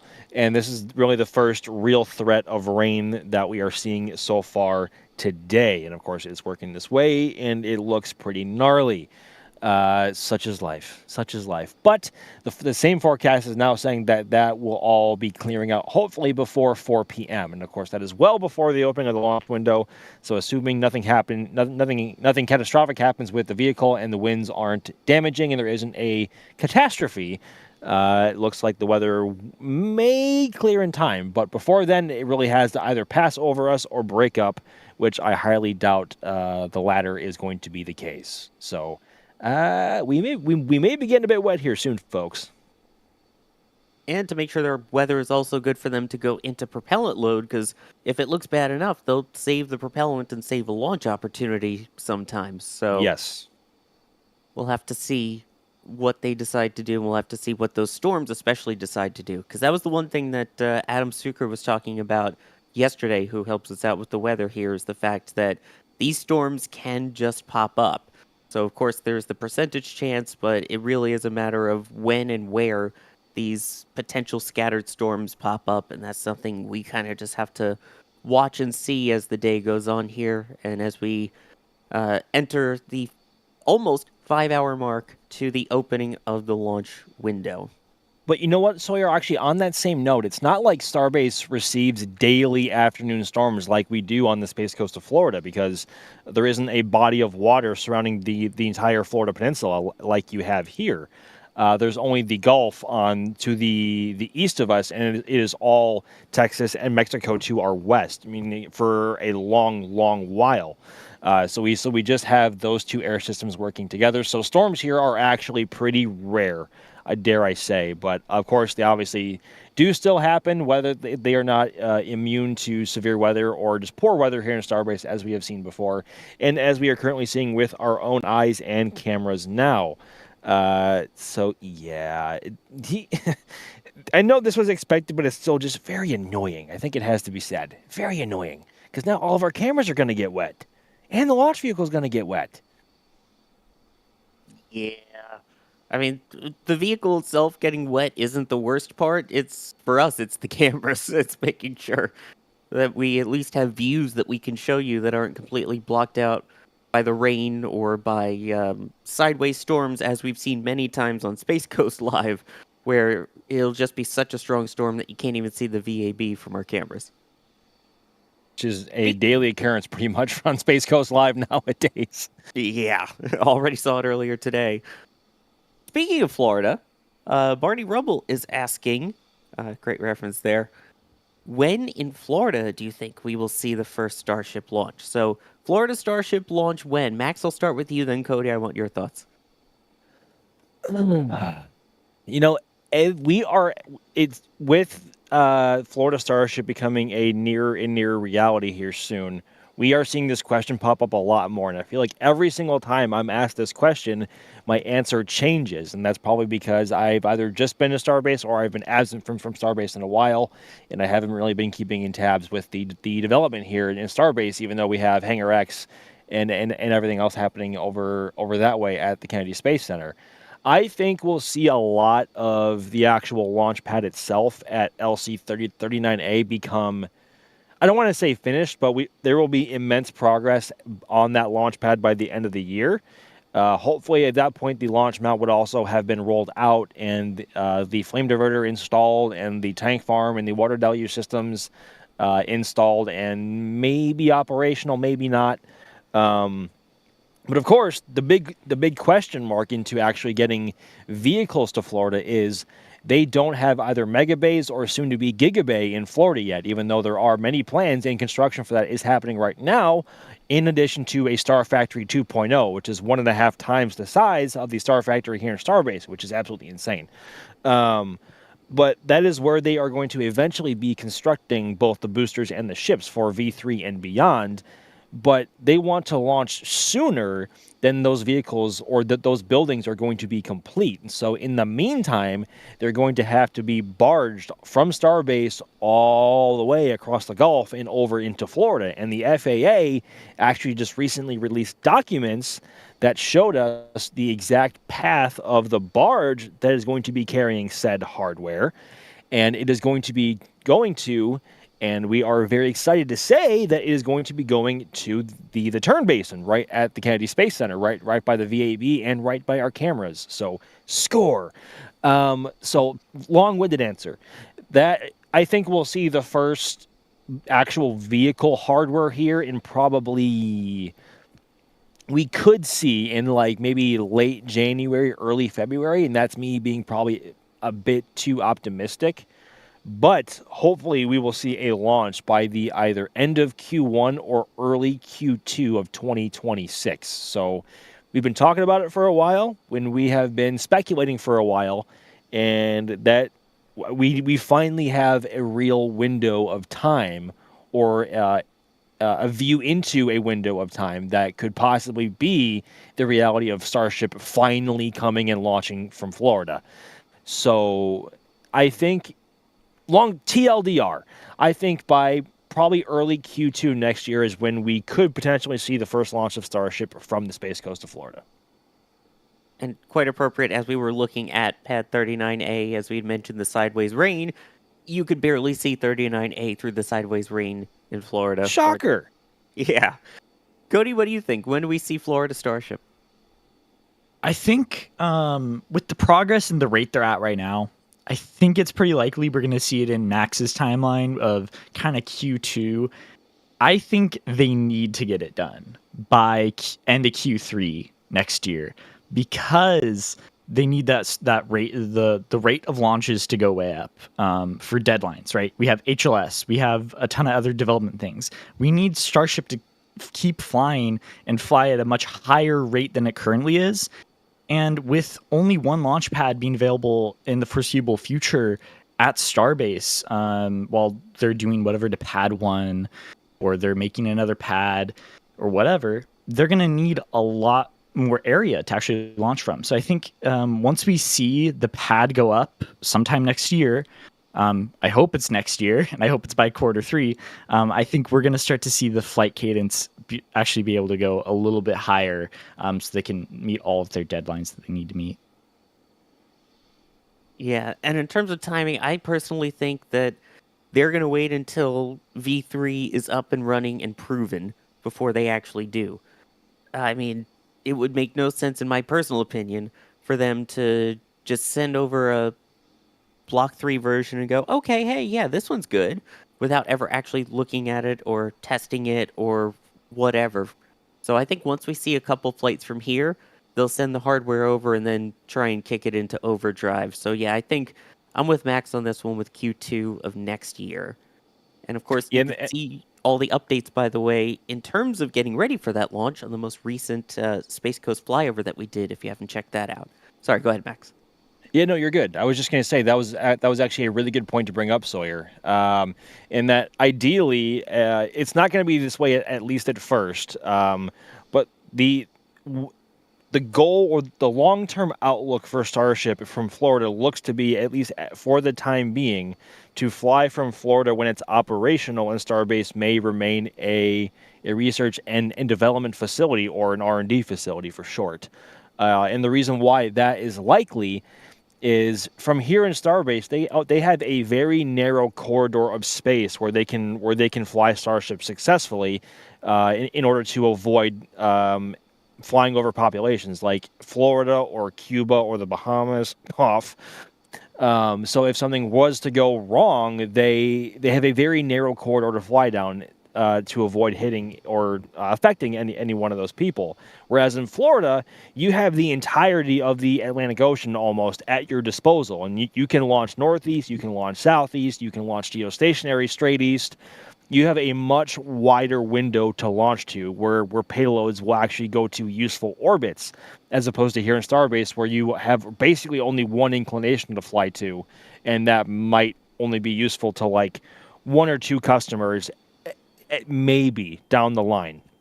It depends on what they want to do and the kind of Delta V Starship can hold once in orbit, with either with or without orbital refilling at some point whenever they get to that. So it makes a lot more sense to launch Starship from Florida once it's operational, and also once the buildings are in place to actually crank out Starship hardware as fast as they can, even faster here than Starbase is right now. So, yeah, Florida is not really a place for a Starship to be R&D or highly experimental yet. I think it's on top of being it. I think the best way to say it is it just doesn't feel right to have Starship flying from Florida when it's still highly experimental.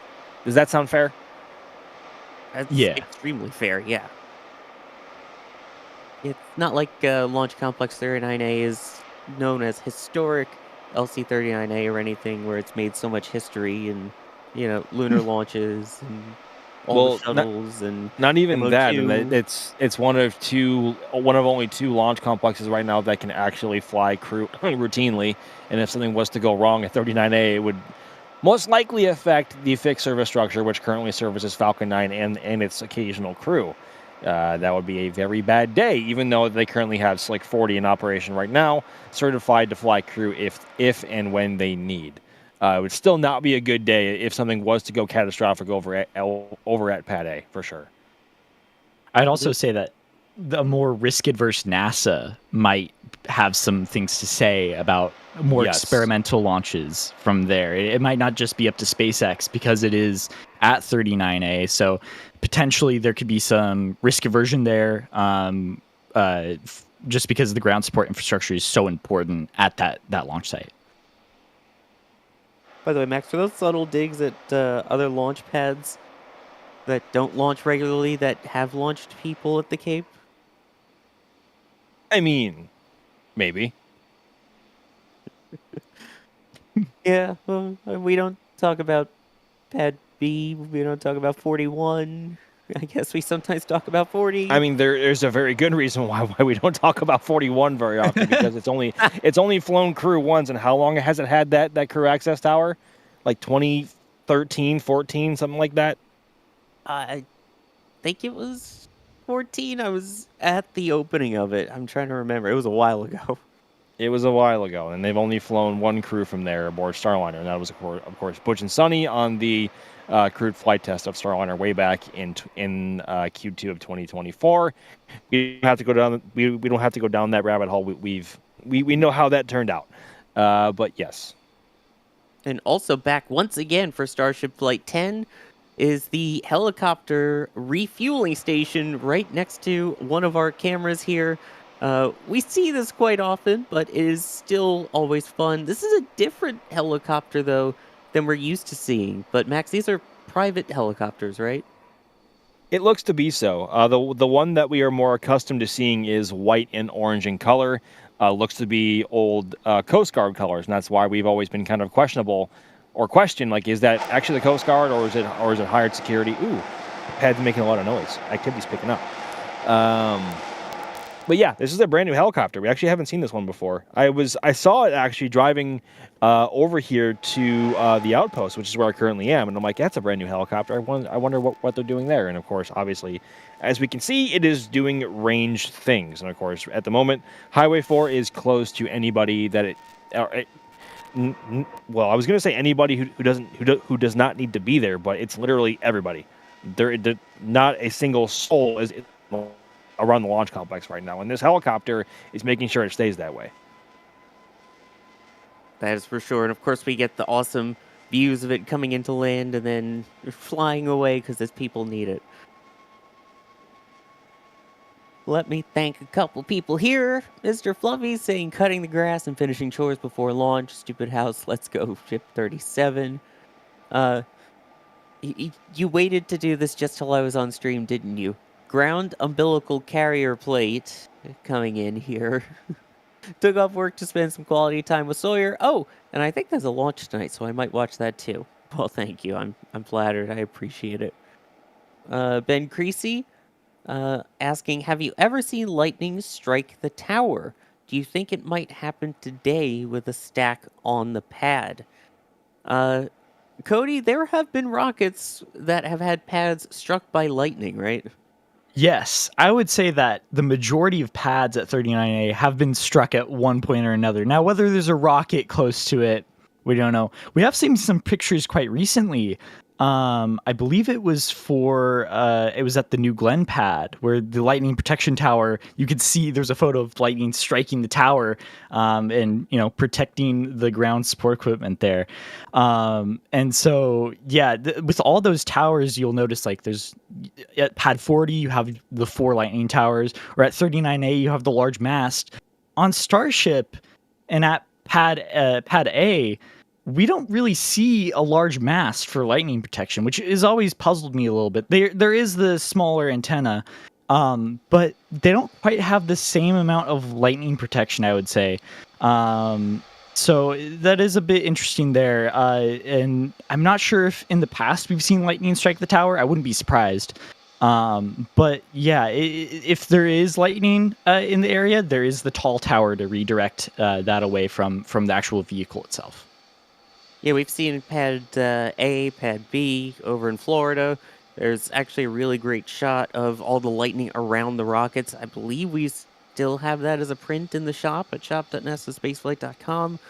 But yeah, it's not as big of an issue typically in Texas compared to Florida, but still something they watch for, just as we watched the booster doing a little vent right there. So evening out the pressure inside, getting things ready for prop load. You can hear tank farm starting to get active a bit. Things are really starting to move here, even though we are still under 5 hours away now from the launch of Starship Flight 10. About 4 hours, 47 minutes to go. We're also about 2 hours, 17 minutes away from an expected X Spaces from Elon to give an update, a technical update specifically on Starship. So lots of things coming up here and to look forward to. Methalox, thank you for becoming a launch director, one of the highest levels of support that we have here at NSF. Very much appreciate that. Listen to those sounds. Jeff, thank you for gifting 5 Red Team memberships. Duthamer, thank you for the super chat saying, Flight 3 was my first launch I saw in person, and it really punches you in the chest with the crackle. Oh, yes, it does. Eric Sawyer, I am currently eating mini bagels while getting ready to control some cameras. Are mini bagels still bagels? Yes, depending on what kind of bagels they are. If it's one of Jack's monstrosities, then no. Otherwise, yes. If it's a regular type bagel, just miniaturized, I'll let it count. Marty Clarkson, thank you for becoming a Red Team member. Matt PD, Starship launching near some CBs would give epic views from the onboard cameras. And then Echo Deal saying, Starship in the rain. I'm melting. Yeah. And as we continue to watch here, here's a technical question that Ryan is asking. Question about SECO. Why do the sea-level engines run for a bit by themselves after the vacuum engines are shut down? Is it because their intakes are physically lower in the tank? This may be a Alex in the back channel ask, but I'm not sure. Do either of you have any ideas about that? I can actually try taking that one on. So the RVACs, or the vacuum-optimized Raptor engines aboard ship, which of course are the ones on the outer 3 with the really big nozzles, those do not have any TVC or thrust vector control authority, meaning that they cannot move to provide any sort of control authority if ship were to either develop a wobble or if it had to reorient itself. Whereas the sea level Raptors do have the ability to move themselves and help keep ship oriented in the right way. If they were to shut down the sea levels first, they would essentially lose all control authority without having to do thrust differential between the three RVACs, which honestly is not super ideal, especially when you have TVC aboard the sea level engines. So I don't have an official quote or document that says that, but in my head, that's what makes the most sense, is that you want to shut down the engines with the most amount of control authority last to make sure your ship is staying in the right area. So that is probably why, although I would love to have further insight as to that being official or not. If I had to speculate at all on it, I think what we see with Booster, you have to shut down the engines in stages, and I'd assume that has to do with resonance and also the loading on the engines, right? Whenever you're shutting down an engine, you're gonna have a lot of extra vibrations, and you probably don't want to shut them all down at once, right? That's a big shock on the vehicle. So I could imagine it's a bit of the same thing with Starship, right? When you're shutting down the engines, you want to keep those thrust vector ones online first, so you shut down your vacuums, and then you keep your thrust vector control ones on, and then you shut those down when you can. There we go. Awesome. Let's see here, more questions. Again, you can also tag at NSF or at NASA Spaceflight. Here's a question from, we'll say JXJ. What is the ring around the booster and ship during hot staging? So, of course, we see hot staging, and then we kind of see that sort of ring-like feature around it with the flames, I believe is what they're hinting at with that. Cody, maybe can you kind of go through the hot staging of how it works and why we might see a sort of ring? Yeah, sure. The wording there was confusing me a little bit, but yes. On the vehicle between the booster and the Starship upper stage is the hot staging ring. Now, right now, this is a disposable part of the booster. And you can see some slits kind of there near the separation point between the vehicle, the Starship upper stage, which is the black. You can see the heat tiles, and the booster, which kind of ends where the grid fins are at the very top. And so the hot staging ring there is used in separation whenever we separate the Starship upper stage. In the past, during the very early flight tests during Flight 1, what they wanted to do is they wanted to spin separate the upper stage of Starship and the Super Heavy booster to kind of avoid any separation issues. On vehicles like Falcon 9, we can see push rods and stuff like that to separate out the upper stage and lower stage. But for a vehicle like Starship, that would be a massive system that adds a ton of weight, and it would have to be very powerful and not damage Starship in the process of separating it. So the engineers at Starship at SpaceX thought up the solution of, instead of, I think we're about to see the helicopter take off here. Whoa, very cool. What SpaceX decided to do instead was take a page out of the N1, right? And you do hot staging where you fire the engines to separate off the booster there. So you'll see engines start up right before separation there, so that Starship can get away. Then later on, that hot staging ring will separate out so that the extra weight of that is disposed of. In future versions of the ship or of booster, that is a reusable segment of the vehicle. And of course, with that level of heat, I'm sure you're going to see some metal slightly melt off, which does cause some of the color changes at hot staging, in addition to just the thrust of it.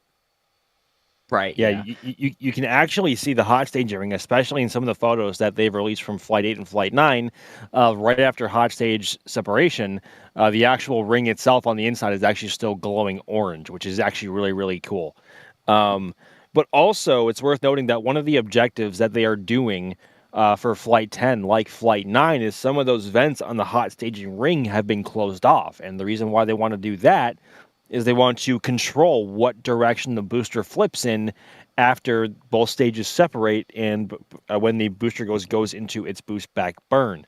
I guess that they just want to impart as much control authority into the booster as they possibly can, because we didn't know it was the booster would go in any random direction prior to that. Until they said that they want to actually specifically control what direction the booster flips in, which on it was kind of alarming to actually read about and learn about at first. But that is one of the objectives here for Flight 10, just like Flight 9. And of course, booster performance and booster health upon reentry are among the other factors as well, beyond what is going to be happening with ship. But all the objectives with booster are going to be happening first, because that will all take place in less than 8 minutes, and of course, ship will continue on for a bit longer than that. So, At least that's what we're hoping, is that it will go beyond. yes, precisely. Yes, I hope I didn't just jinx it. Oh no! If it doesn't work, we know we can blame Max now. There we go. No! I don't want that. Please, Sawyer, please. Oh no, we all want this one to finally succeed. I mean, we had the kind of pattern that's been going on of, the issues with Flight 1, 2, and then 3 having the weird issues in orbit, where this one we had 1 and 2, or 7 and 8 fail, and then 9 had the issues in orbit. The nice thing was, Flight 4 was a lot more successful. So hopefully that means that Flight 10 will also be a lot more successful if history is to be repeated here. Let's see, continuing on with some of the questions here. Let's take some questions regarding Starlink and this rocket here, which, boy, the colors of that sky behind that view are spectacular. Astro is wondering, Max, when do you think we'll actually see Starship carry real Starlinks on board? I honestly think, depending on the reliability they are able to achieve in how early they are with V3, maybe second half of next year, if they're happy with the data and the flight performance that they get from the version 3 ship. And those will be the first payloads that it carries, of course, because it is essentially SpaceX's own payload, and the risk there is minimal as opposed to flying a multi-million-dollar or billion-dollar payload on its very first mission, and that going wrong, which we have seen on a few rockets before. Cough Delta 3, cough Ariane 5. Yeah, we don't want that to happen with Starship. And of course, the only version of ship that we've also seen so far that is able to deploy a payload is ship with this very narrow door with its so-called PEZ dispenser. So not all payloads, of course, are shaped. Not all payloads are shaped like those Starlink V2 or V3 satellites. And of course, a lot of them are a lot longer, a lot bulkier, and we have yet to see a version of ship with a much larger opening door or some way to deploy a larger payload. So Starlinks will be the first, and to get back to once again to the original question, I think probably second half of next year at the earliest, assuming all goes well. Yeah, I have to agree. I think it's definitely going to be once we get to version 3, and then the question becomes, when do they redesign the payload deploy mechanism? Are they just going to stick with the PEZ dispenser so they can start getting some of their operational upgraded Starlink V3 satellites out? Or are they actually going to wait until they come up with a design that can not only just launch Starlinks, but can also launch additional payloads, which is one of the main goals, is to be able to eventually retire Falcon 9 and Falcon Heavy and do all deployments from Starship.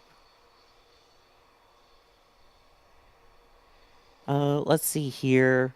The other question from Daniel is wondering, do you think one of the sim links will have a camera and transmitter so that when it's deployed, it'll be able to provide views of the ship? I know I've been wanting this since Flight 7 when they were going to try it, and then 8, and then again 9.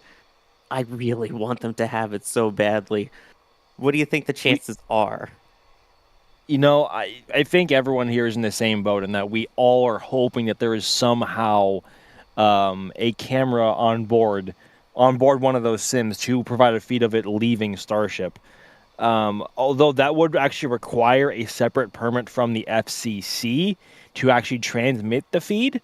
That is, unless there is a literal physical connection on the actual SIM payload that will simply disconnect once it gets too far, and in which in that case they actually get around that. But that's way too technical. I sure to God hope so. I mean, SpaceX has already bragged numerous times about how many more cameras they have on board the ship itself, and among those we've seen internally of the payload bay, and I think actually one time they accidentally showed us either the header tanks or inside. I think it was the methane tank. I could be wrong. But they have a multitude of cameras all over the Block 2 ships, and they haven't really been able to show off as many of them as they've wanted because of the lack of, dare I say, progress that they have made in 2025. Because everybody was super stoked about what we were able to get with Block 1 ship, especially on Flight 5 and Flight 6, and their just buttery smooth reentries. Well, minus the actual burn through the fins, but we'll gloss over that for now. But I hope so. I really hope so, because that would be one of the ultimate views that we have seen, not just from SpaceX, but in spaceflight as a whole. We've seen all the old videos from like Shuttle and maybe like Gemini and Apollo of EVAs, of course the moonwalks as well. Not to diminish from any of those. Starship is a completely different vehicle, and that is going to long-term do things that any of those launch vehicles and honestly programs could only ever dream of. And so, oh God, I really hope so. Good Lord, I'm borderline like salivating now, just like thinking about it. I'm right there with you, Max. I mean, a third-person view from one of the world's largest spacecraft. Oh my gosh, that would be amazing. Like holy grail of in-space photography, right? Like it would be amazing. Right, because Shuttle in the early days had deployed payloads that had cameras that were able to look back on the orbiter while it was kind of floating away. And then, of course, in the later missions, you had the International Space Station taking photos as it arrived. And then post-Columbia, you had the RPM, the Rendezvous Pitch Maneuver, where the shuttle literally did a 360 so they could take pictures of it. And those were absolutely stunning. And there is your shuttle Sunday for the day, since we're obviously not doing a regular shuttle Sunday, with it being a Starship launch day. Let's get into some more of the technical questions here. Owen is wondering, Cody, what are methane subcoolers? We talked about that and getting the tank farm ready. What exactly are the methane subcoolers? So, correct me if I'm wrong on this one. Tank farm is one of those things where it's a bit of a mystery to me. I was studying a lot last night for this, but I couldn't find a lot of info specifically on stuff like timelines for specifically tank farm. The subcooler is a part of the tank farm that is able to... No, I'm thinking of the recondenser. The recondenser is able to retake some of that methane to cool it back down, put it back in the tanks. The subcooler is a part that's able to chill down that methane, correct? Am I on the right road there? Yep. Okay. Yeah. So the subcoolers are able to chill down the methane to actually put it inside a Starship, make it more dense, because you want that higher density when you're flying a spacecraft, right? The density of your cryogenic fuels can determine how far you go, how much delta V you actually have in that spacecraft. If you're able to have a more densely packed, a colder fuel, you're able to go much farther. Yeah, that's one of the reasons that we use cryogenic gas, right? Methane exists as a gas form normally, right? But a rocket filled with methane gas wouldn't get too far. So having a much colder liquid at this point would allow you to go farther. Yeah, and that's why they do the super chilled propellants to begin with, and then you get something like Falcon 9 where they really super condense them. And for a vehicle like Falcon 9, with its size and all of that, that's why once they start prop load of these super chilled propellants, they either launch or they don't. If something happens, then they would detank and call the launch for that day. I won't say the S word today. With Starship, given that it is a much bigger vehicle and you've got the slightly thicker tank walls and all of that, that is why we have these windows where once they do actually fuel Starship, they can hold for about 30 minutes. And the ones on the screen right there are the similar ones that you see for the liquid oxygen side. These are the LOX subcoolers. So they're pretty cool. Oh, brother. Ha ha ha ha ha ha ha. I love that you both groaned at the exact same time. That was just perfect. Like that was like It's the only that- reaction. Like that was like so smooth and like just like nonchalant and like low pitch that you just that sounded almost unintentional, but then like wait, no, it's Sawyer, it has to be intentional. Oh, absolutely. I mean, some of the best humor is the one where it's delivered straight. So there you go. Anyway, let's see here. Get into some more questions. Climbing Flow asking, Max, why aren't they catching the booster anymore? Are they done iterating on the catch? Well, there's only 2 Block 2 boosters. No, sorry, I'm sorry. 3 Block 3 boosters technically left. There's Booster 16, which is currently on the pad right now. They have Booster 17 in the Rocket Garden, and they have Booster... Wait, no, is that Booster 17 the Rocket Garden, or is that in Mega Bay 1? Somebody help me out. That's a background question. Yeah. Well, anyway, they have Booster 16 on the pad. They have Booster 15-2 maybe, and Booster 17. And, of course, they only have 2 more Block 2 ships left after the incident that we all remember from Ship 36. Essentially, after they're done flying those 2 ships, they don't need those boosters anymore. They literally serve no purpose, and they do not fit or work with any of the Block 3 hardware. The Block 3 boosters have been re-engineered to the point, and ships, to where there is no compatibility between V2 and V3 at all.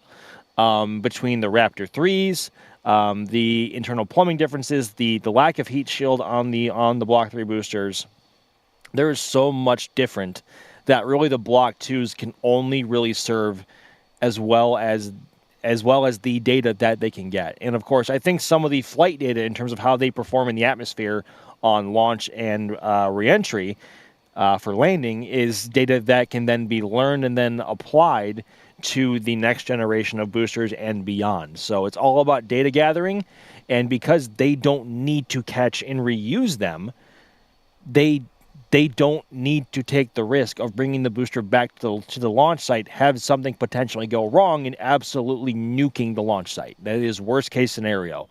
So they don't need and they don't want to take that risk. As cool as that would be for us on the ground to see and listen to, it's just not worth it for what SpaceX wants to do. And to compensate for that, they are tossing as much as they can to just absolutely abuse these boosters as much as they possibly can upon atmospheric reentry and landing, between the much deeper angle of attack that we saw from Booster 14's reflight on Flight 9, and which they are also going to do with Booster 16, albeit a bit changed on this flight as well. So they don't need to. That's essentially the whole gist of it. They don't need to. Yeah, and then what are they going to do with it? Probably just scrap it like Ship 26, although Ship 26 is what's deserved. So, it looks like the chopsticks have detached from Ship 37 there. So, right at about the 4.5-hour mark to launch, we're starting to see those chopsticks get ready to go away from the vehicle and kind of leave it opening. Which it might not always be easiest to see from the angle that we have on screen. The good news is we do have a multi-view where you can see all the different cameras, and that is our members multi-view, which is now live. It is available to all members at any membership level at all. It will cycle through all the different cameras that we have, all the different feeds, and actually, here's a look at it. So you may see some empty spots, but that's because sometimes some cameras are offline, sometimes they're online, sometimes they swap them out a bit. So you may see different ones, but you get to see all of the views, and that is as a thank you to all of our members. So you can go check that out, in fact, right now. And as we get closer to launch, there may even be some behind-the-scenes feeds of the production. But for now, check out all of those cameras in the members multi-view. And there we go. You could see the chopsticks moving away from Ship 37 and the full stack here. Which, Cody, they don't need to keep them there for full stability always, right? Because, I mean, it's 4 hours before launch. Are they not worried about it tipping over? No, with especially on the boosters, they've reinforced the boosters with stringers to means that they don't need to be fully fueled to be totally stable. So they have plenty of strength there. The launch clamps are currently attached to the booster, holding it steady down there at the bottom. And so structural wise, the vehicle is able to stand up and be just fine. So it's all pressurized right now as well, so that they have that full stability there. Side to side wise, the orbital launch mount down there can take that. So the launch arms are the chopsticks are not necessary for stability here, for structural integrity here. Exactly. Yeah, they are. The rocket's also pretty heavy. It's worth noting. It will be even heavier once it has the propellants, but it can definitely support the mass of just kind of hanging out on the orbital launch mount. It's similar to SLS, the fact that SLS is basically on the launch mount because of its own weight. I mean, it has a swing arm sort of attachment in case the winds get super strong, but otherwise it's just being held down by itself, and the only way that it moves is once the SRBs ignite. Kind of like this. It's able to be held down. They have the chopsticks in there, of course, for that little extra stability beforehand, but this close to launch, they're not worried about it, so we open them up, and the weight of the vehicle will also assist until all 33 of those engines at the base get to full throttle and thrust-to-weight ratio reaches above 1. It is funny to look at the dichotomy between like, oh, we need to make this rocket as light as possible so it's as efficient as possible, but then you look at the weight of the propellants, right? The density of these propellants, it's rough, right? It's a very, very heavy vehicle once fully loaded. Yep, and coming down now, the rain. Max, you getting wet where you are as well? It's starting to rain at our river camera site there. Yeah, you know what? In the Rocket Ranch outpost is only just down the road. I mean, by just down the road, I mean like literally a 30-second drive from River. I am staggered to see it showering that much, but honestly, now that I'm looking around, there is kind of a wall of water taking up the space in my mirrors, and there is a little bit of moisture now building up on my windows. So I imagine that is going to be making it our way very soon. But of course, we expected this with this weather now developing in the area. Now, just the question now remains: will it clear in time for them to get a launch attempt off today in the window? We are still over 4 hours out, so that is more than enough time to let any weather clear or build up, or not build up, but clear out of any area. But actually, I'm getting some more rain on my windshield now. It's almost here, folks. We are going to get a little wet. Yeah, a little rain never hurt anybody. Except Booster 16 is just practicing, going for a little swim. And Ship 37, hopefully, too. True, yes, yeah. We would like to see both of them make it to the water in one piece. Obviously, they won't be in one piece once they hit the water, but to be able to have finally get the splashdown-ish of Ship 37 in the Indian Ocean would be very, very nice. Also very nice is the amount of support that we've been getting. Aaron Gaynor, thank you for becoming a PadRat member. And again, all of these new members that are joining, you can hop right on over to the members multi-view, pop that on another screen while you listen to the commentary on this one.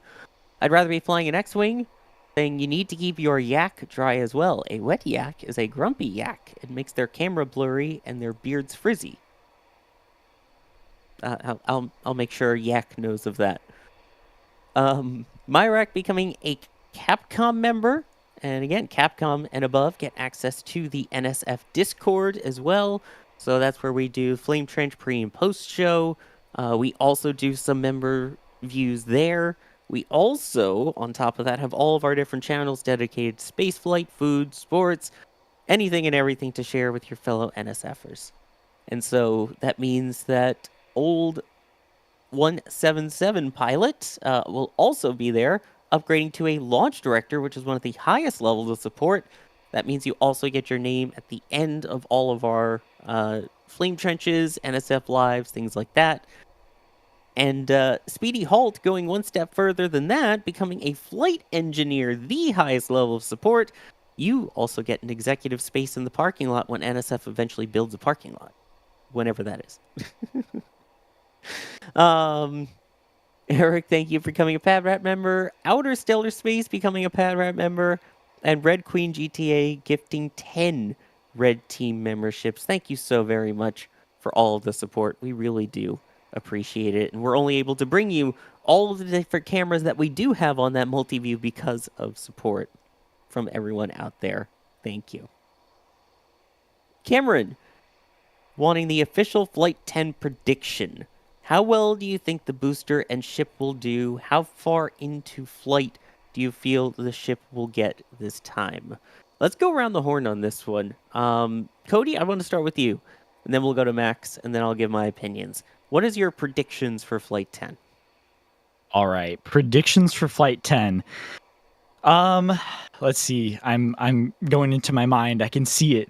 Ship separates, perfect, and then slightly after Seco, something goes wrong. I have a feeling that something might go wrong there. In all seriousness, I'm still a little sketched out by Block 2. I know they've done a ton of research and development on this, and through their previous flights, they've learned a ton about this vehicle. But it just still sketches me out. I don't really have much more physical evidence other than a gut feeling. But they will get plenty of valuable data out of this fight. Max, what do you think? Well, the first part of flight between initial liftoff up to stage separation, I think is going to be just about flawless because we've seen just how much of a beast Super Heavy is now and how much it can handle and how reliable its engines have proven to be through 9 flights now. Past that, I'm really struggling to make any sort of confident prediction as to how far it'll get. Will it make Seco? Are we going to have any more fires in the attic? Are we going to see any visible evidence of leaks from any of the Raptors in up the skirt? Oh man, I want to just be able to up and say I think it's going to go all the way, but just based on the evidence that we've seen so far with Block 2, it's borderline impossible, at least for me, to say with confidence that, yeah, it'll go all the way. Even though there have been improvements from Flight 7, Flight 8, and Flight 9, the last flight, it still has a way to go. If it can make Seco and they can maintain attitude control past Seco, I think... Oh, boy. I think it'll make Seco just fine. And I think it will keep its own... I think it will keep control. However, I don't know if it's going to successfully deploy the Starlink payloads.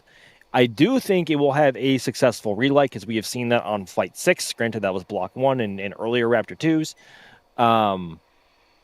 But I think it'll at least make it that far. That's fair. My thought is it's going to make it into orbit. I mean, Booster has done very well so far. The ship, I think it's going to get there. I think it's still going to struggle with the payload bay door, personally. So my guess is that the Starlinks may not deploy. Like you said, more confident in the engine relight, assuming all of their systems are still working. And then for me, I'm going to be bold. I'm going to say it's going to make it to re-entry with the heat shield tiles in the proper orientation, but I think there's going to be some burn through in areas where they intentionally left tiles blank to see if they could withstand the heat without the tiles or if the tiles are absolutely needed there. That's my prediction, is that we'll get to re-entry facing the proper direction, but not sure how it'll make it through all of that. Wow, I'm being the slightly slightly more positive one of the group. That's the rarity here. And to be clear, I think we all really want to see this work out perfectly. We want to see it touch down in the Indian Ocean. We get to see that ship floating there. None of us wish ill on the Starship program here. We're all spaceflight fans as well. Exactly. I mean, I want to be surprised. We all want it to say, you see this, haters? Watch me splash down into the Indian Ocean without any Starlinks on board because they were all deployed. So, yeah. Now I want a cartoon of Ship 37, if it does make it, hanging out in the water like on a life raft or whatever, just saying, see, haters? Oh, geez. The view's getting harder to see from the Margaritaville Hotel, from Rocket Ranch. Both great places to view launch, by the way. There are commands in chat for both of them, but that weather really coming through. Look at that site over there by where the roadblock is. That is... Oh. Man, just cycling through all the views of what we can and can't see. Similar to the Members Multi-View, but... Yeah, and I can also now confirm that it is raining proper now at the outpost. So we are all getting pretty wet here. Albeit, thankfully, I'm in my car, but it is raining pretty hard here now.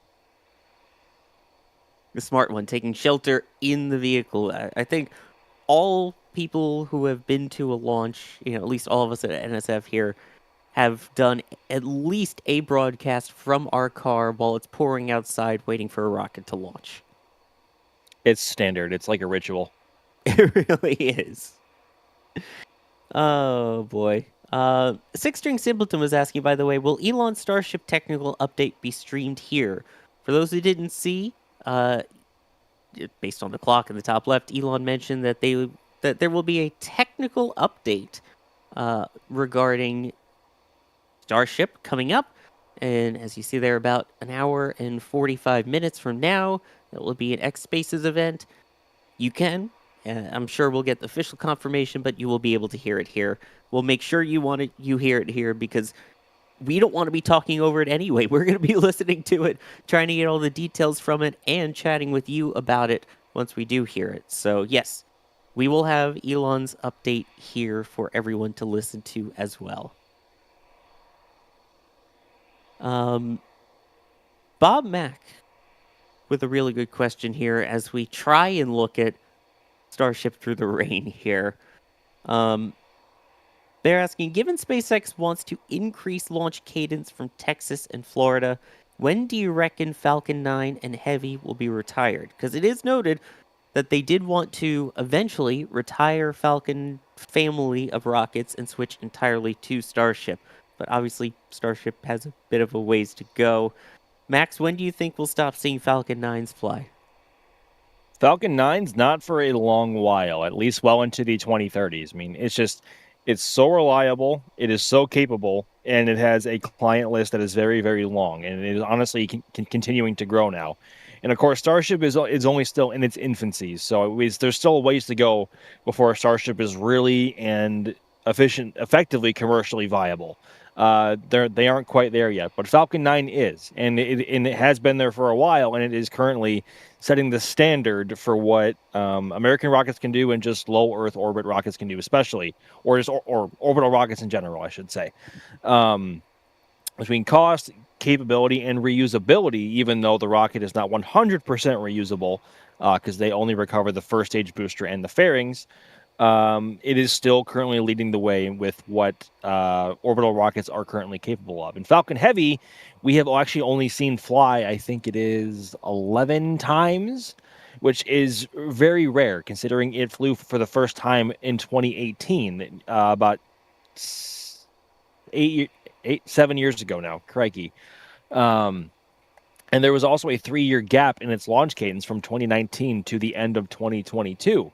So by the end of this year, by the 11th Starship flight, Starship Super Heavy and Falcon Heavy would have had the exact same number of flights, which is bonkers to say considering Starship only really flew for the first time in its full stack configuration in Q2 of 2023. And here we are, Flight 10, Flight 11, hopefully next month or October. And at that point, they will be equal in the amount of times each has flown.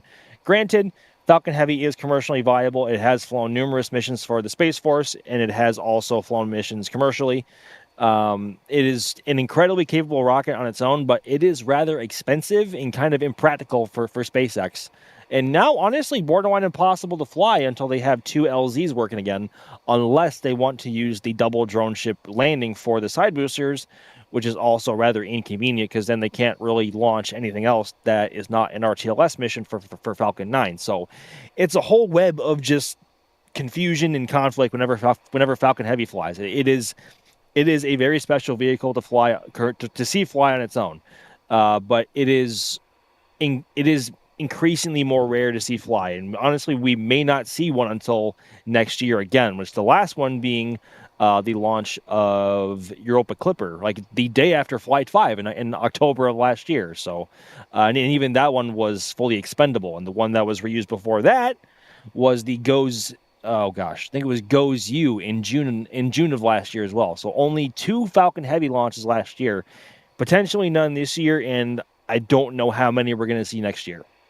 So by the time Falcon Heavy flies again, Starship may have flown more than it, which is ridiculous to say because I didn't think we'd be saying that so soon.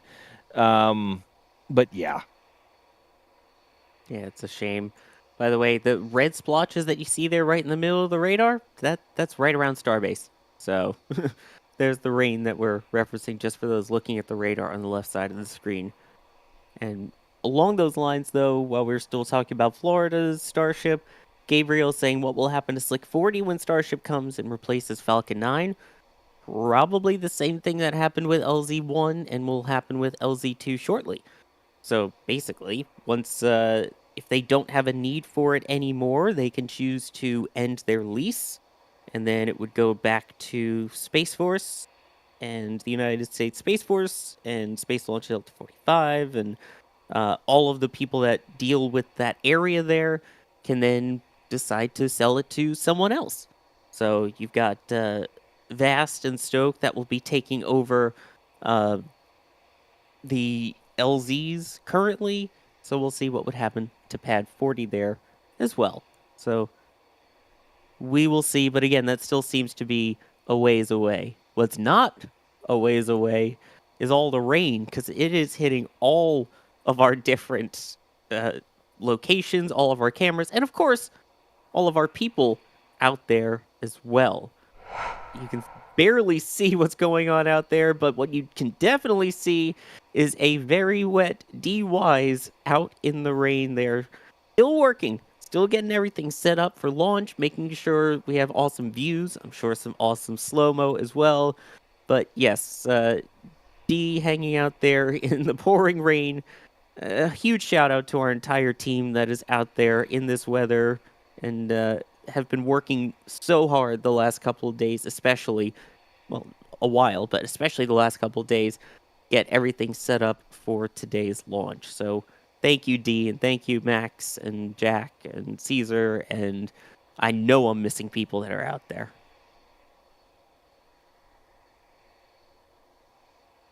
There we go. Let me also thank, really quickly, here support Mark becoming a PadRat member, The Nozzle gifting a Red Team membership, Florian, excuse me, thank you for becoming a PadRat member. Kenneth Cannon with a good question here, saying, I remember shuttle tiles not being rain-friendly due to absorbing water. Do the Starship tiles also have this or similar issues? For those who don't know, the shuttle tiles actually had a special coating that was applied to them that would go on before launch that would help waterproof them. And then as it entered the atmosphere again, that stuff would end up burning off. So if you ever go and see any of the shuttles in their exhibits and you see tiles with a little circle in the middle of them, that means the tile was previously flown, because that is an indicator that they had injected the tile with that waterproofing material. Do we know, Cody or Max, about the waterproofing on this? I mean, Cody, we've seen them standing out in the rain and launch just fine, right? Yeah. Clearly, SpaceX is not too concerned with moisture on these tiles. In the past, like you said, with the space shuttle tiles, they needed a coating to actually cover them up and keep them waterproof. But with this new formulation of tiles and kind of the modern day of heat shield development, they don't seem too worried about it. The main concern is that, with with tiles that are meant to insulate, right? You have a lot of air pockets because that's a great insulator. And the worry is like, oh, water's going to seep into there. And then when you go through reentry, what's going to happen? Are you going to have a ton of steam boil off? Or, well, I guess that would happen when you get to space. There's just worry about degassing, right? Whenever water gets in contact with either the vacuum of space or heat.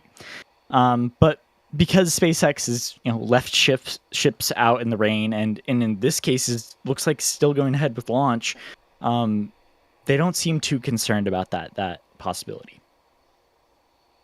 Yeah, not as much of an issue. And again, the tiles, while they look very shuttle-esque, are slightly different. The tough rock material that they use is definitely more tough than the silica ones that were used on shuttle. Getting to some more questions here. Gary Swift with the answer to Life, the Universe, and Everything in their super chat saying, do you think the use of the remaining Block 2 boosters is constrained by the availability of Block 2 engines? I think it might just have to be...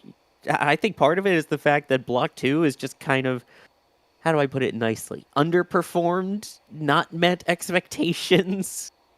Max, what do you think? Yeah, it has struggled, but also the V3 design or Block 3 design that had the Raptor 3 in mind from the get-go. Even Raptor 2 itself was under continuous development, even though it was being produced. So the Raptor 2s that were among the last off of the production line were certainly nothing like those that were even within the first maybe couple of hundred or maybe more, because they kept making small changes to make the engines more reliable, prevent leaks, at least on the booster side. So the vehicles may look similar, at least the ship from the outside, but everything under the skin, the engines, the vehicles are nothing alike, really. Even down to their flap designs, I think may be a little bit different. But no, No, the vehicles really are not compatible at all. They are brand new. I think Block 2 was meant to... It's kind of like a middle child between some V3 design inspiration, mostly with the flaps and the larger prop tanks, among the Block 1's Raptor 2. So it was kind of like a hodgepodge of both, maybe, and that's why it hasn't flown very well, which maybe bodes well for Block 3, but the Raptor 3s themselves are also very early in their days, so I think we're a bit off from seeing the first hardware actually work successfully with the Raptor 3s. But yeah, the vehicles are really nothing alike. Yeah, kind of like how you had, Block 4 for Falcon 9, and then they quickly changed from that to the Block 4 full thrust, which was kind of that next step up before moving on to Block 5. It's kind of getting those intermediary steps to fine-tune everything and eventually get to that cadence that you want with the rocket that you really want. Coming along here to some more questions. Is there a chance, by the way, Max, that we see any of the WB-57 action, any of those planes showing either launch or maybe one out to get video of re-entry in the Indian Ocean? I haven't actually checked the WB-57's schedule or time slots where it's been reserved, so I don't know if it's going to be out today. Normally on a clear day, we can see its contrails as it flies in circles in a racetrack before launch. But I don't know if it's going to be out today. And if there are going to be any resources out in the Indian Ocean, I don't think it's going to be the WB-57, because that is a long way to go for that airplane. Maybe they have recruited some other private jets along the reentry corridor, or I'm sure they also have vessels out in the ocean beyond those that are meant to hopefully recover the ship out of the ocean, or I guess just examine it in the ocean. But I'm confident that SpaceX has assets downrange to give us any sort of look or data from ship entry. There has to be, I'm sure. I would absolutely hope so. It would be spectacular to see. And then also, most importantly, if it is the W-57, that they are actually able to release the footage afterwards and not claim that there are ITAR regulations on it. Right. Which, for those who don't know, ITAR is related to basically arms regulation is the AR portion of it. But it's if there's proprietary things that could be used by adversaries to steal and create something similar or destructive, then they would not release the footage publicly. Here's an interesting one, and this may turn into a thought experiment because we kind of know the answer. Cody, how will Starship connect to the ISS when they retire Falcon 9? I don't think we'll ever get to see that, but for future stations, maybe like a gateway, how do you think it would dock? For future stations like Gateway, I feel like, with HLS, we've seen renders of some sort of deployable kind of nose cone docking port, a lot like what they have on Dragon, which I think they'll probably go with that if possible.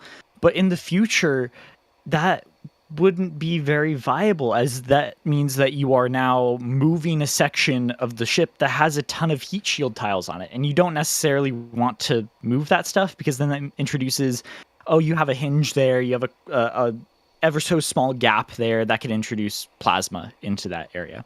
So potentially, I imagine, I'm not sure how much of the audience has played Kerbal Space Program, but there's a docking port, has two doors that open up in the docking port, it kind of extends out. I would kind of imagine something like that on the side of Starship, where the pressurized section is, in the sort of nose cone payload area, if they ever start to do dockings, because that would mean that you don't have to mess around with any part of the heat shield for any sort of Starship that's doing dockings that also has the capability to re-enter there.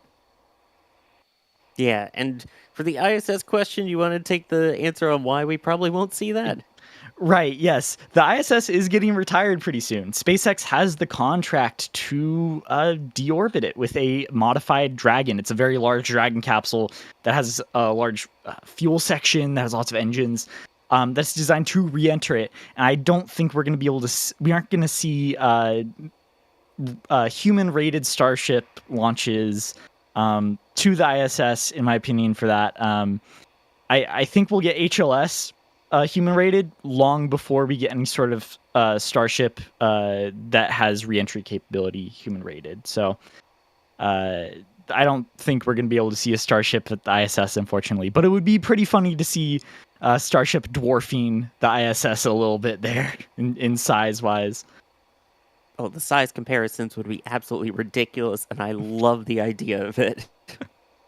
With follow-up question to that, and I'll throw this one to Max. Gabriel asking, what are the chances Starship could be used as a transport system on the Commercial Crew program in the future once Dragon isn't needed, or would Commercial Crew be renamed? I mean, it certainly has the room. It really depends on how long the Commercial Crew program wants to continue, and of course, they need the International Space Station to continue that, unless they want to then venture in with private stations, which then becomes a whole other ordeal, because NASA at that point does not own the station like they do now. At that point, they would be buying rides and stays, well, not just rides and stays for their astronauts, as opposed to just rides to the station like they have now. Depends on which station comes online first. Like you have the main contenders like VAST and Axiom with their multi-module station. It really just depends on what the demands are at that point, and we won't know what that's going to look like, or what the scope for that is going to look like for another 2 to 3 years at least. I mean, we all know the sudden push to decommission the International Space Station, because it is well over 20 years old now at this point, because it is a rather old and expensive beast to maintain. Then other options looking forward are looking more and more necessary if we too are maintaining our presence in space, at least for the U.S., ESA, and Roscosmos, of course. China has their own space station and their own separate space program, and the U.S. is not in any hurry to join forces with them at the moment, because that is just the current political landscape between the two. So I can almost see Starship becoming its own station at some point because it's so big, and them launching their own. Oh boy, their own I mean, Starship is big enough to become its own station, and we saw that. That's what Skylab was. I mean, Skylab was in S1. No, sorry. What was the third stage on the Saturn V again? Was it the S3B, or was it the S4B? S4B? I think it was the S4B, but that's literally what Skylab was. It was literally a redesignated and redesigned S4B stage from the Saturn V rocket to accommodate crew for a certain period of time. So Starship is even bigger than that. So they have more than enough room to do that if they wanted to. But regarding the commercial crew program, we won't know what that landscape looks like for at least another 2 to 3 years. And yes, it was the S4B stage. I just had to double check that. You were right. Yeah, I mean, I can't wait to see this thing start to carry people. I know there's been discussions about it. There's been a lot of things, thought of how it would work. But I can't wait to see the human-rated Starship actually launch people. Because, again, even for the HLS program, the Human Landing Services, so when they actually land humans back on the moon for the Artemis program, they're launching on SLS, which is the Orion capsule, and then they will switch over to the lunar lander version of Starship. They're not actually launching from Earth on it.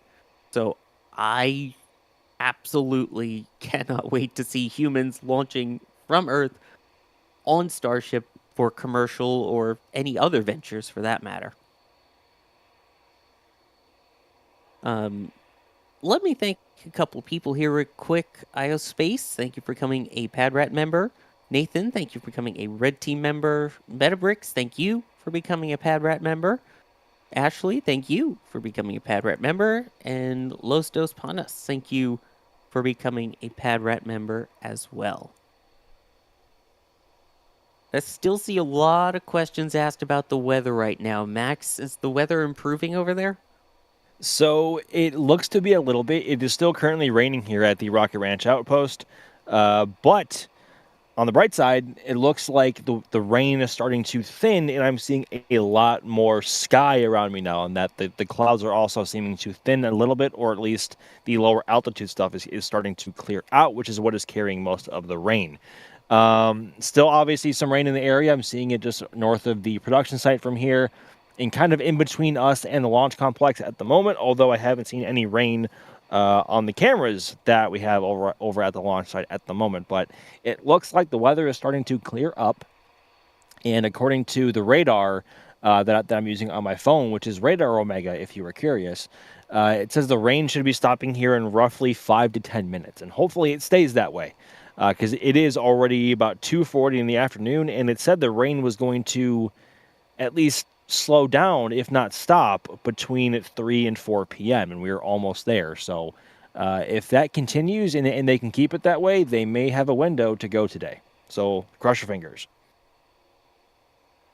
Oh, all fingers, toes, every body part that can be crossed is crossed for that weather to hold out for today. I see a lot of people's ideas. Man, if we could get Hubble brought back in a Starship, that would indeed be really cool. I think that's one of the coolest capabilities of Starship, right? With the fins in the placement they are, you can take such a wide range of payloads back down as long as it fits in the payload bay and you have enough thrust. Because the center of mass, it doesn't matter as much as it would on something that glides back like the shuttle. So you have a much wider range of down mass capability with Starship than I think any other spacecraft ever has. Oh, yeah. I mean, the down mass in addition to the up mass would be spectacular. Here's a question from Christian. I'll throw this one to you, Max, and I believe we have a visual that will help explain this. How long is the evacuation area? I mean, how big is the road closures of where people can and can't be for a launch like this? There's actually multiple road closures. So the first one being right on the edge of the Brownsville city limits, and that is way down past the graphic that you see now. But the first one is the standard closure point, which is right at LBJ Boulevard, right past the production site. I believe that is the closest any humans can get to the launch pad. The full stack closure point is right where we are. So that is right by the access road to our river lot and the Rocket Ranch outpost. And that is what you can see on our cameras. The first soft roadblock is right there at the edge of what used to be the Border Patrol checkpoint, which is no longer there. Well, I shouldn't say the first soft checkpoint. That is the soft checkpoint. At that point, only people who either have property or proof of admission to any of the facilities over here, or employees of SpaceX may pass beyond that point. A fully fueled Starship is no joke to be around, and the blast danger area, if the worst was to happen to a fully fueled vehicle on the pad was to happen, you would not want to be anywhere near it. And I'll be honest here, the Rocket Ranch outpost, I believe is I don't want to, too close is the wrong word, but we are uncomfortably close if the worst was to happen at the launch complex. But that is neither here or there. So those are the roadblocks that are currently there. And you need, at this point, once they go into effect, as I said earlier, you need some proof of property beyond that point, or you have to be a SpaceX employee to continue. And that is for the safety of everyone around, and to make sure that nobody gets hurt, because a lot can go wrong here, and Starship is quite the aggressive vehicle. Yes, and Rocket Ranch is within the safety zone, though. So it's close, Yes. but they do mark out areas where it is safe for people to be, and Rocket Ranch is one of the closest places to that border of safe versus not safe. And even crazier, I saw some videos being released after Flight 9. I think that was the first launch where SpaceX let employees watch from the production site, which is about a mile closer than we are here at the outpost, which is absolutely crazy for Starship. But obviously, SpaceX deemed it safe enough for employees to watch there, and we are about as close as the public can really get here in Starbase. So we basically have a front row seat here. Exactly. And yes, a shout out to Rocket Ranch for allowing us to set up there, and for people to come and get tickets to go see launches there. They even ran a special for NSF viewers out there. So big shout out to the team at Rocket Ranch, and a huge thank you to them. Some people looking ahead here, again, already trying to get rid of Block 2. Galactic Saiyan is asking, Cody, what are your expectations for Block 3? What are we hoping for once we get into the next variant? I think that SpaceX has learned their lesson a little bit on the block upgrades. So I really do think that the transition from Block 2 to Block 3 is going to be one that's a little bit smoother than the transition from Block 1 to Block 2, right? Because of how fast they're trying to get out to Block 3, right? They're expending the booster. I have a feeling that they're a little bit more confident in Block 3, and with that being kind of the final block on the horizon, to allow for more commercial missions and stuff like that, I think that the Block 3 is going to be a lot more reliable, and with those new Raptor 3s especially, man, those are sick engines. I'm really hopeful for the transition from Block 2 to Block 3, and I can't wait to see those start flying. Oh, yeah. I mean, there's a lot more expectations for that. That's when we hopefully get to see orbital Starship flights. Then we get to see operational payload deployments. That's what I'm hoping for Block 3 especially, is to finally see operational flights. So once we can get past the dummy links or the Starlink simulators that we'll have on this one and figure out actual payload deployment mechanisms, I can't wait to see it being an operational vehicle as opposed to more of a test flight, so to speak. Here's a question from Tactical Penguin saying, if it's raining while fueling, is there a chance for ice developing on the rocket from the rain? Cody, that's kind of a technical question as a rocket guy that you might know. Yeah. I mean, when we watch the fueling, anyways, ice kind of does form. We see condensation from the atmosphere appear on the vehicle as frost, right? And so extra moisture in the atmosphere, all it's going to do is going to cause a little bit more frosting on the vehicle there. So like we see normally whenever we start to see a booster and ship get filled, there'll be small little lines of white you'll see form, and they'll slowly grow as the boosters get filled more. And again, like I was saying earlier, the cryogenic propellant, the super chilled cryogenic propellant, is key to allowing these vehicles to fly as far as they do. And so one of the things with that is you have to deal with super cold temperatures, which means you have materials shrink and stuff like that under the cold temperatures. But another thing is you have frost form on the side of the vehicle due to the atmospheric moisture. So with excess moisture, you're probably going to get a little bit more frosting, but it isn't likely to be a problem. The shaking, the pure shaking of the flight knocks off a lot of that, and the rest of it is fine. So. Yeah, exactly. I mean, the vehicle is going to get frosty regardless once it starts fueling. That's just the nature of the super chilled propellants and the metallic exterior of the rocket. You see it with essentially every rocket out there that doesn't have the spray-on foam insulation, the SOFI, on it. So, not unusual. And it's not, I know one of the big questions we always get asked in regards to that is, well, won't that add more mass? Will that change how it flies? The amount of mass that it adds is minuscule, and as you pointed out perfectly, Cody, it's going to shake right off once you get 33 Raptor engines firing at full throttle there. So, and not even a if real major concern in that case. Yeah, even if the vibration doesn't knock it off, think about the aerodynamic forces on the outside of this vehicle. Traveling several Mach through the atmosphere, just the sheer heating on the outside of the vehicle might just shake it off, melt it off, knock it off due to the wind force. So really not a concern on the surface of the vehicle there. Exactly. So, ice, not a problem for this vehicle. Let's see here. Some more questions coming in. Astro Guy asking, if Pad B is not ready for Block 3 boosters, will Pad A need another adapter? Max, what do you think? It's unfortunately not quite that simple because the block 3 architecture is a lot different to what is currently being used. Mostly between the block 3 boosters use 2 booster quick disconnects as opposed to 1. The hold down clamps are different. The oh goodness gracious, I'm struggling to think of the word. The quick disconnects or the spin start hoses also that were used on the block 1 and block 2 boosters are also gone. So it is going to essentially they have to re-engineer the entire mount to even, I guess, accept a block 3 booster, which is already enough of a headache considering they spent a lot of time building the one that is currently over there on Pad 2 at the moment. So it's not as simple as throwing a simple adapter in for a ship like they had for ship 37. It is a lot more complex.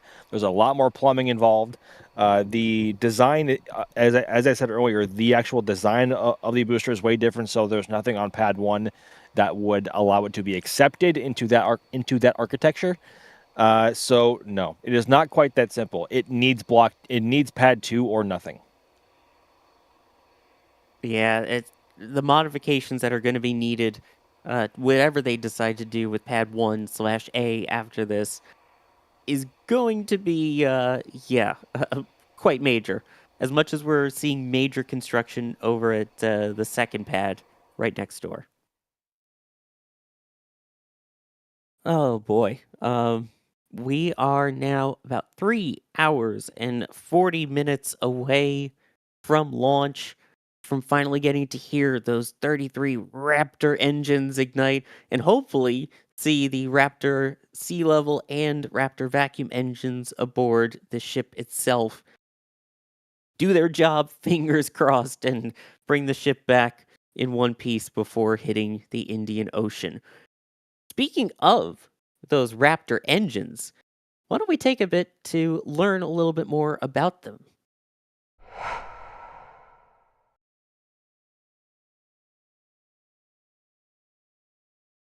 SpaceX's Raptor engine is one of the most complex engines out there, and because of that, they get thoroughly tested individually, but also well attached to vehicles. Here's a short explanation on what kind of tests are done on Raptor and why SpaceX does each one of them. To start, we quickly have to take a look at the major parts of Raptor and how they work with each other. Each Raptor has a fuel turbopump assembly on its side and an oxidizer turbopump assembly at its top. Each turbopump assembly has its own pump, a turbine, and a preburner. The pumps, you guessed it, pump both propellants into the engines, while the turbine drives those pumps with the preburner powering each of the turbines in the process. Liquid methane and liquid oxygen enter each of the pumps from the top of each assembly.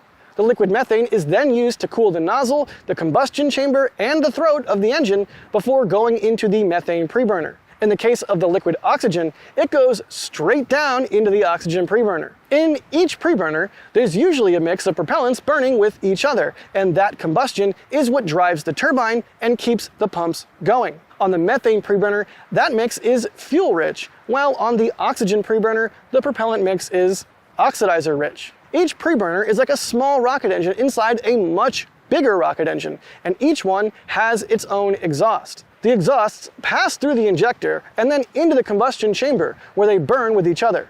From there, the resulting exhaust exits through the throat and nozzle. So what are the tests that SpaceX does on Raptor? Well, there's 3 of them: spin prime test, preburner test, and the static fire test.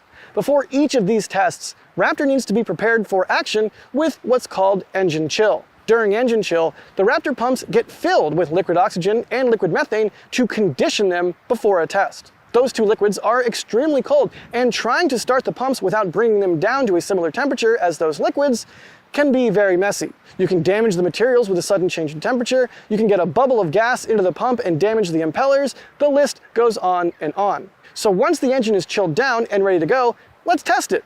We'll go first with the spin prime test and build up from there. On a spin prime test, an inert gas is injected at high pressure into the turbines, driving the pumps and letting them run for a brief moment. This tests the Raptor's pumps, but it doesn't activate either of the preburners, nor is there any thrust generated. I think you can now guess why it's called a spin prime. The result we see from the outside is just a bunch of white vapor coming out of the engine.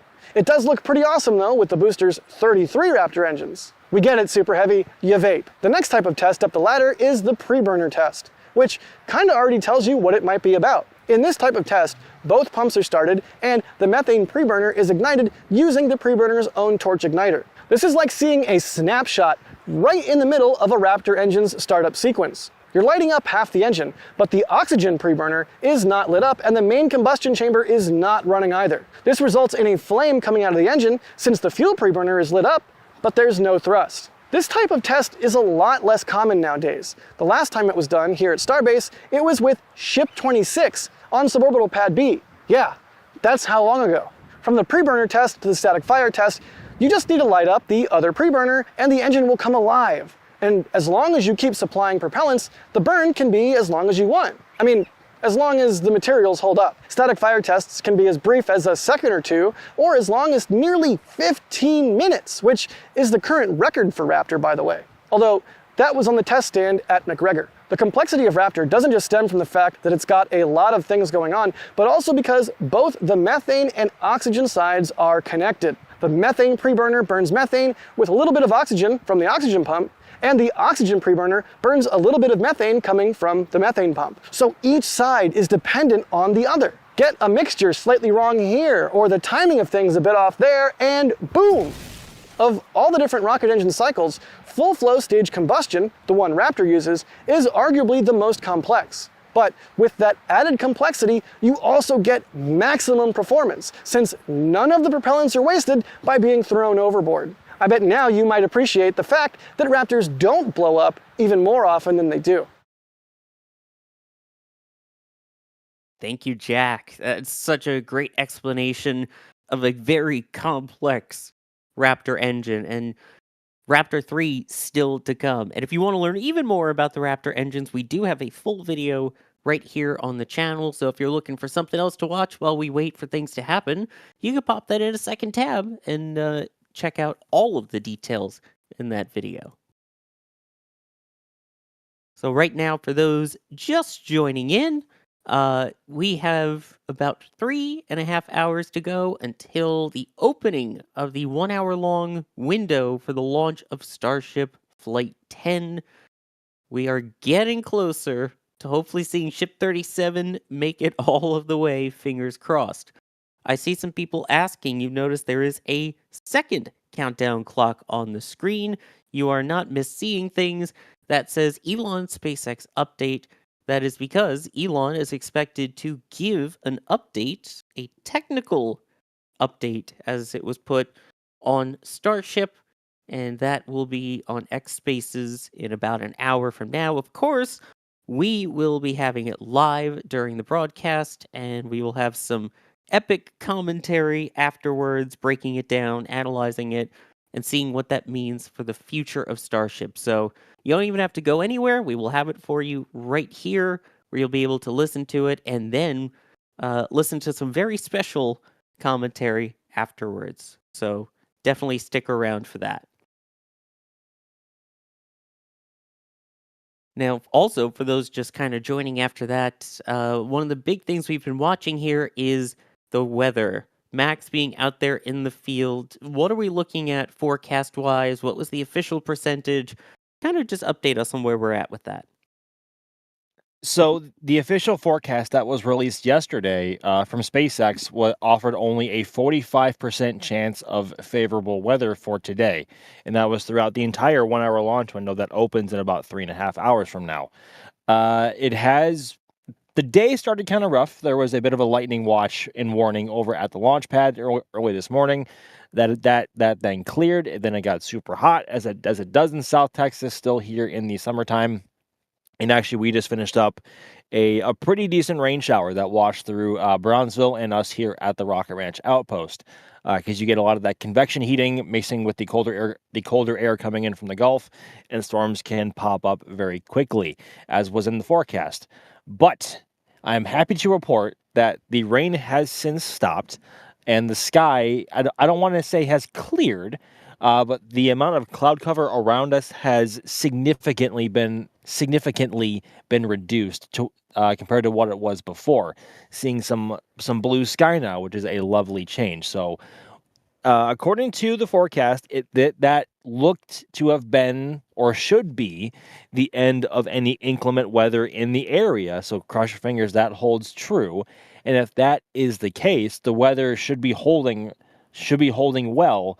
All the way up until 6:30 and 7:30 through the 1 hour launch window. So, in other words, there is now a really decent chance that Starship gets off the ground today if they are not working any technical issues. So, weather is trending in the right direction, as we like to say in Florida.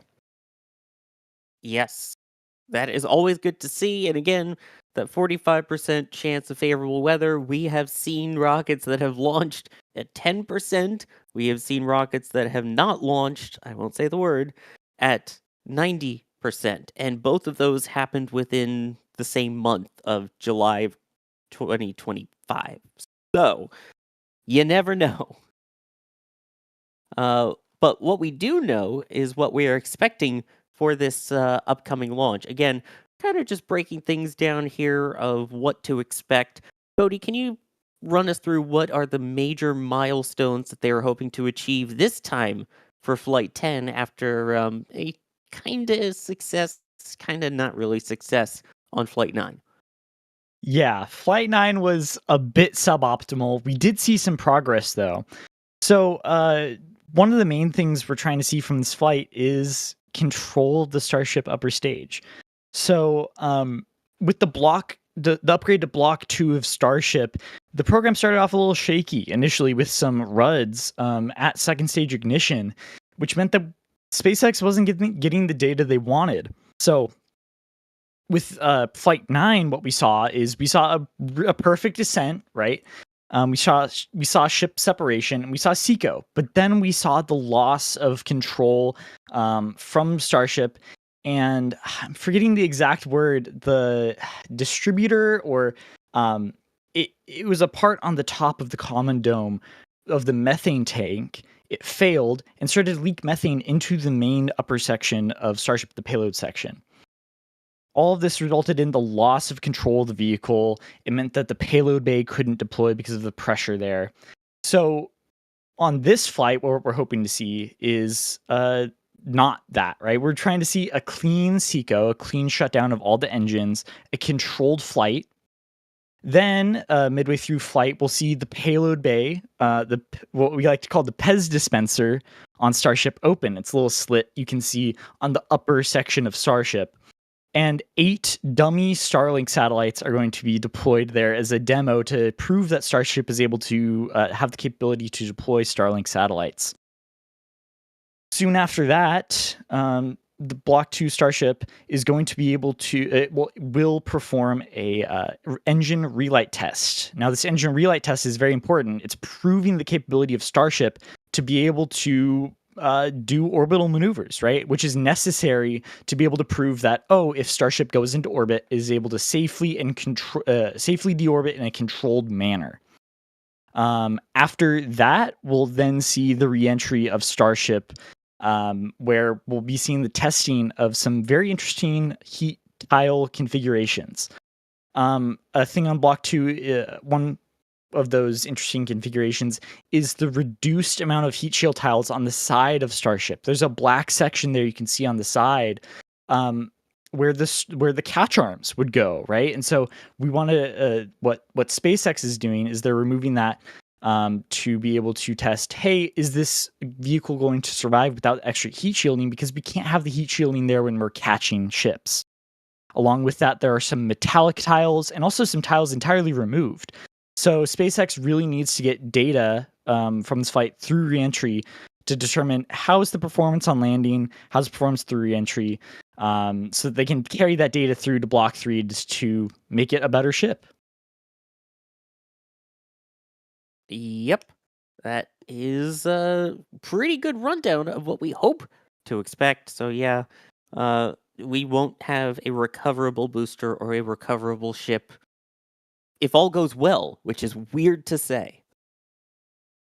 Well, ship could do a soft enough touchdown. We did see large sections survive on previous sites where they have touchdown. So it's not impossible that we see large sections of the ship in the Indian Ocean.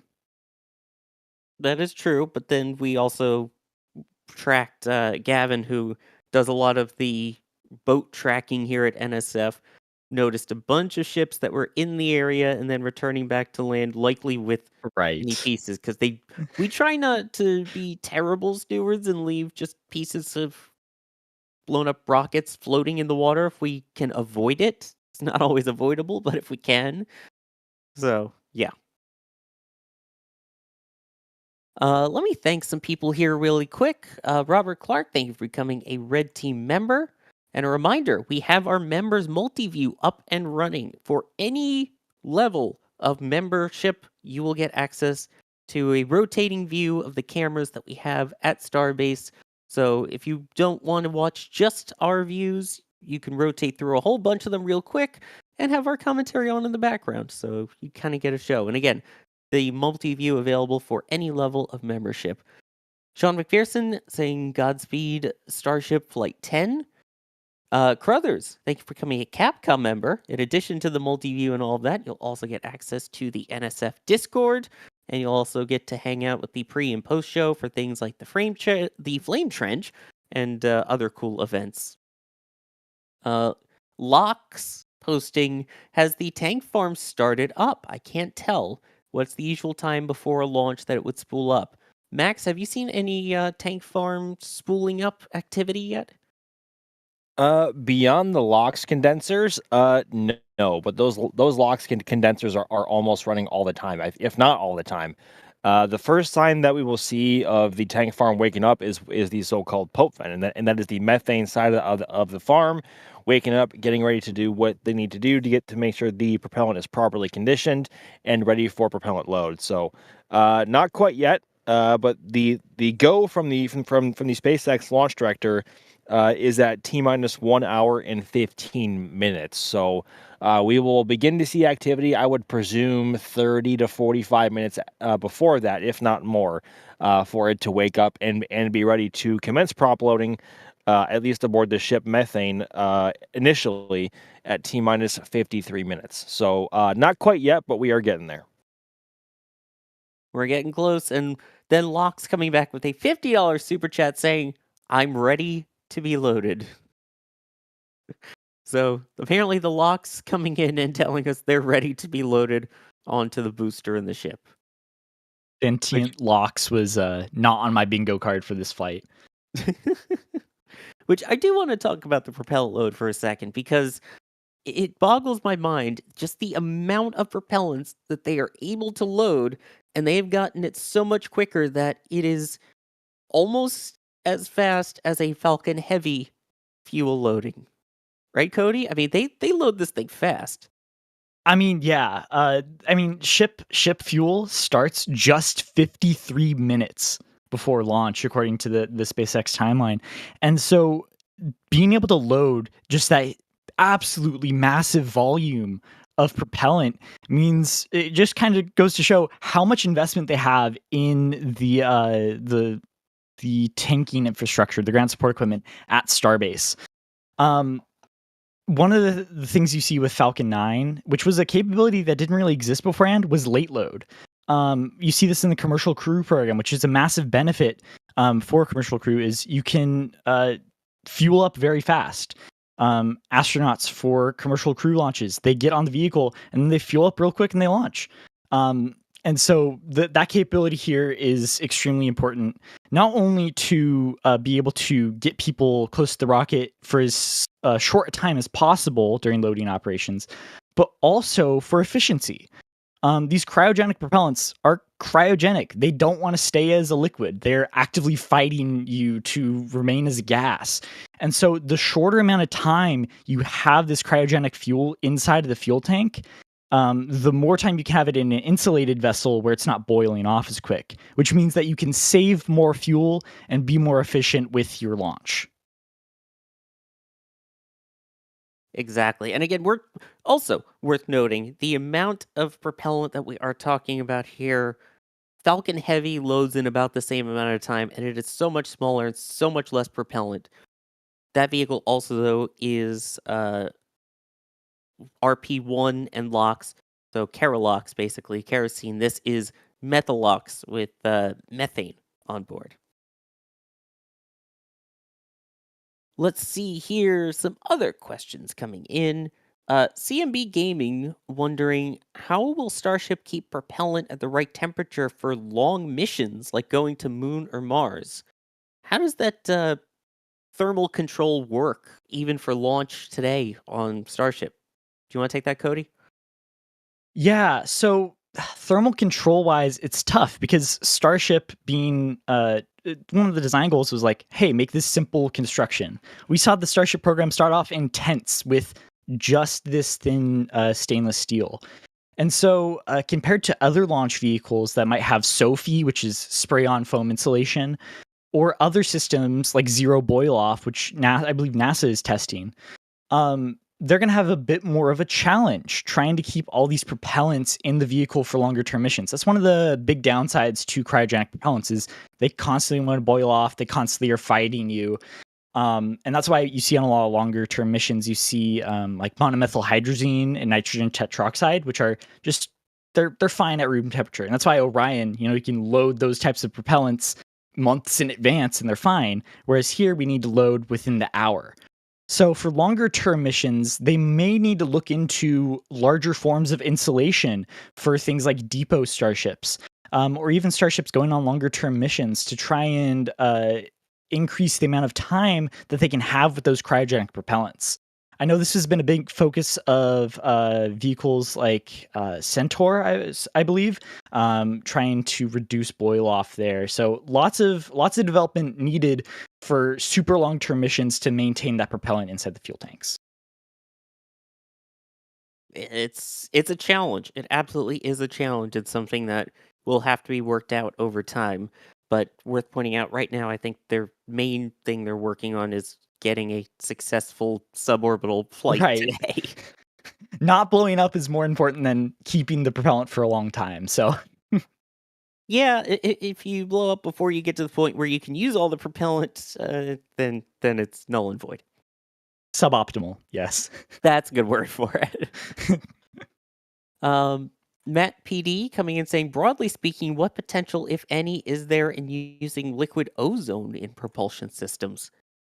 I personally don't know. I'm not sure if Max or Cody, either of you have an idea. Cody?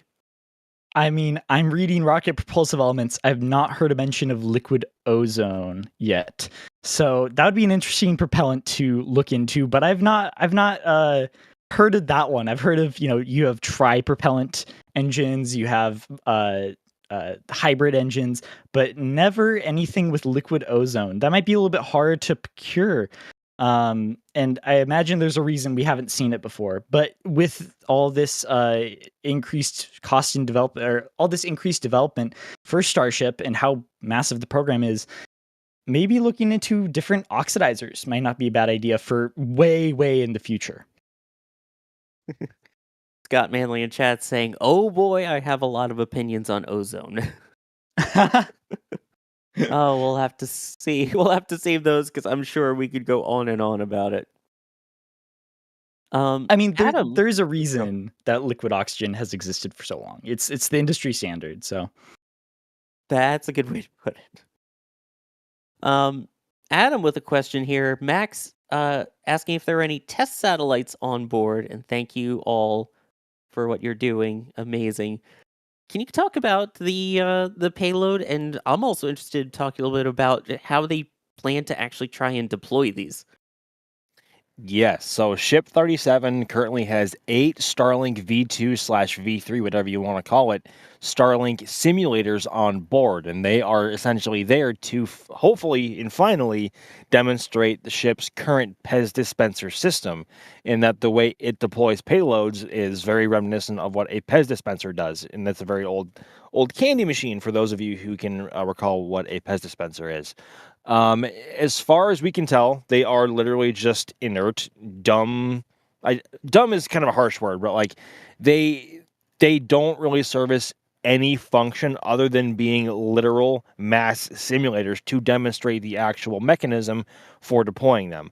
That's not to say they may not have any useful, like, either cameras or data points on them to measure like acceleration out of the PEZ dispenser, or how does its orientation stabilize afterwards, if there's any flaws in the way it deploys. Who knows? There may be a camera on one or two of them. We are crossing our fingers that is the case. So essentially, it is just there to demonstrate the PEZ dispenser system, and that is what they are going to use eventually when Starship is commercially viable and able to launch the next generation of Starlink satellites, which are much bigger than what is currently flying right now, and that in the Starlink V2 minis, formerly direct to cells, were launching. They haven't launched in a while because that constellation has since been completed. But the overall Starlink constellation is ever evolving, and they are always going to need satellites to replace those ones either going out of service or having issues and need to deorbit. So Starlink satellites are always going to be in demand, and in order to, I guess, what's the word? I guess not perfect, because perfection is a moving target, but to optimize the way Starlink works for its intended purposes, you are constantly going to need bigger and better satellites to better handle that bandwidth. And of course, you are also, we would presume, going to need a similar constellation of sorts over a certain red planet that I guess happens to be a neighbor of our current pale blue dot, which I guess happens to be the intended target of Starship in hopefully the not too distant future. So there is lots and lots of potential in Starship as a whole.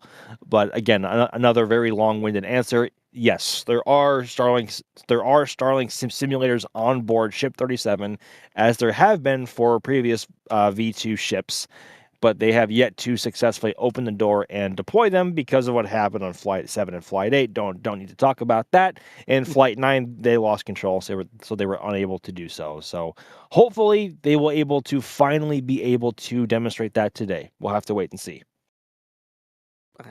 I really want to actually finally see it happen. I'm skeptical, but I'm very hopeful that we get to see that. Speaking of while it's up in space at that point, Gary was asking, don't they have to flip the ship and do an engine burn to slow it down, then flip back for reentry? Cody? Operationally, yeah, they'll have to do that for reentry, not specifically for this flight. In the future, when they go orbital, yes, you have to burn in the opposite direction you're traveling to slow down your velocity. Orbits are all controlled by velocity, and by slowing down, you're lowering your orbit into the atmosphere. And so, but more specifically on this flight, I believe they're just holding the same orientation and relighting the Raptors for just a second, pushing actually their trajectory a little bit further forward, but not flipping around to slow down for reentry. So that will be another step in the operation. But if they already have attitude control, that shouldn't be too much of an issue to flip around, then burn, then flip back for entry. I believe the shuttle got around this by using its RCS thrusters, or was it the OMS pods that they used for reentry, Sawyer? I forgot a little bit about shuttle operations there. Or did shuttle kind of do the same? The orbital maneuvering system engines. Yeah, so they also had to flip around to slow down. Or what you could do is you could wait. If your rotation is kind of locked, you can just wait in your orbit till, well, it depends on where you're trying to land. But yeah, in short, for this flight, no. For orbital flights, yes, they will have to flip around.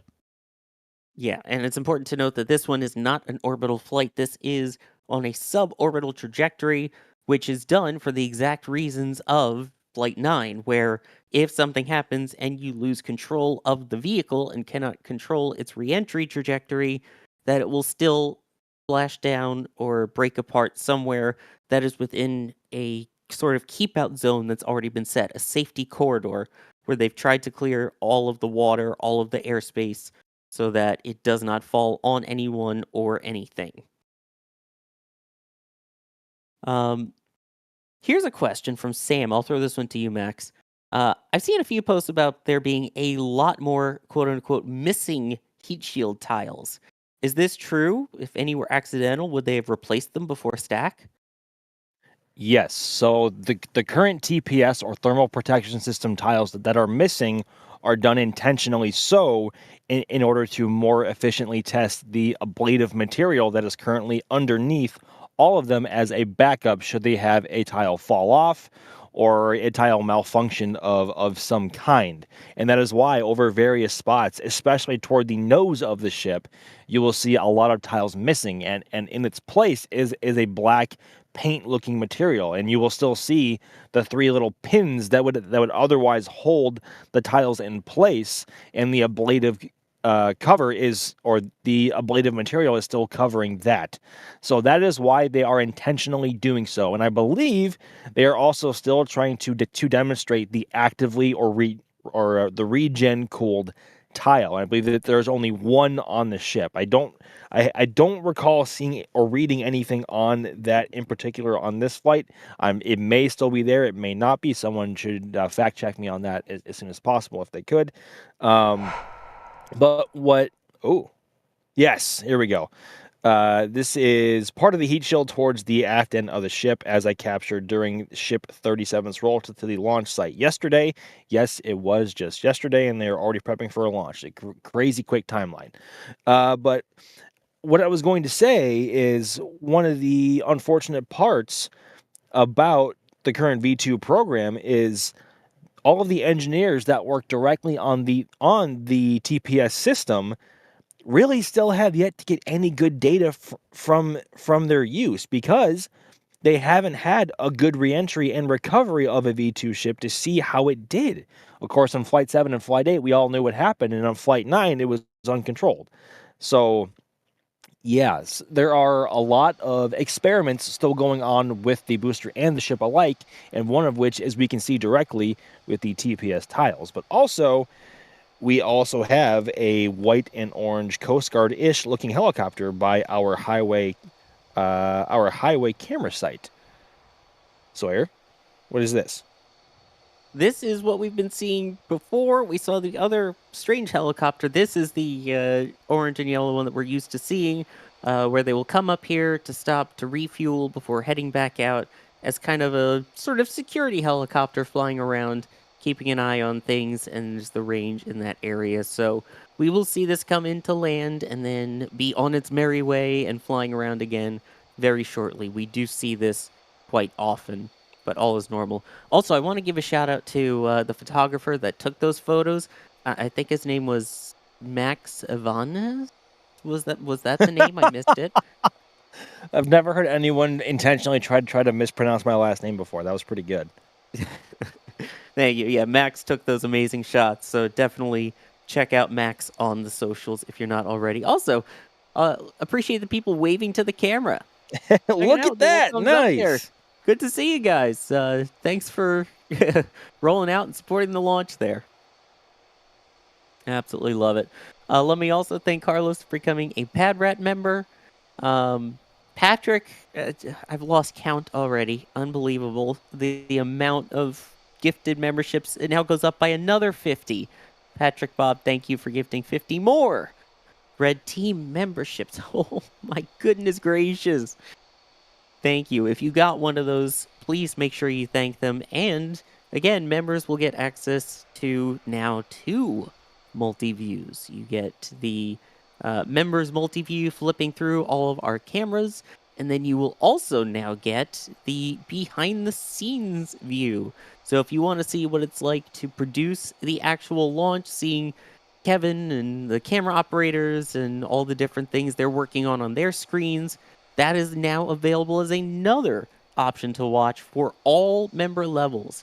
So if you ever want to see how these are actually produced, you can check that out. If you want to check out all of the cameras as they rotate through, you can do that. And then, of course, if you want the commentary and the discussion and the explanations, you have us, and everyone can access us. Bob Perkins, thank you for becoming a Red Team member. Nollygaster saying would be awesome to be there for a Starship launch in Texas. I'll definitely be there for the first launch from the Cape. 2026 is going to be epic. Yes, it absolutely is. And yeah, see people pointing out the camera and pointing themselves out on the air. Let's see who else comes in and waves to say hi, or if they're gonna go hide away from the cameras there. Gotta love it. And again, this is, I believe, a private helicopter. It's not like it's an official military organization or anything coming in here that they come to check out and refuel up. I wonder if they're actually watching the stream too. If you guys are watching the stream, thanks for watching. You can always give a little wave there. Let's see. At Lessie asking any word if they'll be flying the high altitude camera planes for the re-entry. I know we kind of discussed this a bit earlier, but Cody, any shot of that? Yeah, there's a website that shows the status of WB-57s, and from what I've been told, it's a little unreliable, but for now, what we do see is they're not booked for today. 2 of the WB-57s, it seems like, are in for maintenance, and then another one is not scheduled for anything right now, so it does not seem like they're going to have the WB-57 imagery. I believe the last time they had one of those was during Flight 5, so it might not be totally necessary at this point with the Starship program, as a lot of what they're looking at is during SECO, so it's really far away and not necessarily during launch.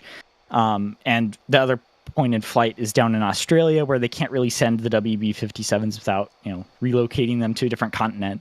So for now, it doesn't seem like the WB-57s are going to be out for this one. Yeah, bit of a shame, but that's okay. Hopefully we get views of the actual splashdown and that it makes it to said splashdown. Let me also thank Tyson becoming a flight engineer, the highest level of support that we have here at NSF. Very much appreciate that. Thank you. You get the access to the Discord. You get your name at the end of the Flame Trench in NSF Live. And as I like to joke, you also get a reserved spot when NSF eventually has its own parking lot garage there. And as I was mentioning just a moment ago about the behind-the-scenes members multi-view, you could see our team getting ready for the main launch broadcast coming up very shortly, of which we will automatically redirect you to from here. So you don't even have to go anywhere. You can hang out and enjoy all of this. You could see the different cameras there and also the names on them, which is what they use when they want to call a shot. It's really cool to see and to listen to. So I always have that one up in another monitor during the launch too. Dan, I believe, becoming a red team member. Dig gifting a red team membership. Tim gifting 5 red team memberships, and if my math is right, that is now 500 gifted red team memberships from Patrick Bob. Dang. Jeez. Unbelievable. Unreal. Someone words. Wow. I don't think we have any for that, to be honest. No, I guess Patrick, except thank you so thank much. you. I really appreciate all of the support there. Oh boy. We are now almost 3 hours away from the launch, and we are getting close to that SpaceX update, the technical update on Starship. We will, of course, bring that to you, so you'll be able to hear that pre-launch talk on our broadcasts. Don't have to worry about that at all. I see people getting worried about the tank farm not being fully active. Max, that's totally fine still at this point. They have 3 hours to go, right? Yipper, and on top of that, they are not committed to a 6:30 T0 because they have a full 1 hour window to work with from 6:30 p.m. to 7:30 p.m. here Central Time in Texas. So nothing to worry about yet. But I would say within the next hour and a half or so, activity should be picking up because they poll. The SpaceX flight director will conduct a poll and verify all is go for prop load at T-minus 1 hour and 15 minutes. And even though that seems far away now, I think once we cross that T-minus 3 hour threshold, time is going to melt away pretty quickly. Unlike the frost on the outside of the vehicle once they start propellant load. You teed me up for that one beautifully. Thank you. I guess. I guess I did, yeah.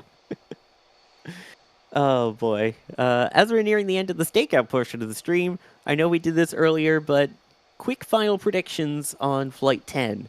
Max? It's really tough for me to make a full prediction beyond Seco, to be honest with you, just because of the amount of unknown unknowns that we have still, even with the Block 2. So I think the first phase of flight is going to go well. Super Heavy's a beast. We know it's going to do great things. I think it's going to make it to Seco just fine, assuming we don't see any more leaks from any skirt cameras and the Raptors. The sea levels and the RVACs are happy. I think we will get a good Seco. The big question mark is what happens after that, and I don't honestly feel confident enough in any sort of prediction to make a full prediction on it. I would, of course. I'm sure I'm not alone in this, that we would like to see it maintain full control, a full successful Starlink sim deploy, and engine relight and orientation for atmospheric reentry and good splashdown in the Indian Ocean. That is best case scenario. That is what I am hoping for, and I'm sure I'm not alone in that. I really, really hope we see it. We know SpaceX needs it. We know that their people need it. Space needs it. So that's what I hope. Cody, what do you think? I said earlier on the stream, I don't know how it would do after Seco, but now that I've thought about it for a little bit more, just watching the vehicle and stuff, I have a feeling that if it makes it past Seco, it's going to be good. The next sort of part is that engine relight, right?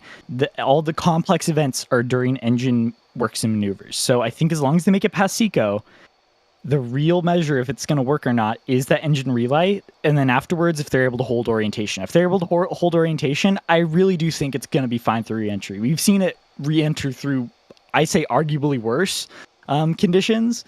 So I think as long as they're able to hold attitude control, I think they're good. So I think there's a decent chance this makes it to landing. And like Max was saying, I'm hoping for the best, right? The Team Space needs this. SpaceX needs this, so we're hoping. perfectly put. Everyone needs this. We all want a good success for this. It benefits the entire space industry. And I agree with you. If you can get that heat shield in the proper orientation, I think we're going to have a good flight. Bertrage, thank you for becoming a Red Team member. Isaac becoming a Padrat member. Noel becoming a Capcom member. Capcom and above also getting access to the NSF Discord. Highway 4 coming in with the support. Thank you very much for that. I really appreciate it. Romer, thank you for becoming a Padrat member. Alexander, thank you for the kind words, saying better than any mainstream media at this. NSF is amazing. Appreciate it. Alex Shimp. Wow, that's a name I haven't heard in years. Alex, I hope you're doing well. Good to see your name. Used to know Alex back in the day. Thank you for becoming a Launch Director member. One of the highest levels of support here. You get Discord. You get your name at the end of all the NSF live shows. Thank you. Country, thank you for becoming a Padrat member. Christopher Coleman, thank you for becoming a Padrat member as well. Now, I know there's a lot of questions still about the ship here, and we know we were talking about hopefully getting it to go splash down. Astro DAV is wondering, when do you think SpaceX will attempt the ship catch? Max? Well, they were hoping to achieve it by August of this year, but of course we all know that hasn't happened, and it isn't going to happen until at least Block 3. The confidence needs to be there in order for them to send ship into a full orbital trajectory, and then the confidence needs to be there that when they want to bring it back, it's going to have full control authority to do so controllably and safely, because it is going to have to fly over populated areas to come back to the launch site here in Starbase. So I can see latter half of next year, if not like late Q3, Q4 next year, assuming all goes well with Block 3. But I think it's going to be at least a year, honestly. I mean, I kind of agree. I think it won't be until we get to Block 3, and then they get a couple of flights under their belt. I think once you get a test flight, then the next one maybe would go for orbital, and then maybe they go for the catch. So I may go third flight of version 3 is my guess. Cody, what do you think? Yeah, I think it's going to be a couple flights into version 3. They need to ensure that the vehicle is good to go orbital-wise before they even consider a ship catch. So I think it's going to be a couple flights into ship 3 before they even consider testing a ship catch. My guess would be, if this is flight 10, maybe 15, 20-ish. I feel like they do. It all depends on how well the transition to Block 3 goes, though. That is the real question, is finally making it through the terrible twos of V2. Here's an interesting question. Cody, this is probably a question for you. Steven asking, will ullage gas reaction control systems work when the engines are shut down? Well, ullage gas doesn't really have much to do with the engine systems being online, right? The ullage gas, what it's used for is to press the fuel inside the tanks down, add some pressurization to the tanks. And so any sort of reaction control system that utilizes those gases would not necessarily need engines on, unless there's a system on Starship that I'm forgetting, which I might be, and please correct me if I am. But most of the time when we see ullage gases in the vehicle, engines on or off, it doesn't really matter, but those do help with fuel levels there when in zero gravity. And now the helicopter's saying, I must go, my people need me. We'll see you later, bye! And as the helicopter flies off, we are going to fly off of this stream, but you don't have to go anywhere. The launch stream is starting next, and we will direct you right to it. From here, we'll have the amazing team on camera taking you all the way through the rest of the launch. In the meantime, Cody, thank you for joining on this portion of the Stakeout stream. Thank you. I mean, this is the first time I got to commentate one of these stakeouts, and I'm really excited. And I hope to join you guys in the future again. This is so awesome. And Max, thank you for taking time out while in the field to join us for all the questions here. It has been a pleasure as always, everybody, and as always, thank you very much for coming to hang out with us. We know you probably have better things to do, but we are glad you are here and hanging out with us on this very special day, with hopefully Starship launching in just under 3 hours' time. So thank you very much, everybody, and we will hopefully talk to you again soon. I'm Sawyer Rosenstein. I have been your host for this portion. Carson has been the one producing this portion as well. We also had Ryan Caton producing, and the amazing team that was on earlier. So thank you for joining us for this portion. Now, Alex, Adrian, Jack, all the rest of the team will take it over from here on the launch stream.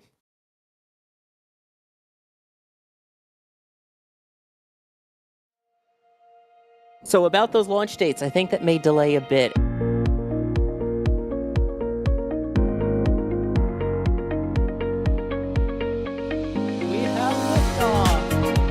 Propulsion continues to be nominal. R68 chamber pressure looks good. Following up. Roger, Atlantic. Water towers, fly! Yes! Echo down to nominal. Flight downside FD off. Bring in FD off. Off. It's orange! 145! Oh my god! Oh my god! Decollage. Look at this! Put that in the big bag, 343 unfolds to go. Indeed. We rise together, back to the moon and beyond. It's meant to be exciting and clear, correct? Ship 36 just blew up.